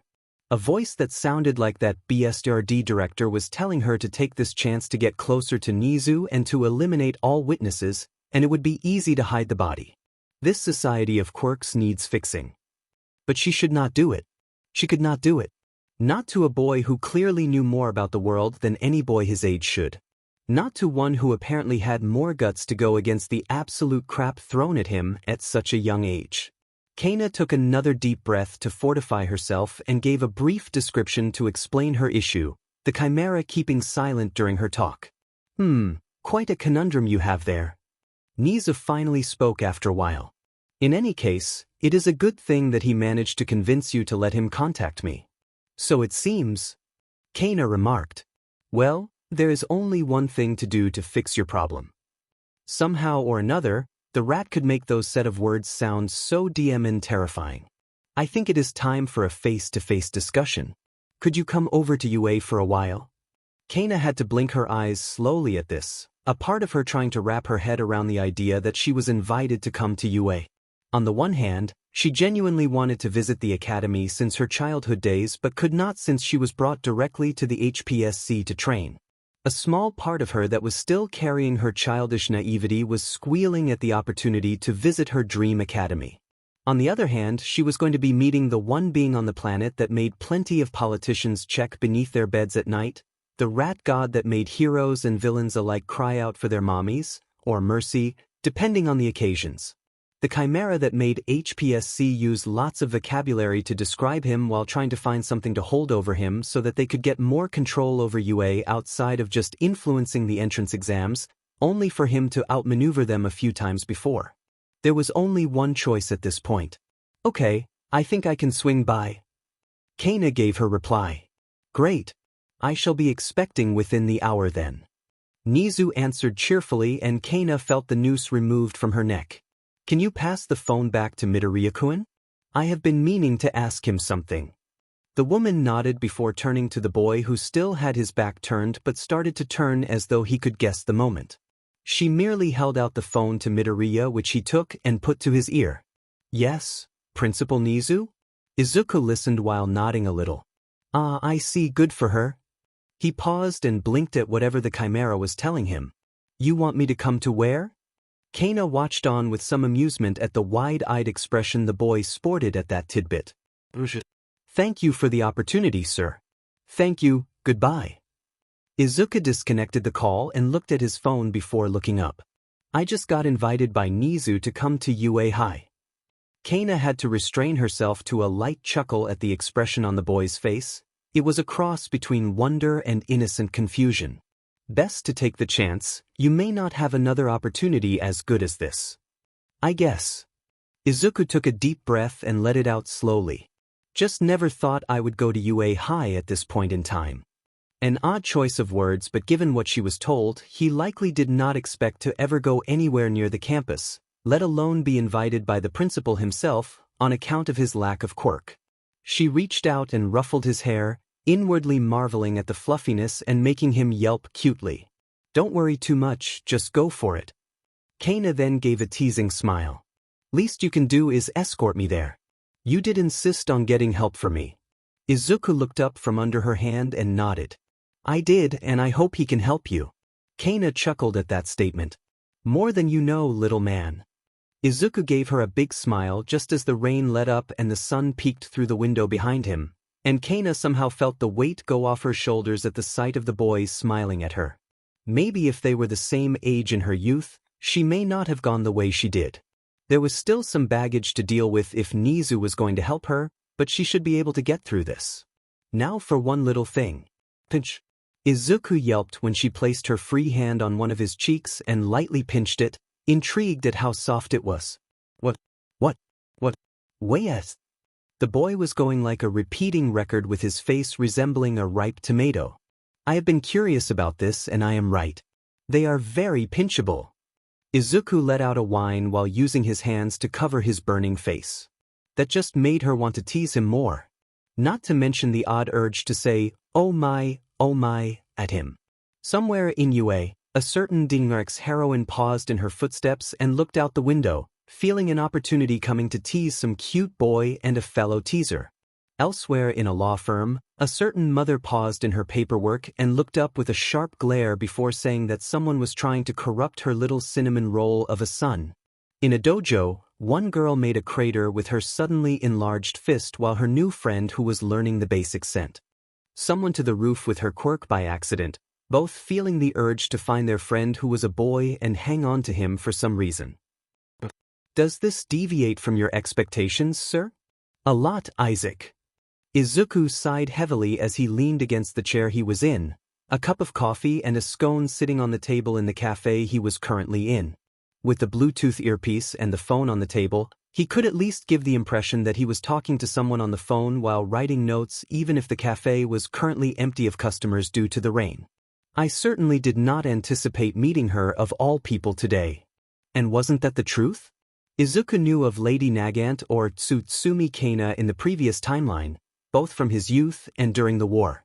She served as one of his inspirations in the past, showing that the quirk alone was not a guarantee of success and that one had to work hard to get better, as proven with her beating pro-hero Snipe when it came to sharpshooting despite the latter's quirk to lock on to any target and chase after them. She was admittedly one of his crushes when it came to female heroes, so it felt like a kick in the gut when she was later sent to Tartarus for killing a fellow hero after an argument. At least, that was the official story he heard until after she broke out of Tartarus when the villains invaded the prison to find AFO.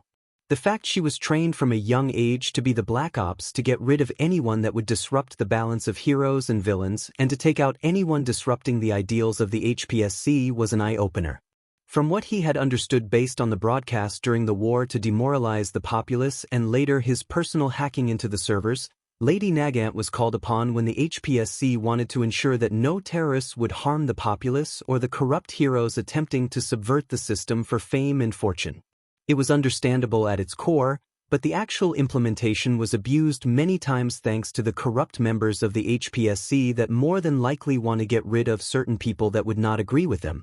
Lady Nagant supposedly had a breakdown and took out the previous head of the HPSC, and ended up sent to Tartarus by the next head as an example of getting future agents to behave, as evidenced with the winged hero, Hawks.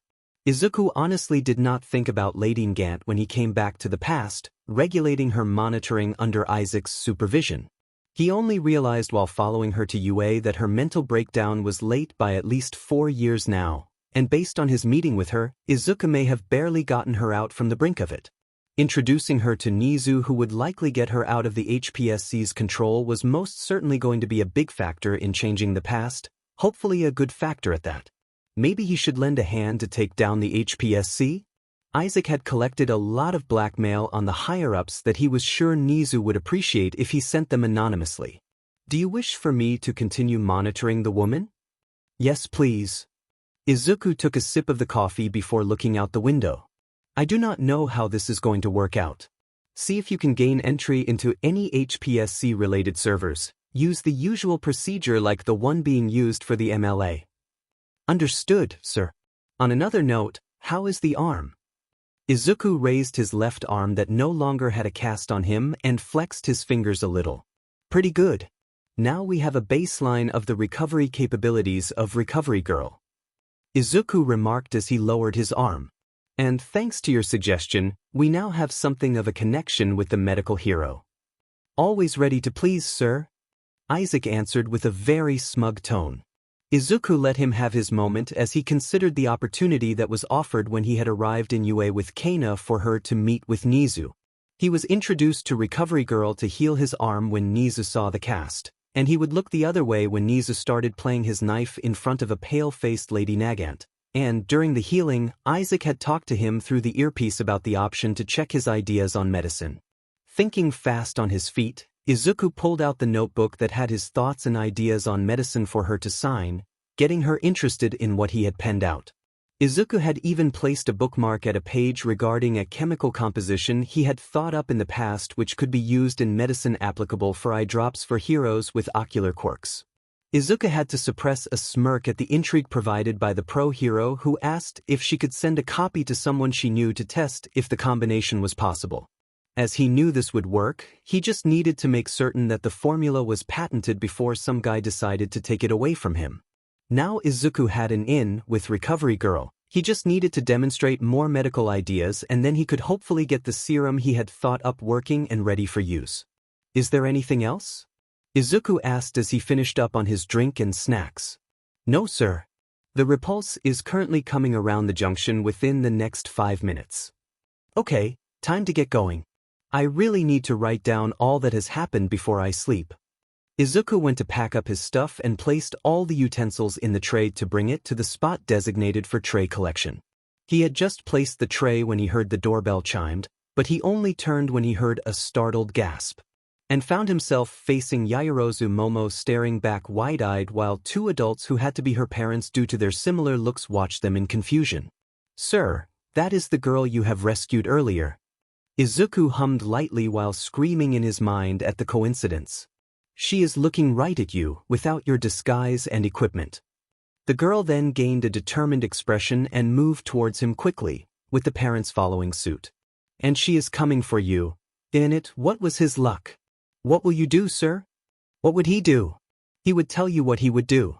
He was going to initiate Protocol N, otherwise called Nijirundeo. Izuku turned and booked it out of the cafe and towards his escape vehicle that was now coming around the corner. He should be able to get to his workshop quickly with no issues and hopefully no one tracking him.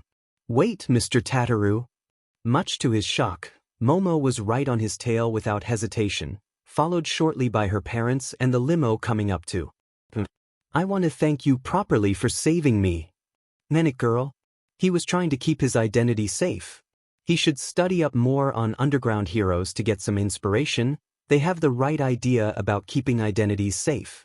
Back in you, Eraserhead and Lady Nagant straightened their postures at the sudden feeling that someone appreciated their efforts to keep their identities out of the limelight, while other students and staff shivered from the loud laughter Nizu let loose all over the campus despite being in his office, with actual thunder and lightning over the campus. Disclaimer: Boku no Hero Academia My Hero Academia is a Japanese manga created by Kohei Horikoshi. The only thing I own in this story would be the plot and whatever original characters I create. This is a work of pure fiction and I wish I can make money out of this. Possible shoutouts: Marvel Universe, Kamen Rider, Gundam. Go Beyond, plus Ultra. Minute. Breaking news. Yatsuba Kanzaki has stepped down from his position as director of the HPSC, citing health issues and personal family matters as the reasons. His resignation comes amidst speculations of possible tax fraud and corruption in the company due to recent information leaks to news networks showcasing some of his bank records and questionable circumstances of people disappearing during his time, along with rumors of the director ordering selected heroes to perform off-the-books operations overseas that are highly illegal by the international hero laws. Okay, that is enough of that. Izuku turned off the television showing the once director of the HPSC bowing at the news conference that was going on at the HPSC's main headquarters, police officers with cuffs ready evident in the background. He had the feeling this might happen sooner or later after his meeting with Lady Nagant and her meeting Nizu in person a couple of months back, but this was likely the first time he had ever seen a member of the HPSC leave the company in public disgrace, let alone the director himself. At least he was not dead. Well, not yet, at least if the saying was true about time travel and death. When there is death, there will always be death. It will come no matter what efforts are made to stop it. But enough of that. Whether the director replacing Kanzaki was the same as last time or not, he would think about it later. Right now, it was time for work. Isaac, you there? At your service, sir. The frames are being set up as we speak. Izuku nodded as he stood near a big platform that had simple robot frames spaced out evenly and currently being fitted with the standard EXO framework with automated arms reaching out with bolt tighteners to secure them along with attaching metallic parts.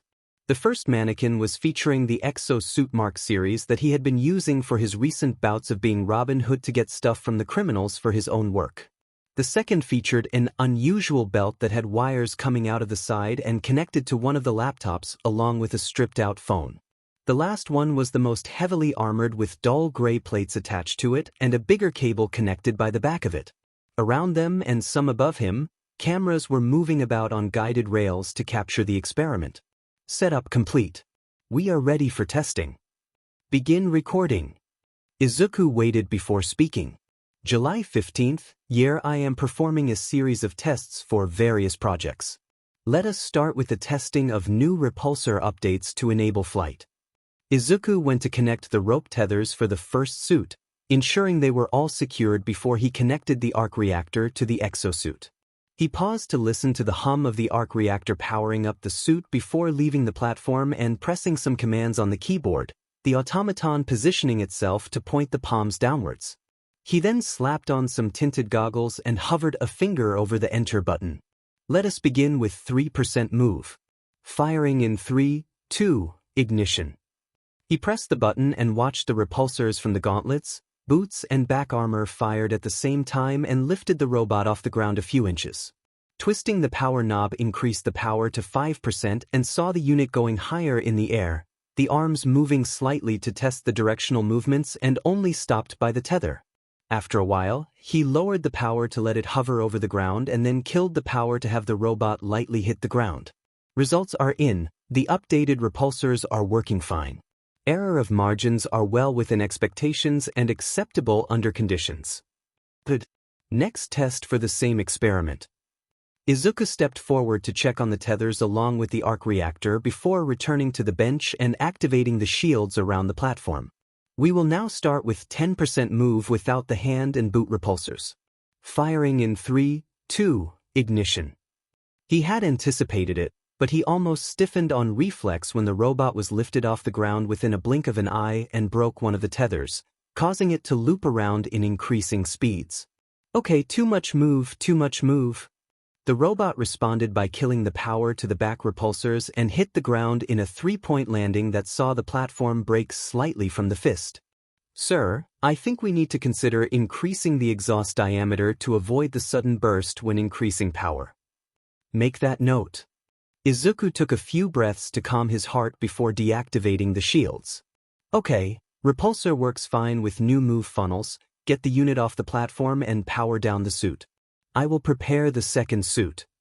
Izuku got on the platform as the first robot moved away and made his way to the second robot that had the belt, checking the wire connectors and nodding before walking back to the laptop connected to it and bringing up some windows to display figures. He then connected the phone to it by USB and turned it on, which also powered up the belt. Next experiment is based on the idea of quick transformation armor inspired from Japanese entertainment media. With help from Isaac, we have already established the project Hardlight to be highly successful in creating hardlight constructs for shields and blades, along with limited success to create bladed projectiles effective for up to 10 meters.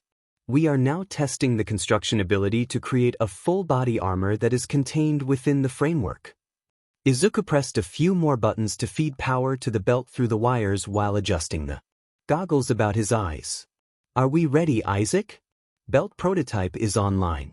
Hardlight projector is powering up. Okay then.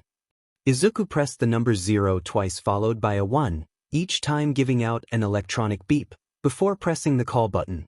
0 beta 1, standing by. Power at full capacity. Begin projection test on my mark in 3, 2, 1. Izuku pressed the button on the laptop and, despite having tinted goggles on, yelped at the light show that came on as the belt powered up and thick lines of lines went about the framework, quickly becoming too bright for him to look at without squinting.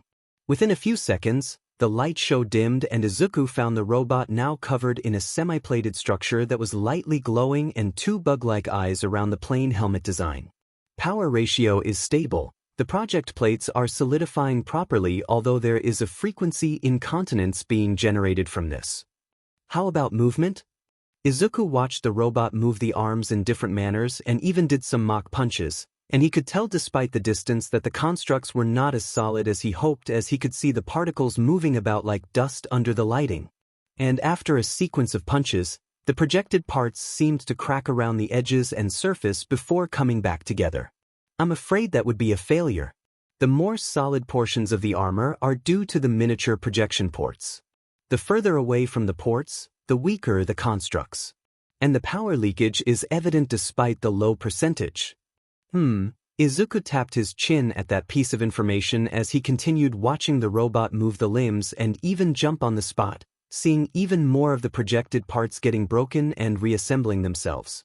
Well, it was just an idea, so at the least, we know that if I have to use my projectors for the full body, ideally in a spot where I do not move to pump out more power. This just proves the point. Moreover, I would need to program the projectors to create the armor design on the go. True. Powering down now. The unit stood still, and after another light show was back to normal. Shame though. I was sort of hoping to have something like instant armor transformation equipment. Izuku remarked as he turned off the power source for the belt and came forward to disconnect the cables and inspect the parts. There is merit to the idea, but the hard light projectors may not be sufficient for such a task. Perhaps a different type of projector or material to create the actual suit with the hard light overlaying it. In that case, Izuku paused as he looked at the belt. Nanotech. Nanotech. New project then. Izuku cheerfully answered as he disconnected the last of the cables. He did not really dabble much into nanotechnology in the past timeline, only knowing enough for minor inventions and more for medical purposes. This would be a fun one to say the least. He would need some point of reference before going further into this. For now though, he had one more test to do, and this was a more problematic one. Final test, phase shift full armor state with multiple power settings, and later, additional testing with equipment usage. The aim of the first part of the testing is to see if changing the power ratio for the phase shift will affect the armor's protection capabilities and hopefully allow for multiple protection patterns in different scenarios while saving the power accordingly.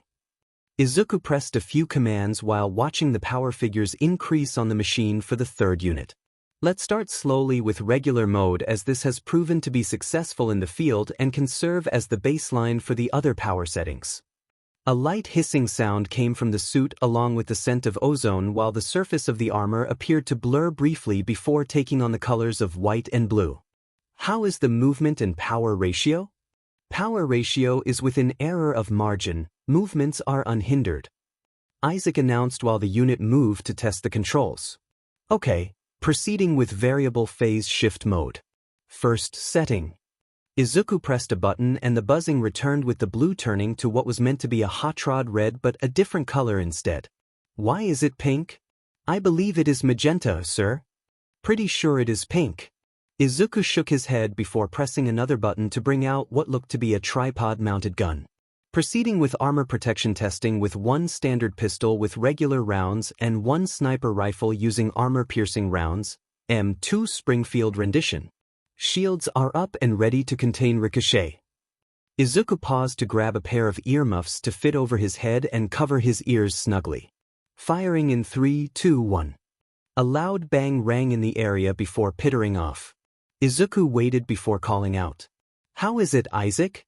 Armor did not obtain any scratches from the shots.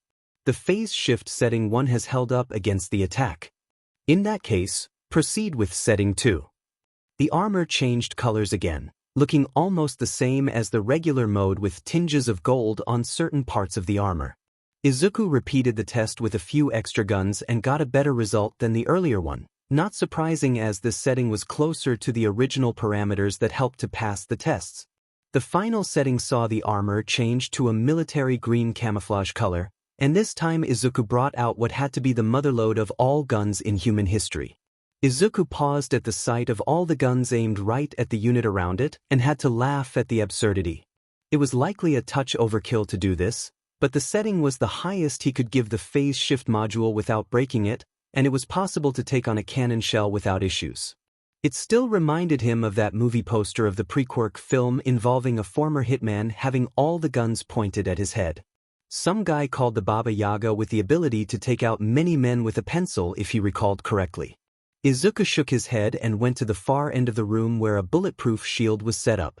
He put on earbuds and earmuffs before pressing the button to unleash all the firepower at the suit, and waited a full 2 minutes after all the guns had fired their entire clips and were kept away before he moved away from the glass to find the armor mostly untouched outside of a few scratches and all the rounds scattered about the floor. I believe the defensive capabilities have been established.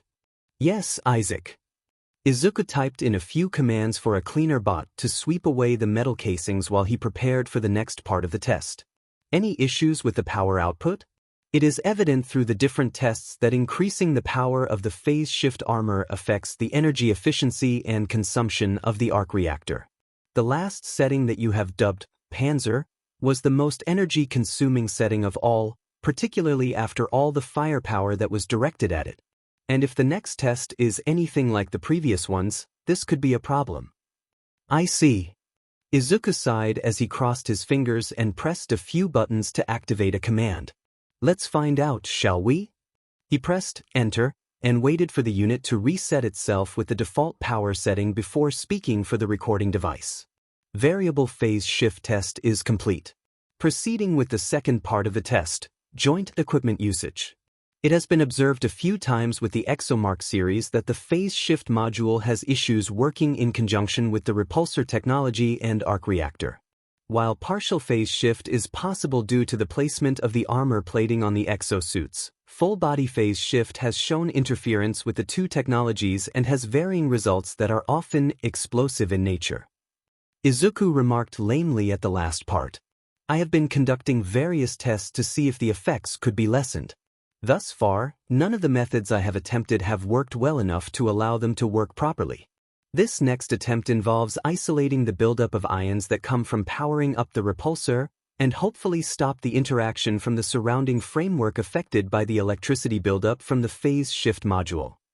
He pressed a button to connect the repulsor linkage to the arc reactor. Sir, may I suggest using the lowest power setting to avoid potential blowups? Izuku considered that suggestion and nodded his answer while reconfiguring the phase shift variables to the light combat setting. Good reminder. We are ready to begin equipment testing with the phase shift module with the utilization of repulsor technology.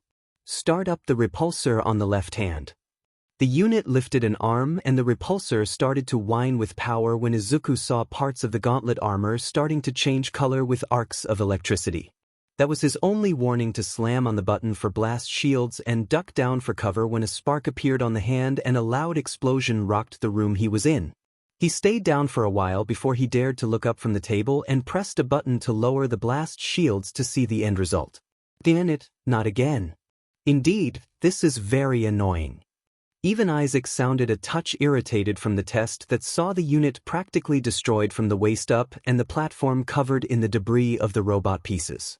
The repulsor technology does not work well with the phase shift. Why does it keep doing that? I even tried to insulate the current from the palms. Izuku turned on the fans to vent the smoke out while he checked the recordings and the values that came in. Based on the resonance reading of the repulsor on the gauntlet and the synchro reading of the phase shift module, it would appear that the energy signatures from the two were canceling each other out in a feedback loop that ended up drawing more power to attempt the activation of either systems, and the insulation you included for the repulsor tech to take in the power from the arc reactor may have made it worse, hence the explosion. Oh, for crying out loud. So that means I cannot use repulsor tech together with phase shift unless I keep them separate and alternate the equipment in missions. Izuku took off his goggles and rubbed his eyes while the fans finally completed venting out the smoke and the cleaning robot gathered the pieces into one pile. Indeed, and if the readings from the arc reactor are of any indication, you may not be able to use that as well for a full-body phase shift. Great, just great. Izuku was tempted to throw the mother of all tantrums but focused on his breathing to ensure his head was clear. Bad tempers do not help with research very well. Okay, this is a setback, but one I can try to salvage. Repulsors and possibly arc reactor technology cannot work well with phase shift, but hard light projectors work well enough that it would not interfere with power consumption or resonance.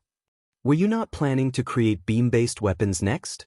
I understand that there was a TV series for children based on robots and beam weaponry, The one that you had partially based your idea for Project Phase Shift. Izuku paused to consider that before a smile started appearing on his face. Isaac was right to suggest that route, not to mention reminding him of where he got the idea from. If he already used that as his inspiration, he may as well go all the way. Okay, I will do that for the phase shift types. And for the time being, I suppose I need to have them as standalone drone units until I can figure out a different power source for the technology and iron out all the bugs or KNKS of the construction. Not to mention I am still too small to be wearing that. Indeed, I shall prepare schematics for the armor design when you finally hit your growth spurt, sir. Ugh, did he have to say it in that manner? Since we are going the drone route as one might put it for the phase shift project, shall we convert the ExoMark series into actual armor? Prepare a sub-project for the Exo series with full armor. I will continue using the Exo suits for the next few years. Izuku answered as he got the automated arms to grab the broken pieces and move them to a box for further studies. Since I am already basing the idea for the drones from the same source as the phase shift armor, let's do the same for the suit utilizing the arc reactor and repulsor technology. Understood, although you realize that the color scheme is a little much? Yeah, the gold titanium alloy and anti-icing treatment makes it very obvious. Izuku had by that point disassembled the other two robots of their testing equipment. We can think about it once we are certain of my height. I will just use the exosuits for now. Understood. For now, let us continue to clear the area. Izuku continued cleaning up the place for half an hour, and then locked down the room before leaving through a door and to the car that was parked with the parts and test robots for the day. Once he got in, Izuku settled himself down while the car jolted lightly from the lift, taking it up and eventually to the doors that opened up to the view of a canal, revealing his location to be at a small port near the construction under Ochako's family. Izuku had Isaac purchase this area to serve as one of his safe houses and get this done by a different construction company before Uraraka Construction Movers as a test to see if it was possible to get other people do the construction for him on the sly.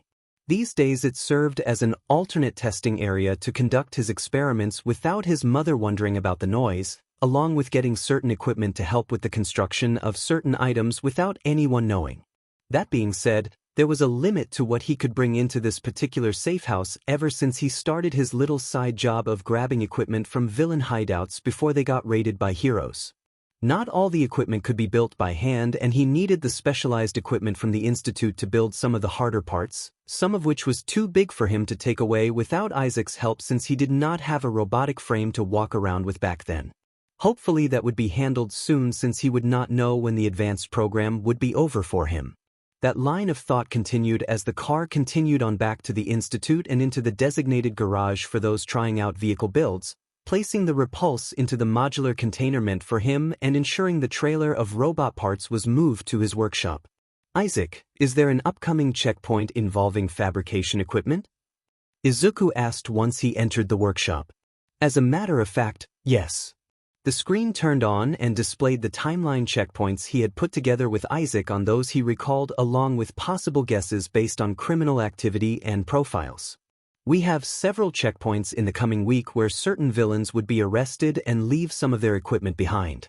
Two of which would be ideal to help speed up production of the armor platings and alloy creation. Good, because we are really going to need them for our other safe houses. Izuku sighed while mentally thinking of what he needed. We may have to consider holding off on buying other equipment until Uraraka finishes the factory part of the new build site. Once that is done, we can start shifting some of the stuff to fabricate what we need. Understood.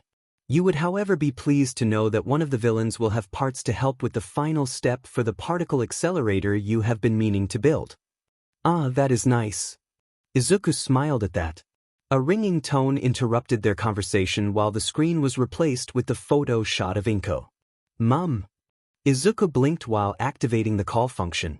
Hello, Izuku. Inko's voice came through cheerfully, cooling his temper and making him smile at her tone. A better tone compared to the last he heard from the previous timeline. I hope I am not interrupting. No, I just finished my testing and cleaning up the place. Izuku answered while Isaac helped to handle the other matters. Is there something you need? Yes. Can you help me collect some Manchu pork on the way back? I want to make a big dinner later. Izuku paused at that request. Manchu pork was the brand of pork that could only be found in Yamaguchi butchery due to how the pigs were raised, and it was normally meant for special celebrations or occasions, even with the increased payout from the government and their respective incomes. Oh, wait a minute. You don't need to make a big dinner for my birthday. I am quite fine with a regular one. Izuku tried to dissuade her from having a big party. His memories of lonely birthdays were not the most fulfilling, especially after her death. Oh, you need not worry about that. Even through the phone, Izuku recognized the mischievous tone in her words. I am thinking of enjoying myself tonight, so I will be making some of your favorite dishes. If you are sure? Izuku drawled at that. I'm sure. I will be making some katsudon with that pork, so that would be your motivation. Bye. The phone shut off at that point. Izuku shook his head at that. Anything else we need to get? We must as well do some shopping on the way. Izuku asked as he continued with his tasks. Some minor grocery shopping and parts purchase. Isaac replied. As for equipment, we can do the window shopping in the next few days. I see. Izuku cracked his neck. Well, at least the roads are clear, we can take the repulse for this. Understood. The repulse is almost topped up with arc energy, and the panels have been inspected. We can leave in 5 minutes. Thanks, Isaac. Izuku thanked the AI as he made his way back outside to lock up the place. He may as well bring the trailer back to the house so that he could clean it out properly and have one of the units brought back for processing. 20 minutes later. Hope Mum is not spending too much on me. I am quite fine with a small party. Izuku muttered as the car approached the house with the items stored in the specialized cooler he had installed for such an occasion. I am sure she is just wanting you to relax, sir. You have been working non-stop for the past couple of weeks. And it is your birthday, a date that humans should be celebrating. There is just so much to do. Izuku replied as he leaned back further in the chair. And birthdays are not really a thing with me. Even though your last birthday was better with Miss Kendo? Izuku smiled as he recalled the girl who had visited him with her parents as a surprise on that day. It was admittedly nice of her to do so, and he was genuinely happy to actually have someone other than just his mother to come and celebrate his birthday genuinely. His past life as a quirkless was very lonely, as parents of his old classmates did not want him to spread his disease to others, and felt that he would only drag them down with his worthlessness. Finding out later in the old future that Aldra was a breeding ground for MLA propaganda really stung Izuku badly, and he really wanted to get even with them, a chance that he was taking very well in this timeline. We are approaching the residence, Isaac announced as the car came closer to the junction that led to the smaller roads for residences. Around here, the people seemed a lot friendlier than those back in Aldra. Then again, he was biased. Based on his history, it probably helped that around here, a lot of the residents had their own experiences of being looked down on by quirkists or the MLA, so they welcomed him and Inko into their neighborhood with open arms. Probably even more so after Izuku implemented some equipment to help protect the general area. The police absolutely loved him for helping to keep crime rates low thanks to sensors keeping track of certain locations and the prototype quirk jammers he made for them to contain any criminals. Finally, the car reached the house, and Izuku blinked at the sight of the car that was parked in front of it. I don't recall the Kendos having that type of car. It is not their car. It seems to be government-issued. Car plates do not match known users. Izuku frowned at that reply. Why would there be one here? The boy mused as the repulse went around the back to the garage to be parked inside. It was as Izuku was exiting the car that he heard something odd from the speakers, realizing that his mom must have accidentally turned it on. He was going to ask Isaac to turn it off when voices started coming out of it. Where is it? Hurry up, he is coming back. Izuku frowned at that, not recognizing the voices and cursing that he had yet to replace the speakers to have proper audio when a sudden crash and scream sent his blood pressure up, not helped with the speakers going out. Isaac, what is going on inside? Cameras are turned off, sir. I cannot access any of them. That got Izuku to the wall that had a handprint scanner next to a picture of the sea beach of the prefecture. Placing his hand on it to open up the security, Izuku stepped back briefly as the picture frame sunk itself into the wall and went up to allow him to grab an air-powered BOLO gun and a special arm brace that he had created in the event he had to fight in his house. He flexed his arm to activate the brace to extend all the way to his elbow with a couple of armor flaps opening up to show the necessary components primed. He then took the BOLO gun in his other hand and made his way out of the garage. Isaac, suit up. Izuku tested his earpiece while lightly checking the area. Sir, I believe that we should see the situation before going in guns blazing. Perhaps we should call for help. No time. The GRP should do the trick. Izuku gripped his weapons tightly and he crept to the back of the house just as another scream echoed, followed shortly by the sounds of something breaking. Izuku gritted his teeth and went to the back door, noting the curtains having been drawn from the outside. He pressed the button to unlock the back door quietly and slipped in to find two unknown men with their backs to him, looking at something on the ground. His eyes shifted and his heart temporarily seized to find Tazuna on the ground with something red staining the floor. For a brief moment, his visions shifted and Izuku found himself in a broken apartment building, hiding behind some furniture while watching a wounded hero trying to get up with a group of villains coming closer to finish him off. The hero raised his head and spotted him from the cover. Run! The hero spoke just as the closest villain raised an arm to spout a blade and drive it down on his head. The hero took his last breath before slumping on the ground, with the villains watching him expire before suddenly turning to where Izuku was hiding. There you are, no. Izuku rushed forward with his arm raised to point the arm brace at the closest villain, lifting him off his feet by removing his gravity and allowing Izuku to fire off a BOLO from the gun to restrain him before he pushed him away by reversing the polarity of the gravity around the man, letting him the wall as Izuku turned to fire off another few rounds with the BOLO gun. He was able to capture two others, but the last one proved elusive and managed to avoid capture while throwing some sort of cloth at Izuku. Izuku dodged at the last second and sped towards him with the brace aimed at him to try and hold him, but the villain wrapped another round of cloth around it to stop him from using the GRP, forcing Izuku to slip between the legs to catch him off guard and flipped him over in hopes of tripping the villain.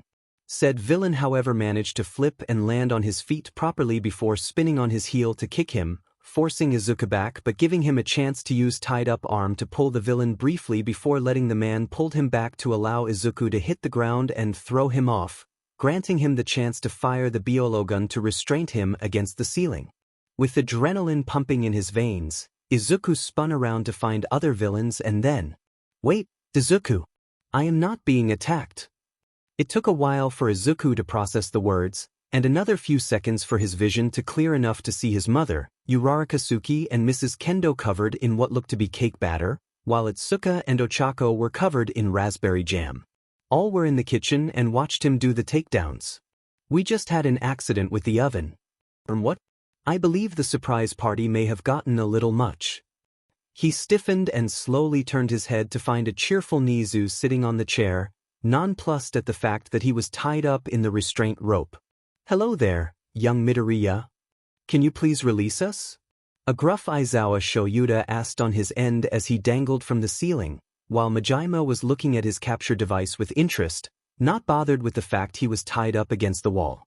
Principal Hamada Hiro was looking a little exasperated at the situation he was in as he was upside down on the wall, while the fathers of Ochako and Itsuka were also a little surprised by the sudden capture but were untouched otherwise. Upon closer inspection, Tazuna evidently had dropped a bottle of jam on the ground when he slipped, thus staining his shirt. "Oh my God! I am so sorry." Izuku went about helping them out of the restraints with Isaac following suit in his robot frame.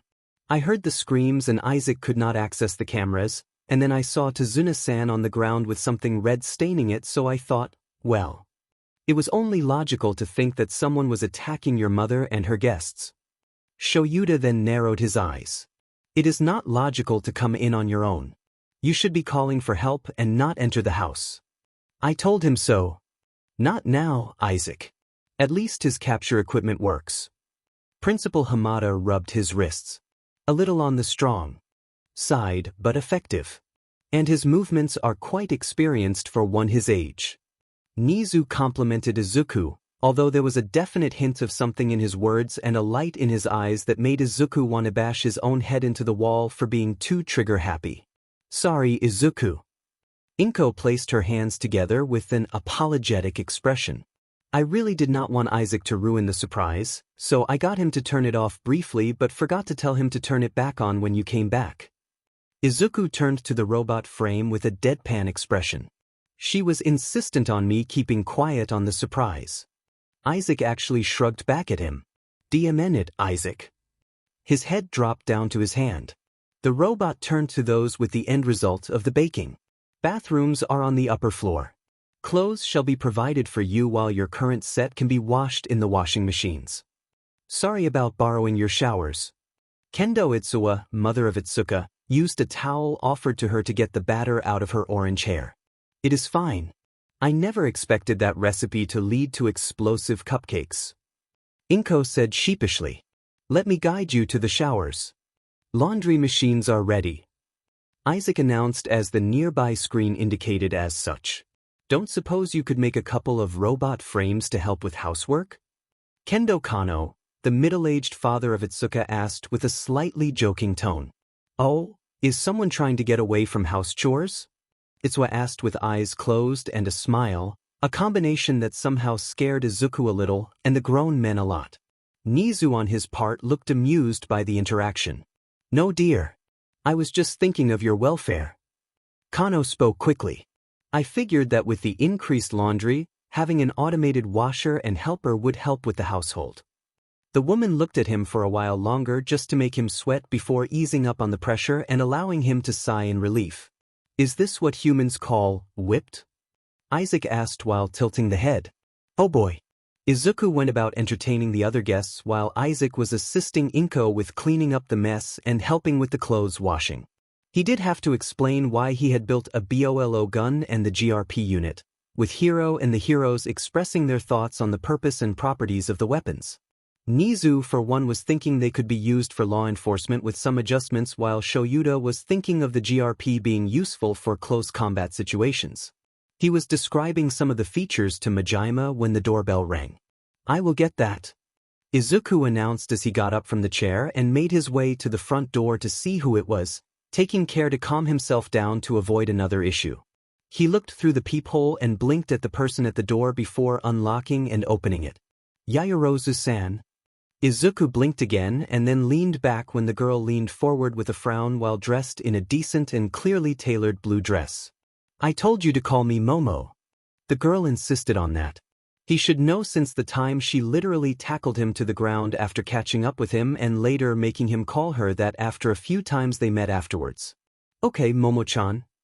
The girl smiled and pulled herself back. A few chuckles drew the two's attention to her parents. Mr. Yaoyorozu was a man in his late 30s wearing a nice and expensive-looking suit whose spiky but neat black hair along with his gray eyes made him look rather intimidating and professional. His rather large and built stature also helped enhance the image. The woman beside him, on the other hand, looked like an older and more developed-looking Momo, and in Izuku's honest opinion was something that the girl would likely look forward to in the future if this was how her mother looked. The woman had wavy black hair, instead of spiky like Momo's, and onyx black eyes that complemented her pale skin, and she was wearing a simple black dress that hugged her generous figure nicely with a few accessories on her. But even with the simple options, she still looked like quite the beauty, and she seemed to know it without needing to flaunt it. That was to be expected from a woman who ran a side business in fashion and woman cosmetics. Said side business was also in the top 3 most successful businesses in Japan at least. "Good evening, Saito-sen, Rei-sen." Izuku greeted them. "Hello there, young man. Happy birthday." The husband greeted him with a wave while the wife came forward with a small package. "Hope you don't mind us dropping by. It is a surprise to say the least." Izuku paused as he accepted the gift. "But I don't recall telling you my address." "Oh, I just asked some friends to find your address so that we can thank you again, and since we learned about your birthday, we figured we could kill 2 birds with 1 stone. Well, that was mildly concerning. Saito, don't scare the boy like that." Rei smacked her husband's arm. "What?"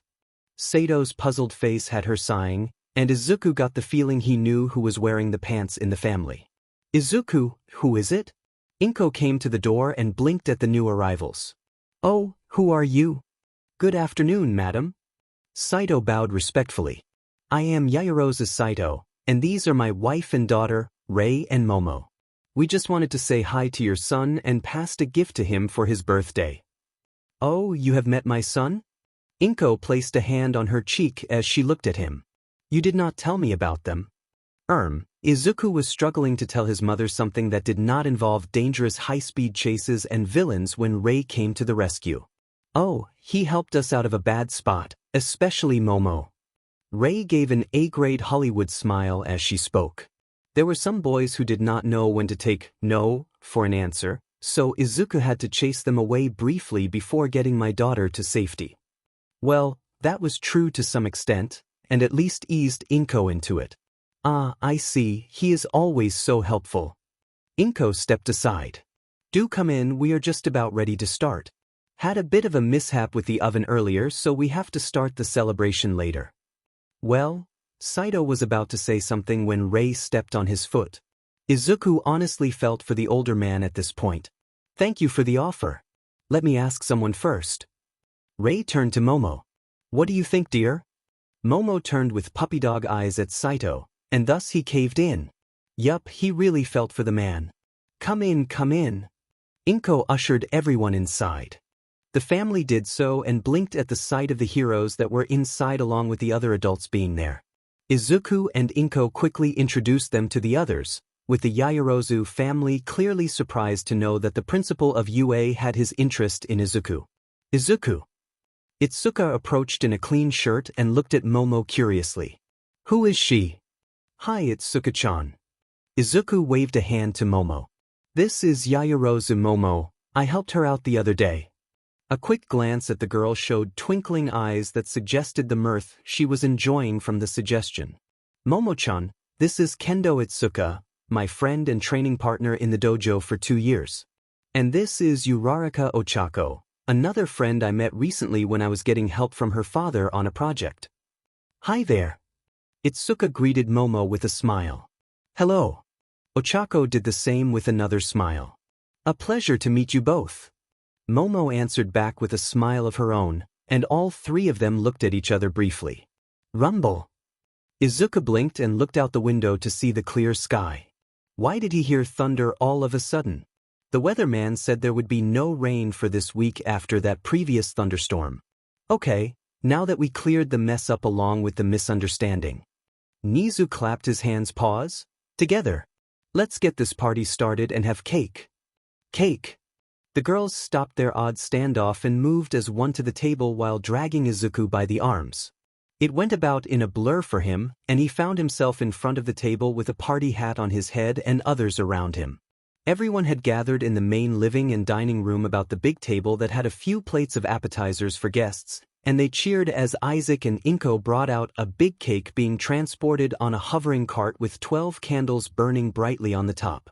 As the cake was delivered safely and Isaac moved the cart away, everyone started to sing the birthday song and Izuku could feel tears pricking his eyes a little. He had not had a birthday with multiple people for years, and even when he returned, he and his mother celebrated the birthday alone other than the previous year with Itsuka. Now he had a lot of people willing to wish him a happy birthday. Go on, make a wish. Inko smiled brightly at him. Izuku looked at her and then at the rest, before looking at the candles on the cake as he made a promise of what to do in the coming years. He swore that he would get Eri out of Chisaki's hands before he could conduct his experiments. He swore that he would keep his mother safe. He swore that any Itsuka, Ochako, Momo, Mei and any others that could get into trouble in the old future would be alive and safe in this timeline. He swore that the MLA would be gone in the near future. He swore that AFO will be defeated for good. He swore that the future would be a better one for all. Izuku nodded before blowing the candles out, the sounds of everyone cheering for him being a balm to his loneliness carried over from his old life. That much he made sure to get it done. The sun was just close to setting in the distance with strong winds blowing about the streets, the commuters still out and about rushing for shelter at the likely onset of a storm in the night as was predicted by the weatherman in the news earlier in the day, with possible hints of snow coming early for the year. The streets were still being patrolled by the heroes who were getting themselves prepared to burn the midnight oil, since the more clever criminals and villains would begin their work at this hour and well into the night. One such example happened to be entering an office building running a news tabloid, dressed in a typical office suit that would not look out of place of a man preparing for the night shift. The man entered through the door, scanned the security pass while smiling at the guard, entered the elevator and went to the desired floor in the building. Perfectly normal. Except the elevator went roughly 10 floors below the ground instead of any of the upper 4 floors, and the corridor that greeted the man when the doors opened would belong more to a high-security bank than an office. The man walked to the end of the corridor while watched by several cameras, placed his security pass on the card reader, his palm on the hand scanner, and his eyes against the retina scanner, before he was allowed to go inside to a series of rooms filled with servers and computers. "Yo, Hondo." One of the few technicians came along to greet the man. Said technician appeared like a cyborg with half of his head covered with metal plates and sporting a red eye that was gleaming. Burning the midnight oil? Among others, Cyrex. The one named Hondo placed his stuff on the table. Master Skeptic is wanting an update on the infiltration of the HPSC servers. The latest raid on the school from Tagawa has messed up the schedule, and he is hard-pressed in dealing with hackers trying to find information on our commander. Another one of our bases is gone as well from Eheim. Cyrex frowned as the red eye blinked rapidly. The HPSC has been performing a lot of random inspections on all the schools, and the rodent of UA has been able to sniff out our other bases. There is also that odd hacker that has been appearing on-off for the past few months. A group of 5 appeared from another room with the man in a pinstriped shirt talking to the first 2.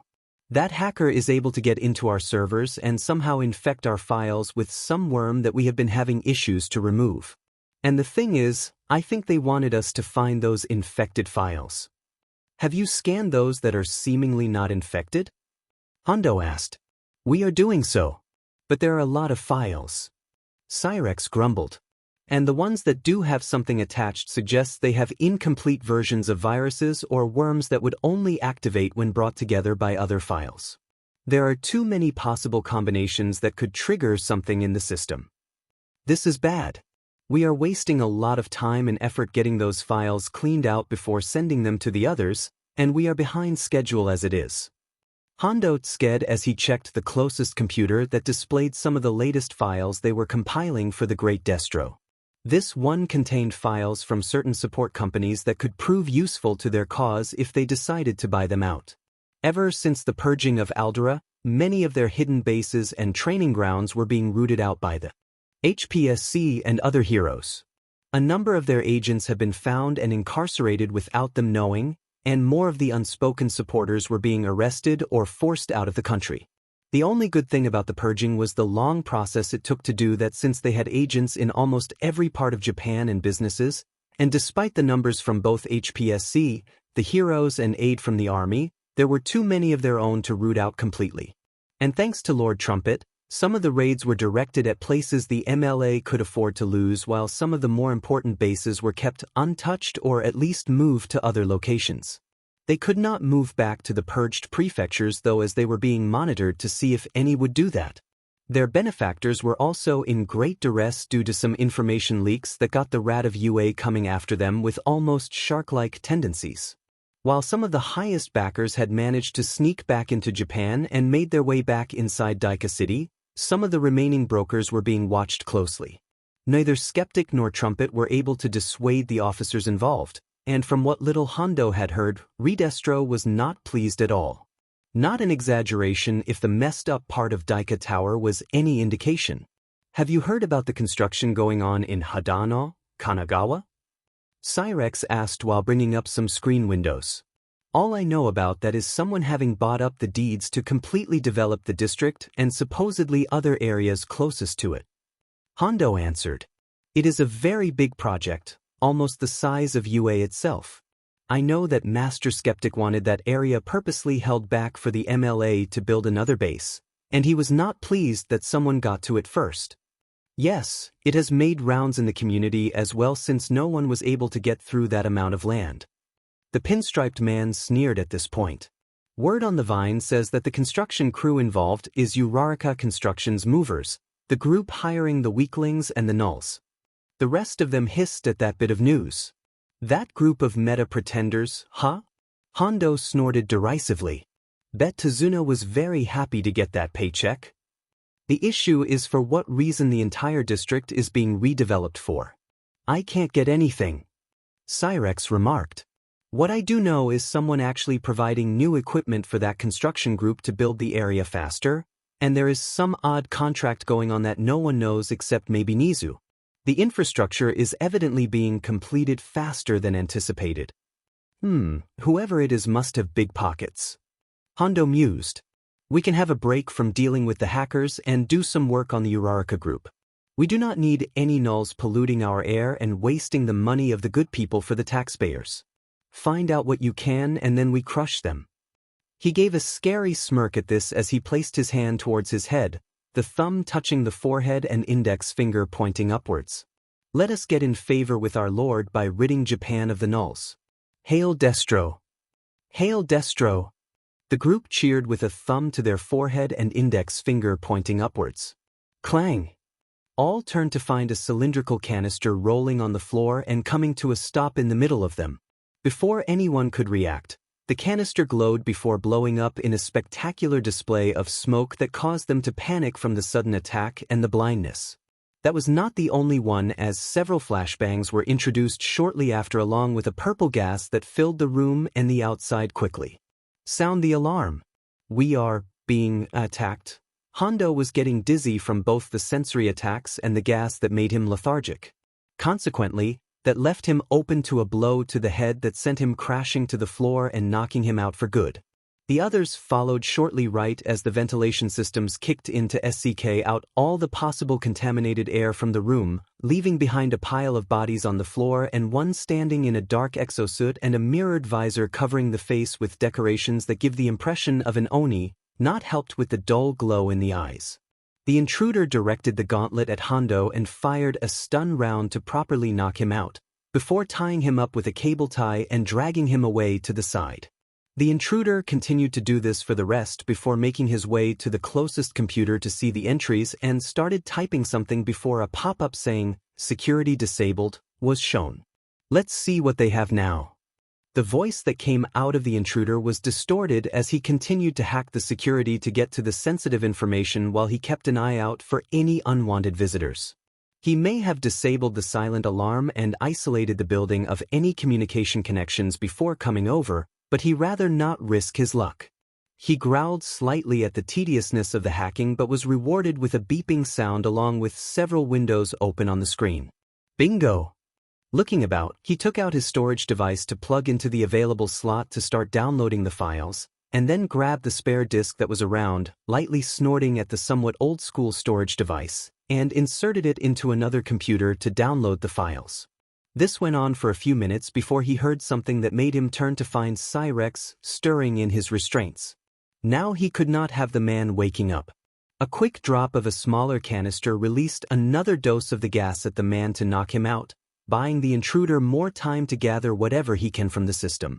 As he waited for them to download everything, he took his time to look about the underground base, having done the same for the building the past week, and took photos of whatever documents he could get his hands on and whatever items that caught his fancy.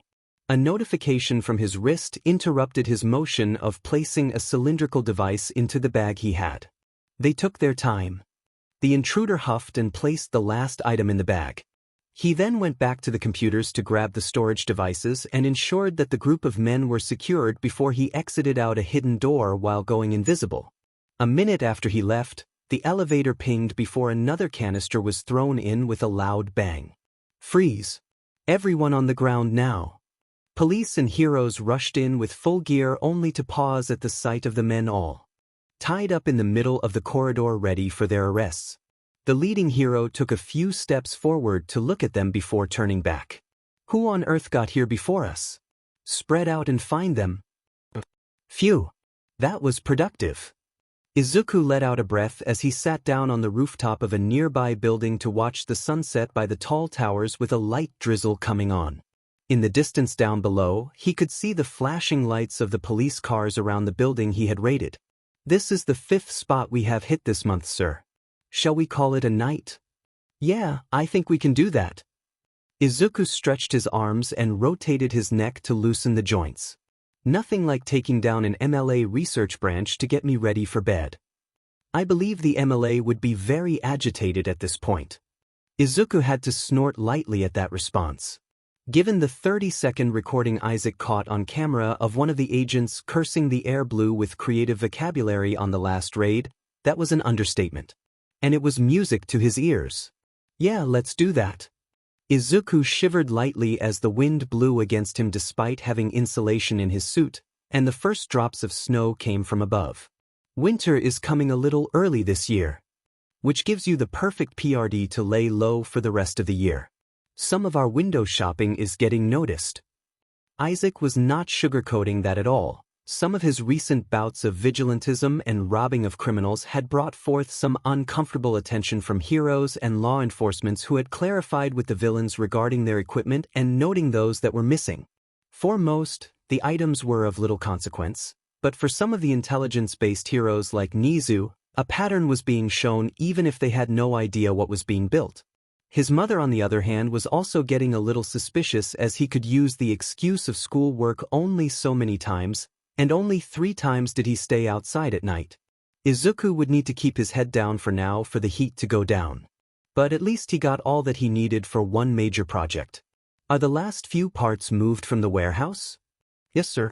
We now have the necessary components to build your personal particle accelerator, along with some spare parts for good measure. Good.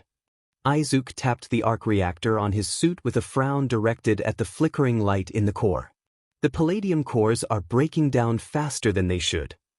Based on the schematics you had provided, you were able to get better results due to the war pushing technology to the limits along with the palladium being obtained from official processing plants.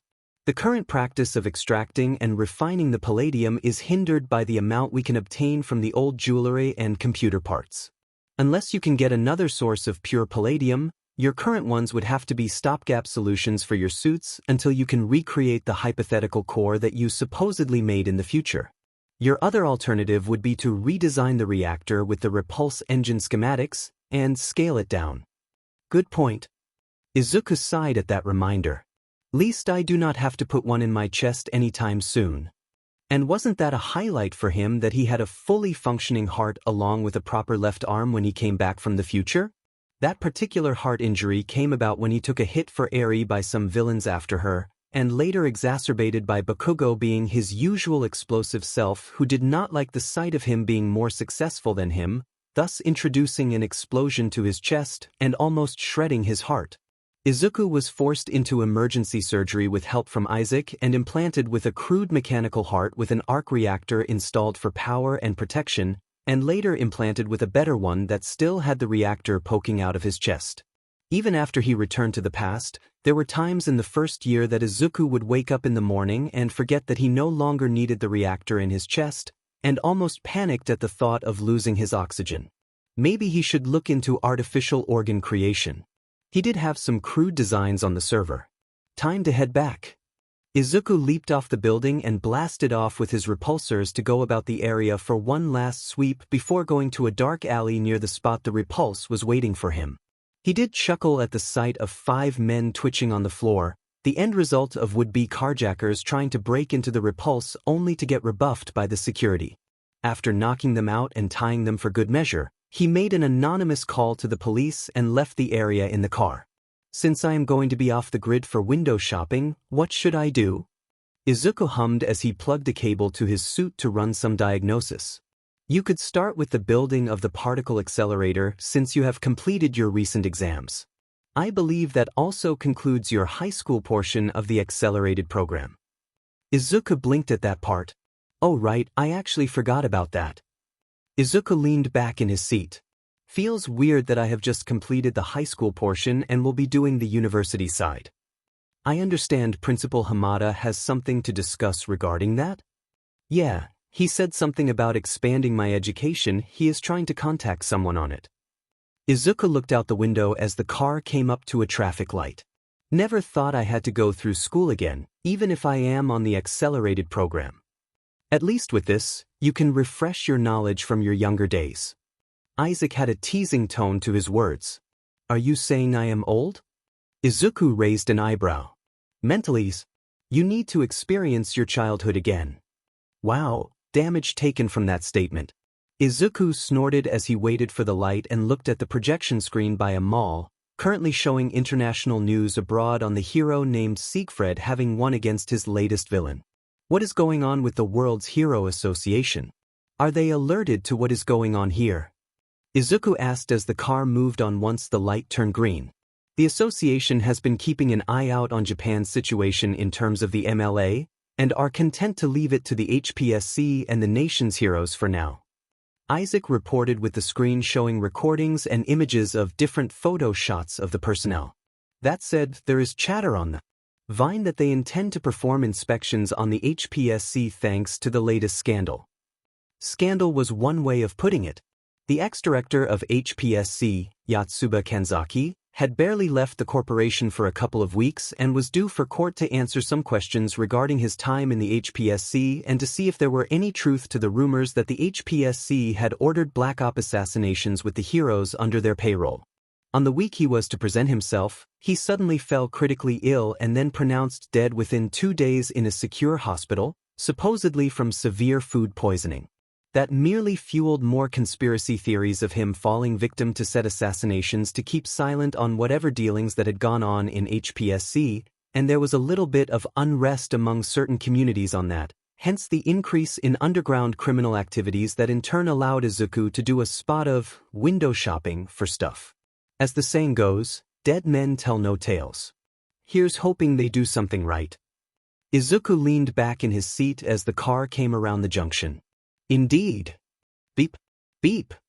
Possible crime in motion, west side 5 feet away. Izuku sighed at the announcement. Of course, crime does not rest for the wicked. Izuku leaned forward to look at the dashboard. Any cameras in the area? A couple, sir. The screen showed the viewpoints of said cameras, with one displaying someone running away from a group of middle school students. It would appear that a young lady is being chased by a very angry mob. Ig.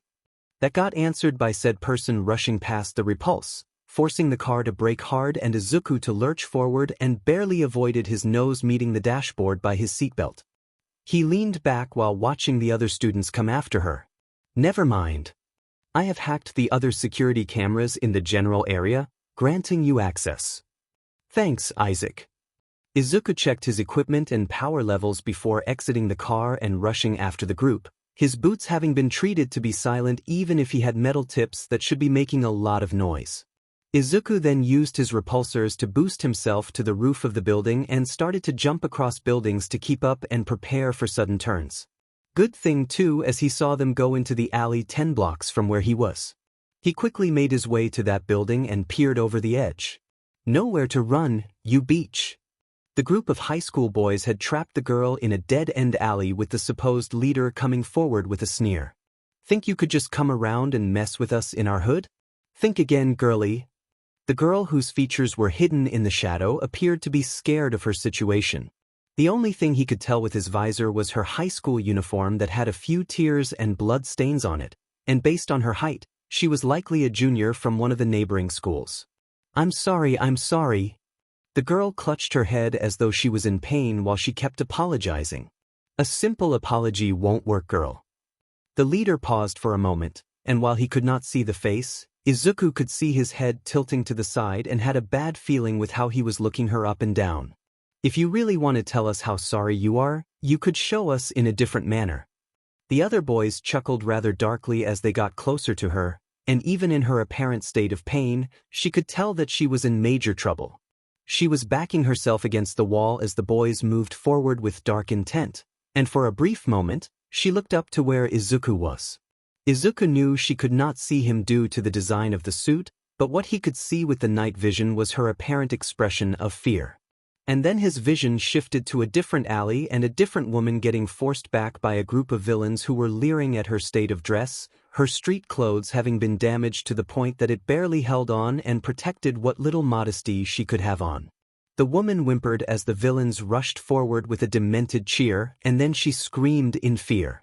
"Take them all out." Izuku leaped off the roof while throwing a stun canister ahead to let it hit the ground and detonate to disorientate the whole lot of them. With a visor and built-in sound-canceling earbuds, Izuku landed behind the closest villain who was reeling from the sudden attack. A quick swipe of the feet forced him to the ground, followed by a punch to the stomach to knock him out. A couple of microshock capsules ensured the next two villains would drop to the ground, while another four got taken out by him grabbing one of the bodies and throwing at them with a sound grenade to disable their inner balance enough for him to punch them hard. By this point though, the second-last villain had recovered and used his quirk to cover himself in plated armor and rushed forward with a war cry. Izuku merely ducked and rolled away with a repulsor to the side to knock him off his feet briefly, and then rushed forward with a clenched fist sporting electrical prongs at the knuckles. The villain got back to his feet in time to avoid the main hit, but the glancing blow was enough to shock him slightly, costing him dearly when Izuku slammed his fist into his face, canceling out his quirk and knocking him out in the process. "Hold it!" Izuku turned to point his palm at the last villain who held the hostage by the neck in his hand and pointed a knife at him. "You got it all wrong, man. This speech is the villain, not us. Yet you were so eager to attack and surround her." Izuku prepped his gauntlet. If she were a villain, then you should be telling the law enforcement and not engage in some potential villainy yourself. Rather not bother them with this weakling. Best to take her out now before she could kill us all. The villain sneered as he turned the knife towards her. "You should be thanking me for taking out a future villain in the making." "No, but I will thank you for giving me time." Izuku smirked behind his visor. "What?" The villain blinked at that, giving him the chance to fire off a shock sticker at his leg. "BGMI, blablable slibblable silb." The guy shook and blabbered from the electric shock he was getting, releasing his grip on the girl whom Izuku managed to summon with his GRP module.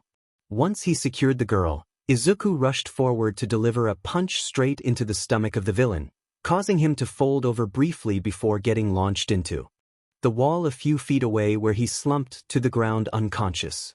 Izuku clenched his fist to activate a feature to prepare a hard light blade and walked forward with the intent to ensure the villain was down for good. "BZ. Ah." Izuku stumbled slightly from the electric shock that went through his body. "Sir, can you hear me? Your behavior is worrying. I had to shock you to get you to listen."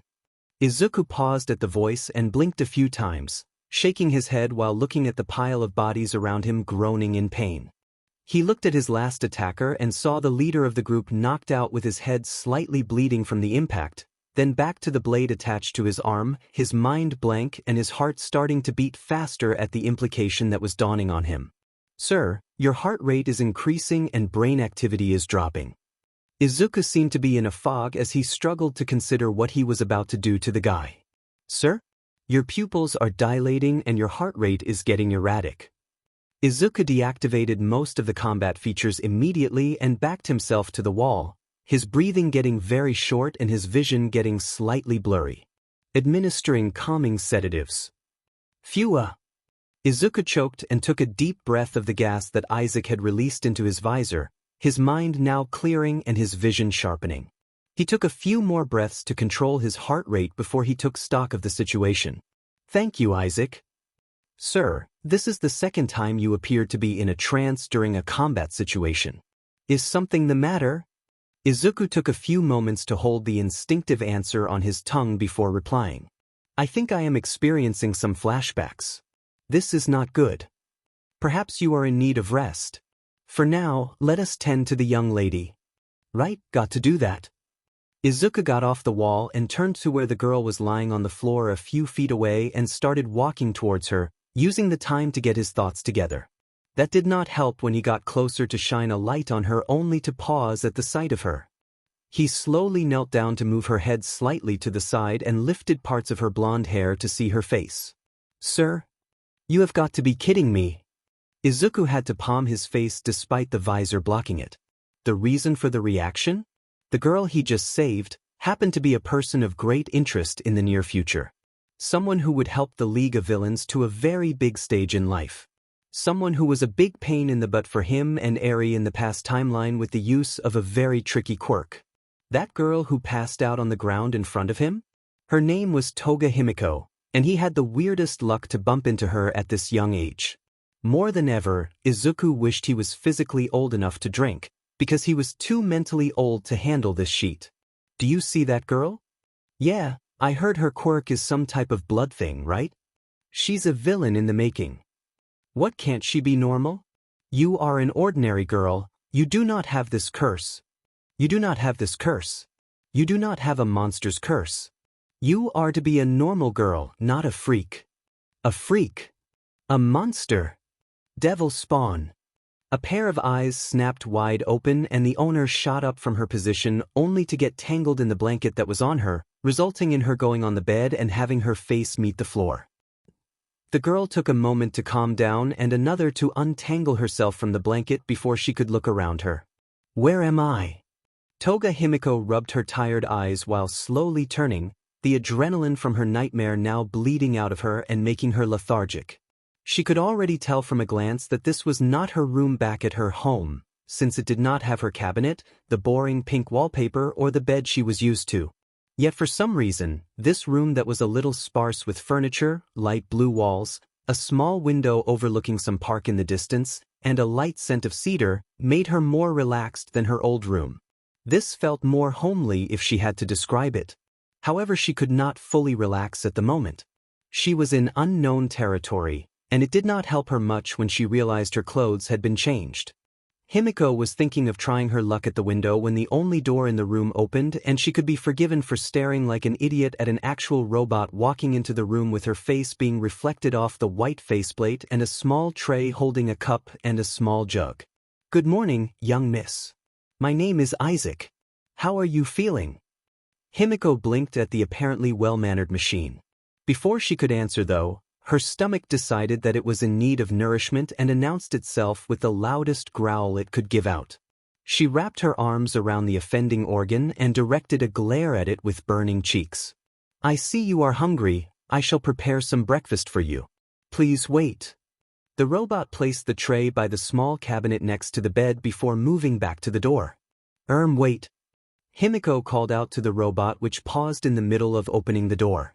Yes, young miss. Himiko hesitated for a moment, trying to figure out which question to ask without sounding rude, then settled for one that she wanted to know. Where am I? You are currently in the residence of the Midoriyas.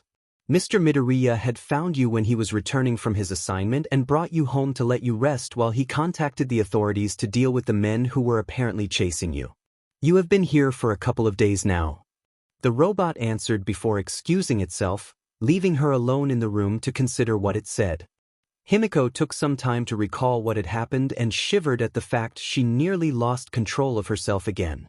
It was really a bad time for her freakishness to come out when she bumped into that group of high schoolers. It certainly did not help matters when one of them tried to get handsy on her while she had a knife in her hand. She lashed out and took some blood before leaving the area, with them following suit. Her thoughts got interrupted when the robot came back with a tray of food, and her stomach decided to up the ante by growling even louder. Himiko's face now resembled a tomato with how red it was. Dear me, it would appear you are a lot hungrier than anticipated. Isaac placed the tray down to reveal a bowl of simple chicken miso soup, a small bowl of rice, with an onsen-style egg on top, and a small plate of fish. I do not know if this would be enough for you. Himiko for one did not care about that. Her eyes were strictly on the food and she was drooling. Something about the scent of the dishes was triggering a reaction along with her hunger, and she did not have a good meal for a while due to her quirk reacting erratically. She reached for the bowl of rice and chopsticks, and proceeded to devour it, her stomach seemingly cheering from the food going inside. She paused to take a sip of the soup, and then some fish, the simple fare making her more content than the food back home. It was when her chopsticks hit the bottom of the bowl that Toga snapped out of the trance she was in, realizing with a bit of disappointment that she had finished all the food to the last morsel. Yes, you are very hungry. I shall have to prepare more food. Isaac took back the tray of empty dishes and made its way out, pausing briefly to turn to her. While that is being prepared, there are some people who wish to talk to you. Oh! Suddenly Himiko did not feel very hungry or satisfied, and rocks were settling in her stomach. They just want to ask some questions to confirm certain details. You need not worry. Isaac did not say any more and moved out of the room. Himiko was considering whether she should exit the window like those people from the movies when the door opened again, and she detected the scent of blood. Oh God, she must have attacked the one hosting her. Oh good, you are awake, said the big man in red clothes and sharp fangs as a doctor followed him into the room. You look better now that you have some food in you. So, whoever she fed on wasn't that guy then. Now that the fog in her head had let up and she had food in her stomach, she recognized his outfit as a hero costume. She wasn't going anywhere while he's watching her. Oh Himiko, did you attack a pro hero? Monster, freak, and every other snide remark her parents ever made bounced around Himiko's skull. This was it, she was going to jail this time. No, Tartarus. Are you feeling better? The hero asked. What a stupid question. It doesn't matter how she feels. Apparently, the hero could see some of that in her face because he sighed heavily while taking a seat in the chair next to her bed. I should introduce myself. I'm Sekijiro Ken, the pro hero Vlad King. My quirk is called blood control. Himiko's eyes widened. That was why he smelled like blood. I got a lot of grief for my quirk growing up. People keep telling me I am a budding villain. Now that I'm a hero, I try to find kids who are going through what I went through so I can help them. Himiko couldn't help the reaction from those words. She scoffed quite loudly and scornfully while unconsciously clenching her fists. Mr. Sekijiro raised an eyebrow. No one wants to help me, Himiko explained quietly. No one wants me for what I am. I want blood. I want other people's blood. I want to see people covered in their blood. I don't want to be helped. I don't want to be normal. I'm getting sick of pretending to be what I am not. Silence hung in the air between them while Himiko breathed heavily from the sudden explosion she let out as she wrapped her arms around her. Normal is pretty subjective, Mr. Sekijiro said at last. That's not what Himiko expected. And you never got a chance to find your normal. What? She'd been normal since her quirk came in and her parents told her how to act, to behave, and what not to do. You've been forcibly suppressing your own quirk and the parts of your biology it affects, Mr. Sekijiro said. That method of quirk control was outlawed decades ago. It just makes things worse. Your urges, for instance. They're probably more extreme because you've been denying them. What?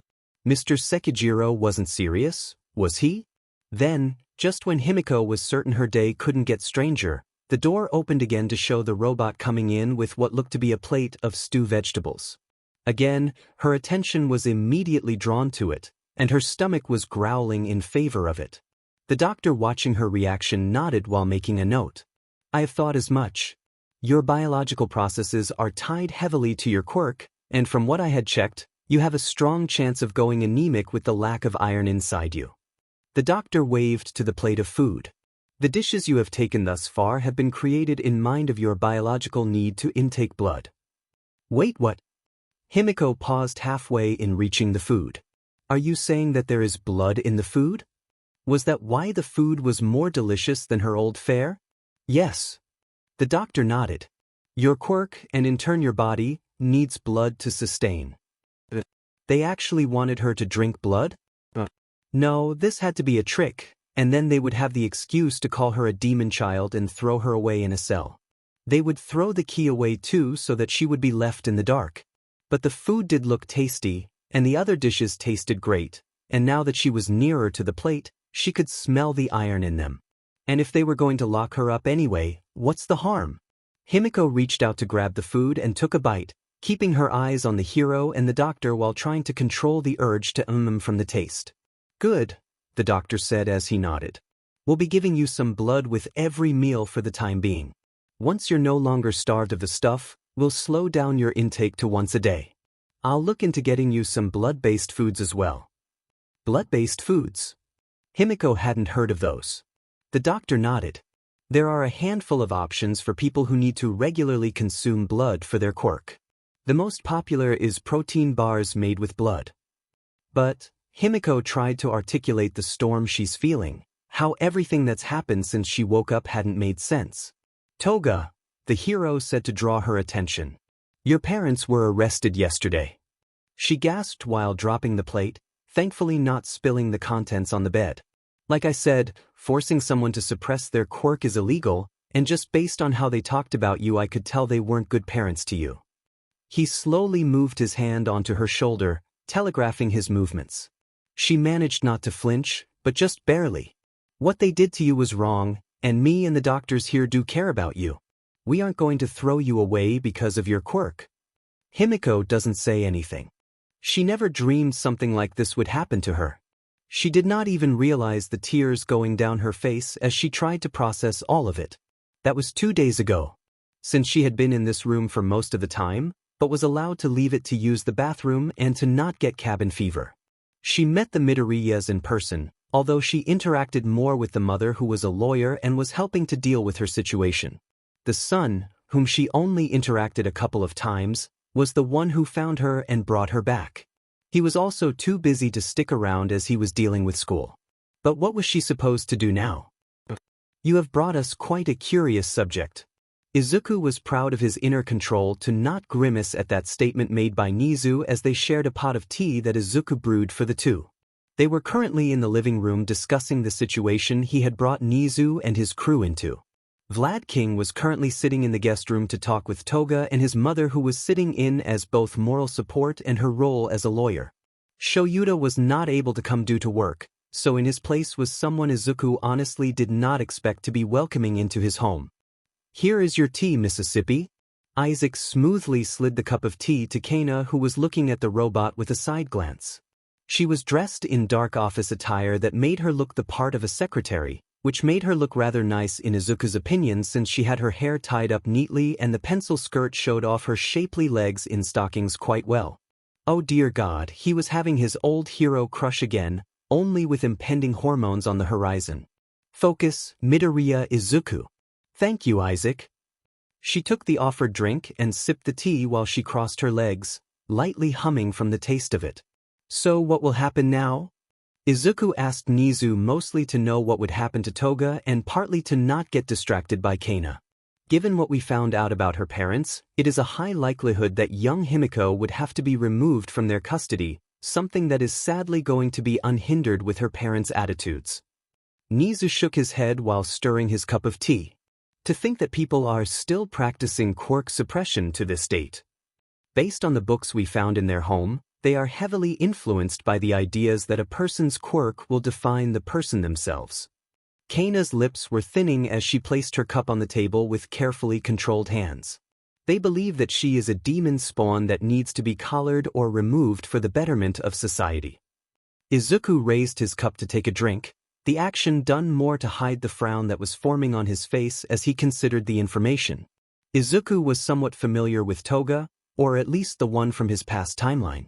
She was one of the original members of the LAV who made an appearance around the training camp of the Hero Course, and later at Daika City, where she would become one of the lieutenants of the Paranormal Liberation Front.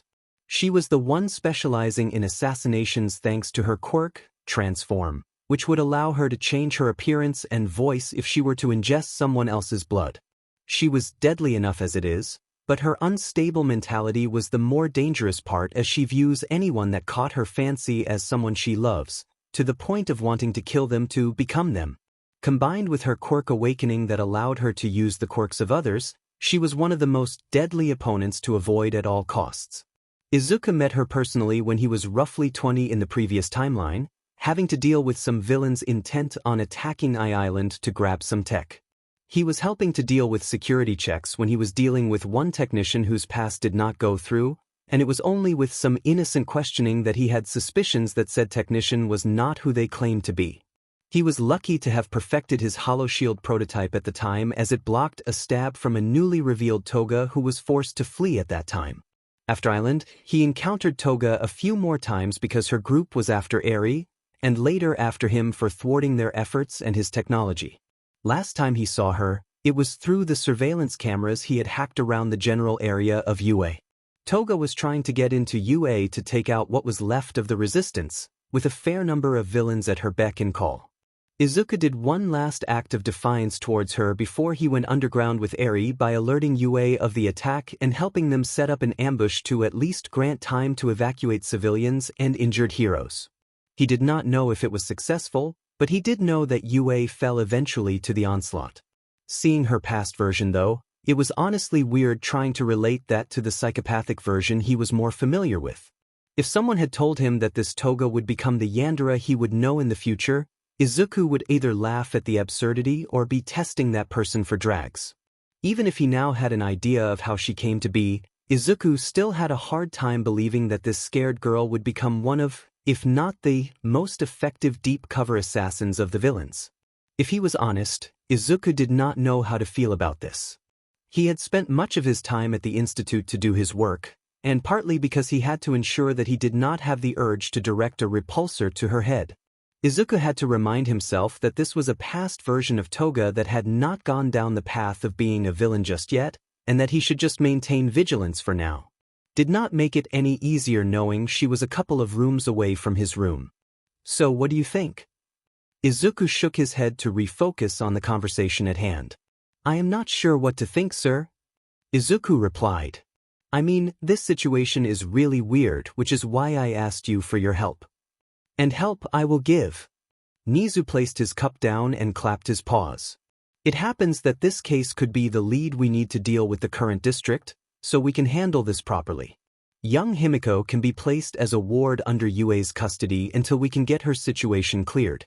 After that, it would be a question of whether she remains with us or gets adopted. I do hope you throw the book at the parents. Izuku commented. Oh, believe me, young Midoriya. Nizu's eyes were gleaming with an unholy light. But intend to make an example of them. Izuku gave a smile that was a copy of Nizu's, right down to the teeth being shown. Oh good lord, there are two of them now. Kana muttered with a groan, and Isaac was there to comfort her with a pat on the shoulder. Footsteps were heard, drawing their attention to Vlad King and Inko coming down the staircase. Ah, how is the young lady? Nizu asked the pro-hero. She is doing a lot better now that she has some time to process her situation. Vlad had taken the offered seat along with the cup of tea. It certainly helps that the family is willing to cook her meals in a manner that would likely unnerve others. I have encountered a few cases where children would be judged unfairly by their quirks, but it still shocks me when the case involves the child having that sort of problem from the parents. Inko let out a heavy sigh at that. They will be brought up on charges. Vlad continued as he took out a tape recorder. I will be honest, if they somehow manage to get away from this, we ought to screen their lawyers for possible MLA ties. Much of what she told us and what we gathered from the residents tells me that the parents may have minor ties to the group. Do you really think it could be them? Kana asked while crossing her arms. Himiko has stated that her parents had suddenly increased their training on her to maintain normality as of 4 years ago. Vlad's fangs looked ready to tear into some people's necks.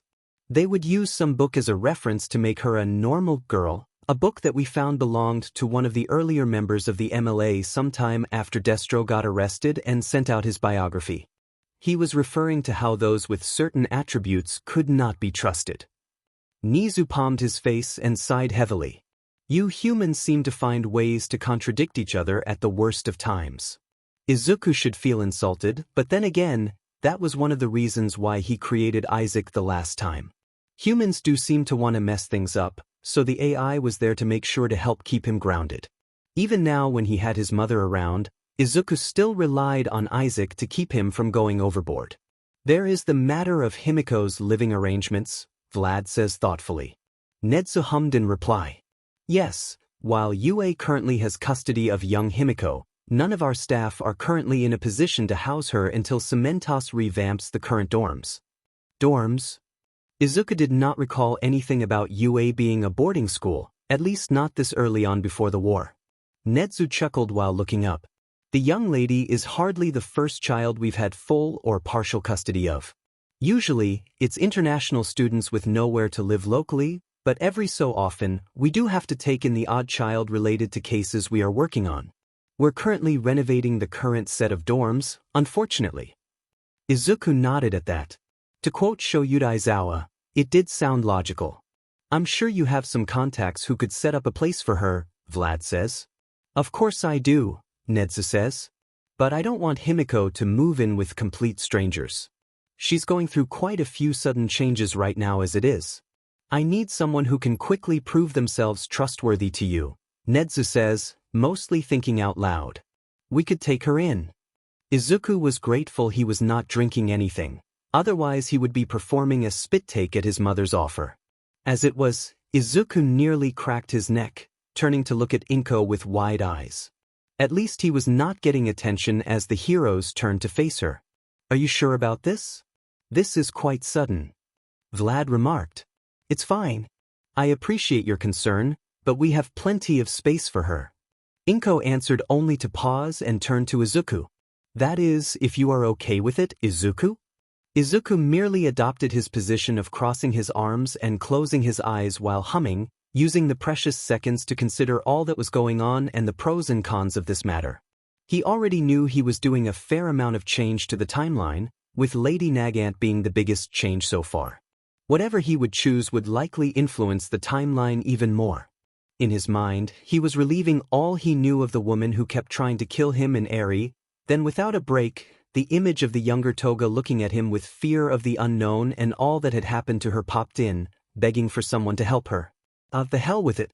He already changed a lot of the timeline as it was, might as well deny the villains their potential assassin infiltrator and watch them flounder about. He opened his eyes to find all the adults looking at him. I think we have to help her, she would need some ground to hang on to. The adults nodded at him with various smiles, although Inko's was the maternal one that showed how proud she was of his decision while Kaina's had a somewhat softer look that reminded him of their official meeting in this timeline. Why was his stomach feeling weird from her smile? In that case, we shall proceed with this arrangement, Inko. I know you aren't a certified foster parent, but her situation is delicate. Legally speaking, we will have custody and you will functionally be babysitting her while the dorms are constructed. The woman waves her arm. This is not my first rodeo, although she would be the first to actually stay in the house. Inko answered. I just need to know what her needs are for her quirk. I understand young Izuku has already deduced and found blood-based food recipes for her to consume. We would supply the blood and pay you of course for you rooming her along with your aid. Nizu pulled out a notebook from somewhere and started to write down some details with Vlad King and Inko moving together to discuss certain bits while Kaina moved closer to Izuku. Quite a feat you are doing, kid. Izuku blinked up to her from his seat. Well, Mom already offered to help Toga, so I should pitch in.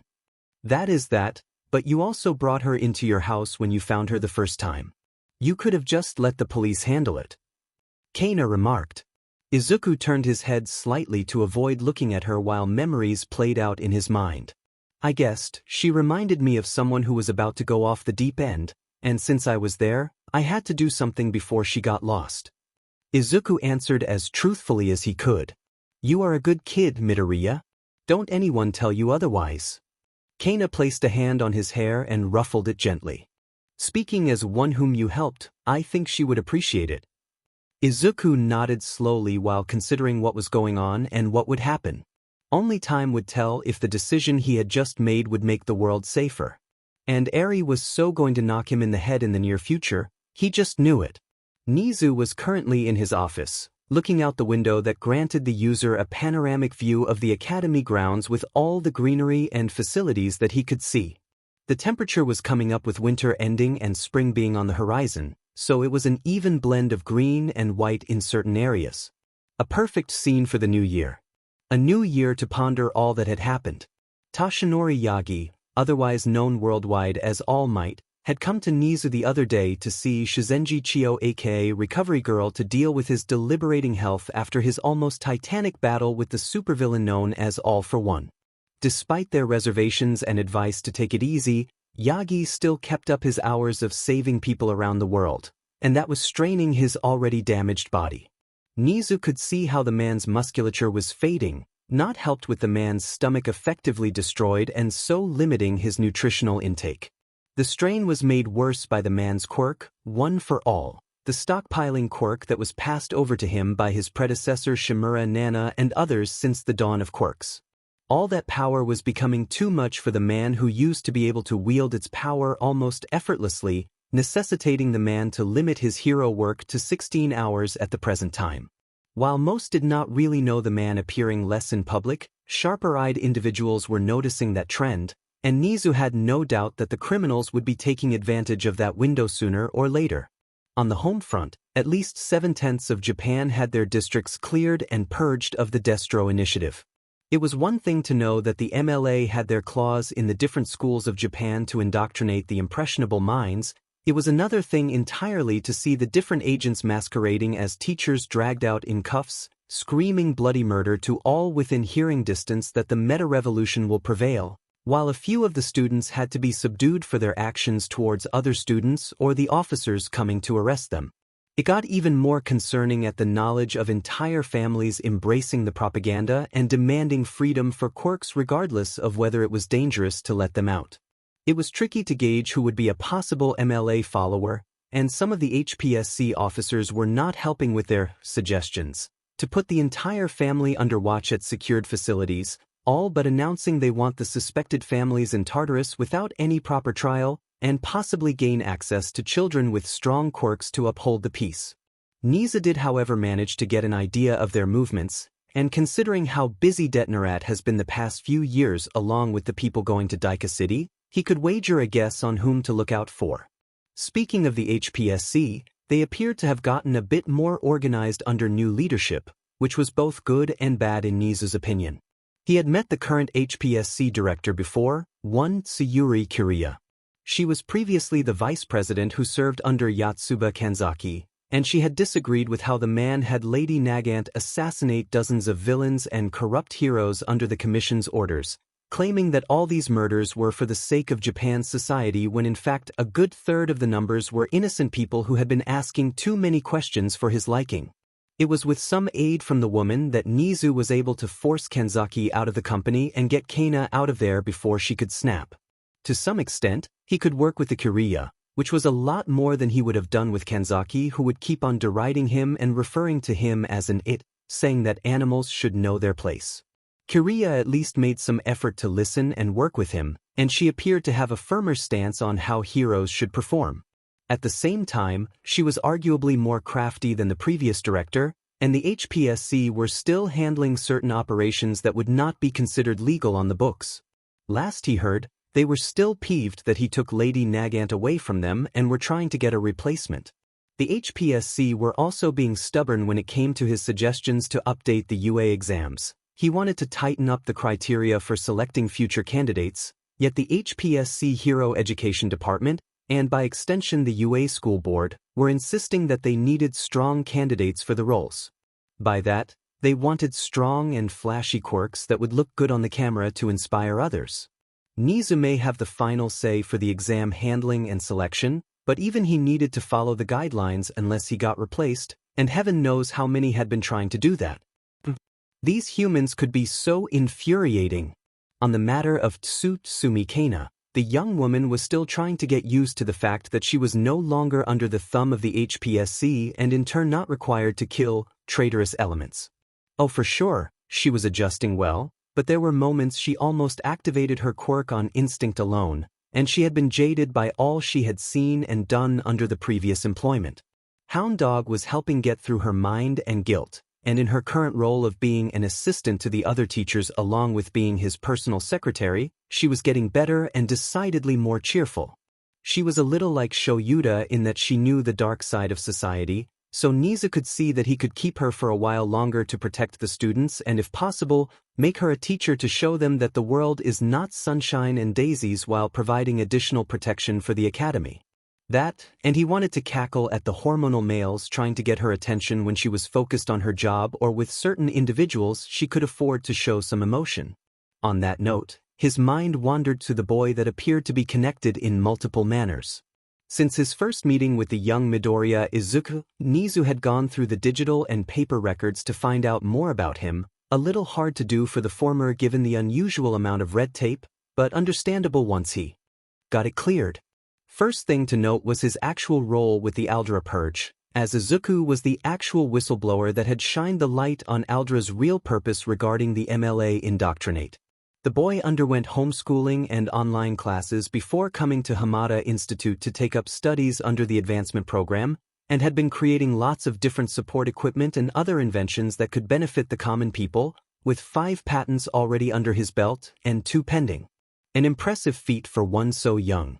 The boy's parents were normal when it came to general life, but there were oddities in the records that had Nizu curious. The mother, Midoriya Izuku, was a woman with an emitter-type quirk of telekinesis to lift and attract small items. She appeared to be the delicate woman who worried greatly for her son, thus leading to a rather messy divorce that saw her getting the lion's share of the settlement, and at the same time possessed a strength that would lay to waste anyone who dared to harm Izuku. She was also very nice with her inviting people to their home to celebrate certain occasions, like she did with him and a few others for her son's birthday and then the Christmas celebrations. Nizu could not help the small smile at the thoughtfulness of the woman. That was genuinely the first Christmas he had not related to companies or politics. Inko was previously a housewife with some accounting skills who had taken up a role as a lawyer at one of the more authoritative law firms shortly after her divorce. Her track record was quite strong, especially for cases where she would be the shield for those being brought down by quirk bias, and she has not lost a case thus far. He should know that very well. Her latest case involving young Himiko had Inko figuratively grabbing the abusive parents by the necks and shaking them dry of everything as recompense for the girl. It was glorious. The father, Midoriya Hayashi, was a man with a fire-breathing quirk who had oddly suspicious entries in his resume that rang bells in Nizu's head. He was apparently one of those quirkists that saw those like Izuku as worthless, hence him not being around for the years after the boy got his diagnosis. Around the time of the divorce, the man apparently had a fling with the secretary of the company he worked at, and unless Nizu was wrong, may have entered courtship with said woman with the intent to sire a child with a quirk. The part that got his fur up was Hayashi disappearing shortly after the divorce to one of the districts that had ties to the MLA before a raid was conducted, and all traces of the man disappeared afterwards. Nizu would need to keep an eye out just in case. His personal interactions with the young man were also interesting in some odd manner. The boy appeared to act older than his actual age, and there were times when he noted the boy to look in the distance like he was an old man reminiscing on something from the past. Izuku was also very smart for one so young, something that Nizu could appreciate as the boy seemed to understand him enough to hold a good conversation, and all those ideas he had voiced out were so interesting. One thing stuck out to Nizu when he looked into the fields that Izuku was prepared to spread the inventions for. The boy was not limiting himself when it came to the type of areas needed, but he was decidedly holding back for the hero business, and from chats with Principal Hamada and some of the personality tests they did for new entrants, the boy was likely embittered when it came to treatment of his quirklessness by others and how the world would praise those obviously flashy and powerful quirks while looking down on those like him or people with quirks considered weak or villainous. That also seemed to make him very leery towards heroes who would go about trying to put themselves on the camera as opposed to doing actual work, like Iwabumi or Captain Celebrity. That could prove a little problematic if certain individuals were to know of his disdain for fake heroes that was sometimes uttered unconsciously out of his mouth. Rumors of a hero killer were emerging in the background, so Izuku would need to be careful lest he attracted the wrong sort of attention. Nizu would not lie. He could tell from the few interactions he had with him that Izuku held a lot of potential inside that could be beneficial in many areas, only to be held back by the stupid expectations of society that a person's worth could only be determined by one's quirk. Nizu saw a little of himself inside of Izuku and could see the mental scars that plagued the boy since his early childhood. Nizu would like the chance to teach Izuku, but was wondering how to approach him for that since the boy was apparently finishing his advancement program and Principal Hamada was looking into alternate education for him.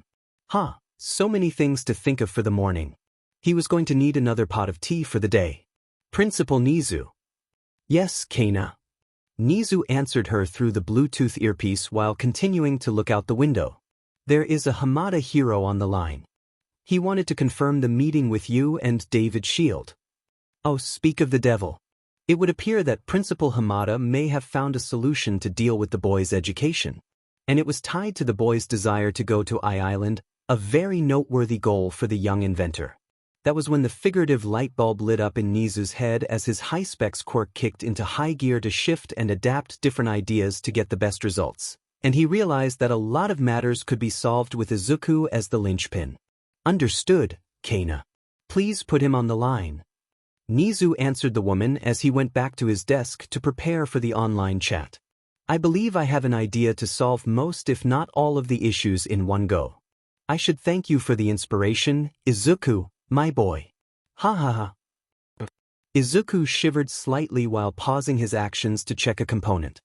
His spine was tingling and his mind that was previously busy acted like 1,000 voices screaming in fear before going out in a blink of an eye. Sir, is something the matter? I get the feeling Nizu is talking about me. I only get this type of chills from him. Izuku answered while pushing himself out from below on the mechanic's creeper and sat up while stretching his arms before rubbing them. It could also be the weather, sir. It is currently at 10 degrees. Izuku shivered again at that sound, now feeling the hair on his arms standing up a little. Maybe that is the case. I'm going to need a hot drink.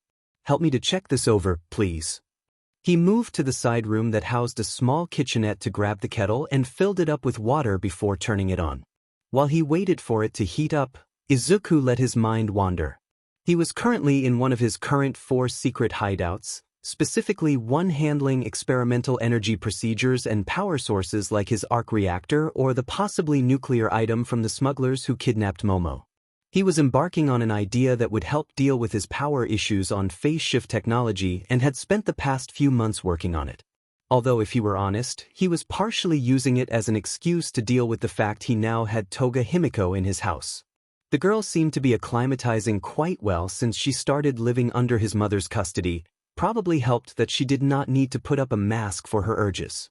There were times when she slipped, and Inko had to gently remind her that she did not have to act in a certain manner for fear of being reprimanded. On Izuku's part, he was surprised that he got used to her quickly within a month, likely helped by the fact she was totally different from the Toga he was used to from the past timeline. That did not mean it was easy for him to handle the fact he had the possible future version of the infiltration assassin under the roof. Izuku even got Isaac to program one of the droids installed with hard light projectors to project her face and act her out in one of the hideouts just to get used to her and get the urge of pointing a repulsor at her face out of his system. He went through 11 of the droids before he could say that she would not get his fingers twitchy with his firepower. The kettle whistling broke his thoughts, prompting him to turn the kettle off and pour the water into a cup with a tea bag in it.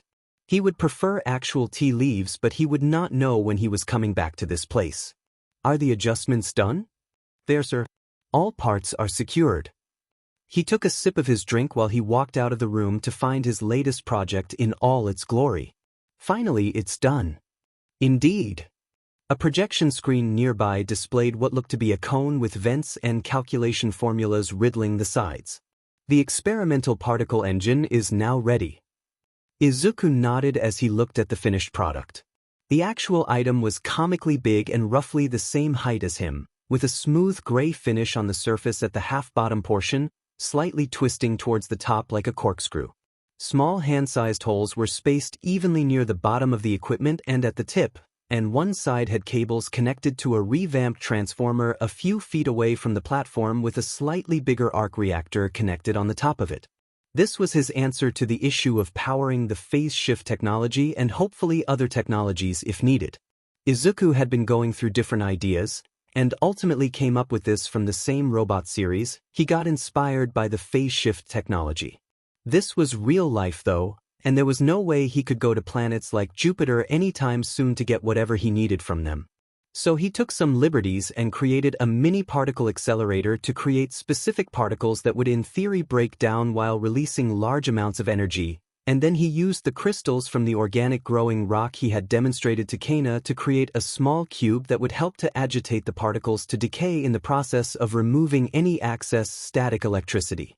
The two would be placed together in a unit similar to a carburetor in principle, and he hoped that the two would work in sync to get the necessary power needed to run his projects, supposedly similar to the arc reactor in that it could generate limitless energy. Normally, he would start small, But Izuku needed to work out the KNKS in the design, and he did not want to waste time in making smaller parts for a design that would not work, so he worked in reverse and made a bigger model to try out. If it works, he would calculate the necessary amount and scale it down to be ideal for his suits utilizing phase shift and arc reactors, and likely drones. Okay, time to see if this works. Izuku made his way to the panel that had digital screens at the ready and a keyboard as the blast shields went up around the platform where the engine was. Isaac, are we ready to begin?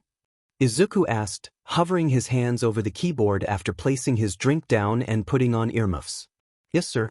We're good to go, came the AI's voice through the room speakers.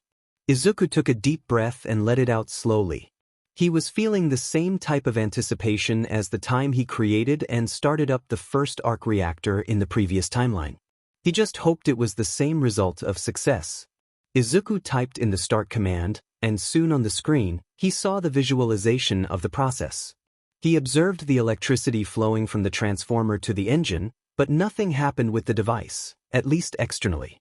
He flipped a switch to show a camera feed of the inner workings of the engine where the crystal cube was seemingly swimming in the center of a pool of gas, grabbed a dial next to him and turned it slowly, monitoring the increase in voltage, watching as the cube started to glow and arcs of electricity come off it, before it started to spin on an axis as the gas particles started to react from the energy.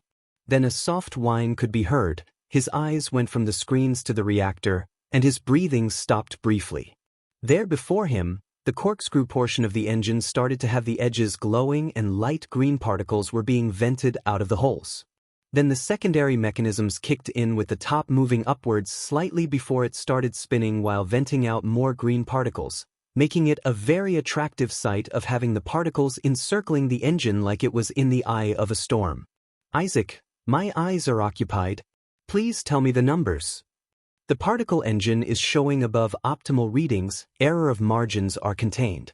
Power output is equivalent to initial arc reactor tests. Particle output is determined to be non-hazardous. Congratulations, sir. The device is fully functional.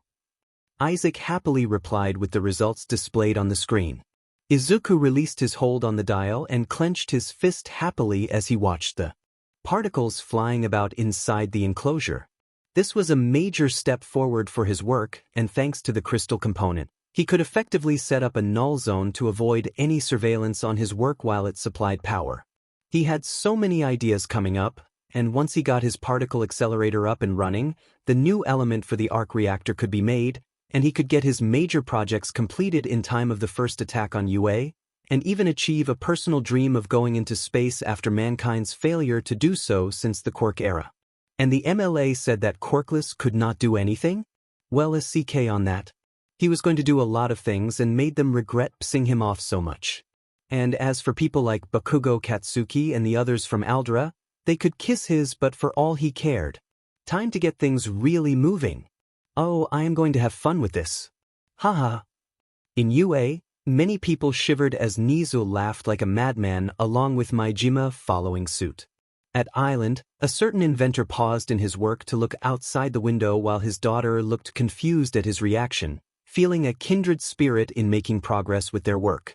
In Daika City, many grunts shivered in fear while the top generals and leader of a certain revolutionary group were torn between wanting to find someone to kill and to hide in the bunker. Somewhere in a city, people moved away from a certain blonde Pomeranian who blew up an entire back alley to deal with the urge to kill a certain Deku.